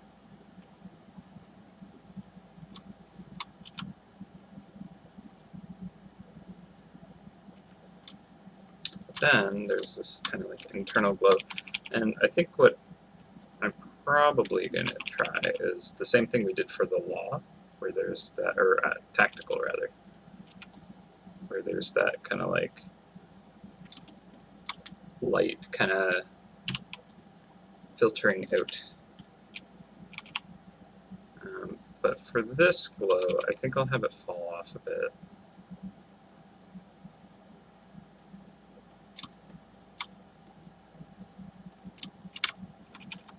Maybe there would be a little bit of almost like specular version of it.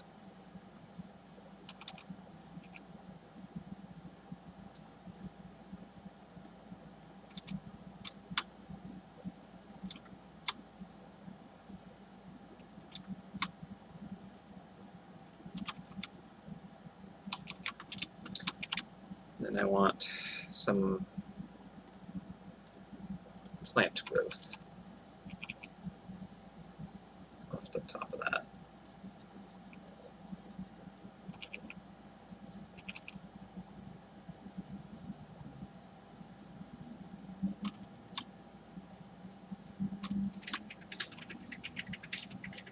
Maybe not all of it.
Okay.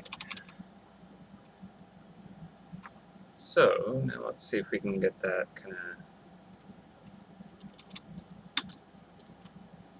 of glow.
wrist start to feel it.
Okay, let's see.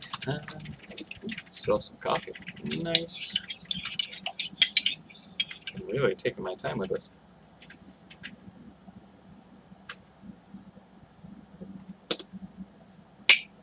Here we go. Alright, so I'm gonna flip it. Right now, it kind of feels like it's like erupting. Which I don't think I want that. Oh, it is 5 o'clock. I might call it, actually. So my wrist's starting to get a bit sore from the focus drooling. Okay. Getting a little hungry. Feeling a bit fatigued. I think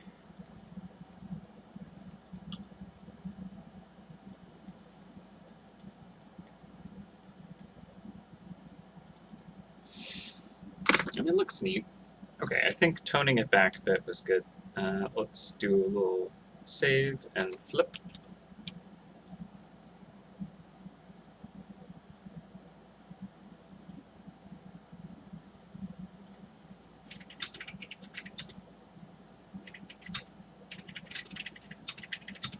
Okay, I think I want to squish the symbol on the door a bit.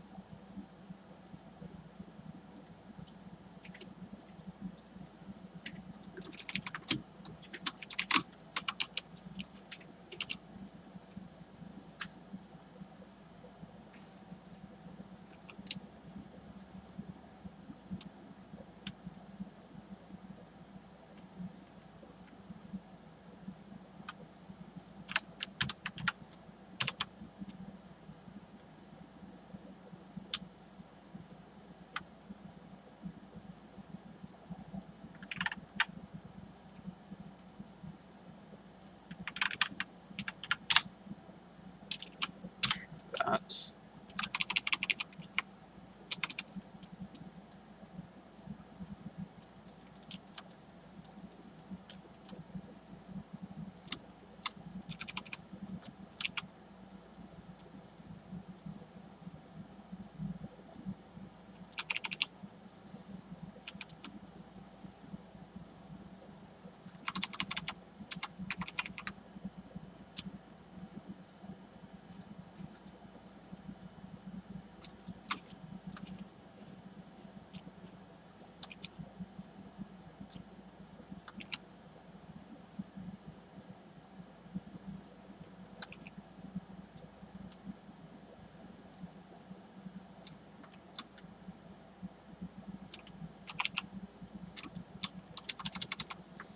Cool.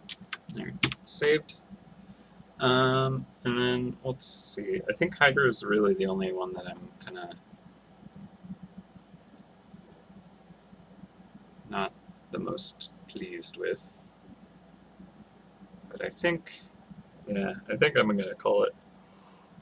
Oh, as productive as it has been, I was hoping to have all of them done, but I mean, they're basically all done. I think they could just be better as all. Yeah, they could. Eh, I just keep looking at this and I'm like, I wish I spent a little more time on the base shape. I think I would have had a much easier time with it all. Well, lesson learned though. So hopefully that'll improve things in the future when I take a crack at doing, you know, something that needs to be kind of like utilized in a pretty specific way, just making sure it's gonna kind of hit those needs. Let's take a quick look again at various different views. So, the background, take a look at it with the arcane. Yeah, even with the decently saturated backdrop that isn't kind of updated, that works, even though it kind of like doesn't quite line up with the platform. One that I'm thinking might not line up now is the Draconic, because it has the like, I mean, even then it's not that bad. You know, it does overlap it, but I am going to update that backdrop for it anyways. So it's not bad. And then, yeah, that looks okay. I'm not necessarily feeling like the happiest with how the horns turned out. Maybe it's just the shapes are kind of random feeling. I could design that a little better. But yeah, let's take a look at Hydro, see how much I dislike it compared to the others. I don't dislike it that much. I think it's just some shapes need to be fixed, but the essence of it's pretty good.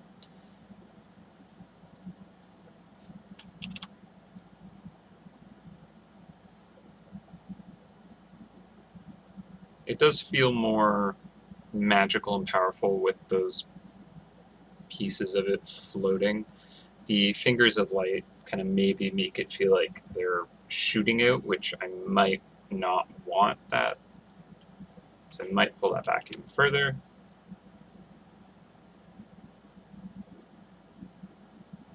It's okay. Yeah, it works. And shadow we didn't do anything to, but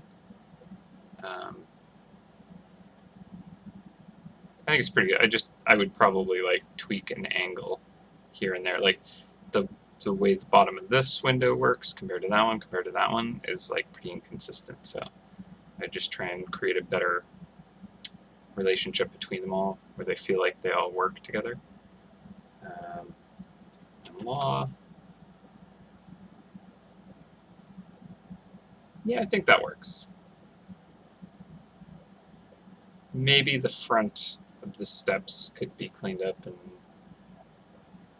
made to work better, but I think overall this is fine.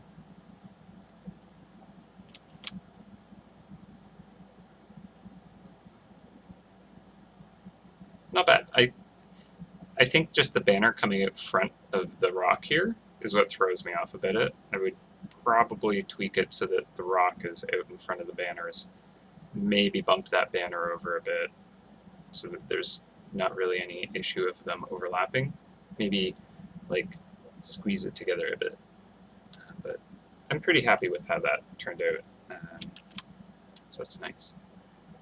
And then tactical. I mean, it works. I actually like that I just kind of threw that in that window real quick. I think it creates a nice atmosphere with it. But yeah, that's what we got. It's basically there. It just, you know, there's a couple of details that it gets quite finicky at the end. And I'm just too tired. Sorry.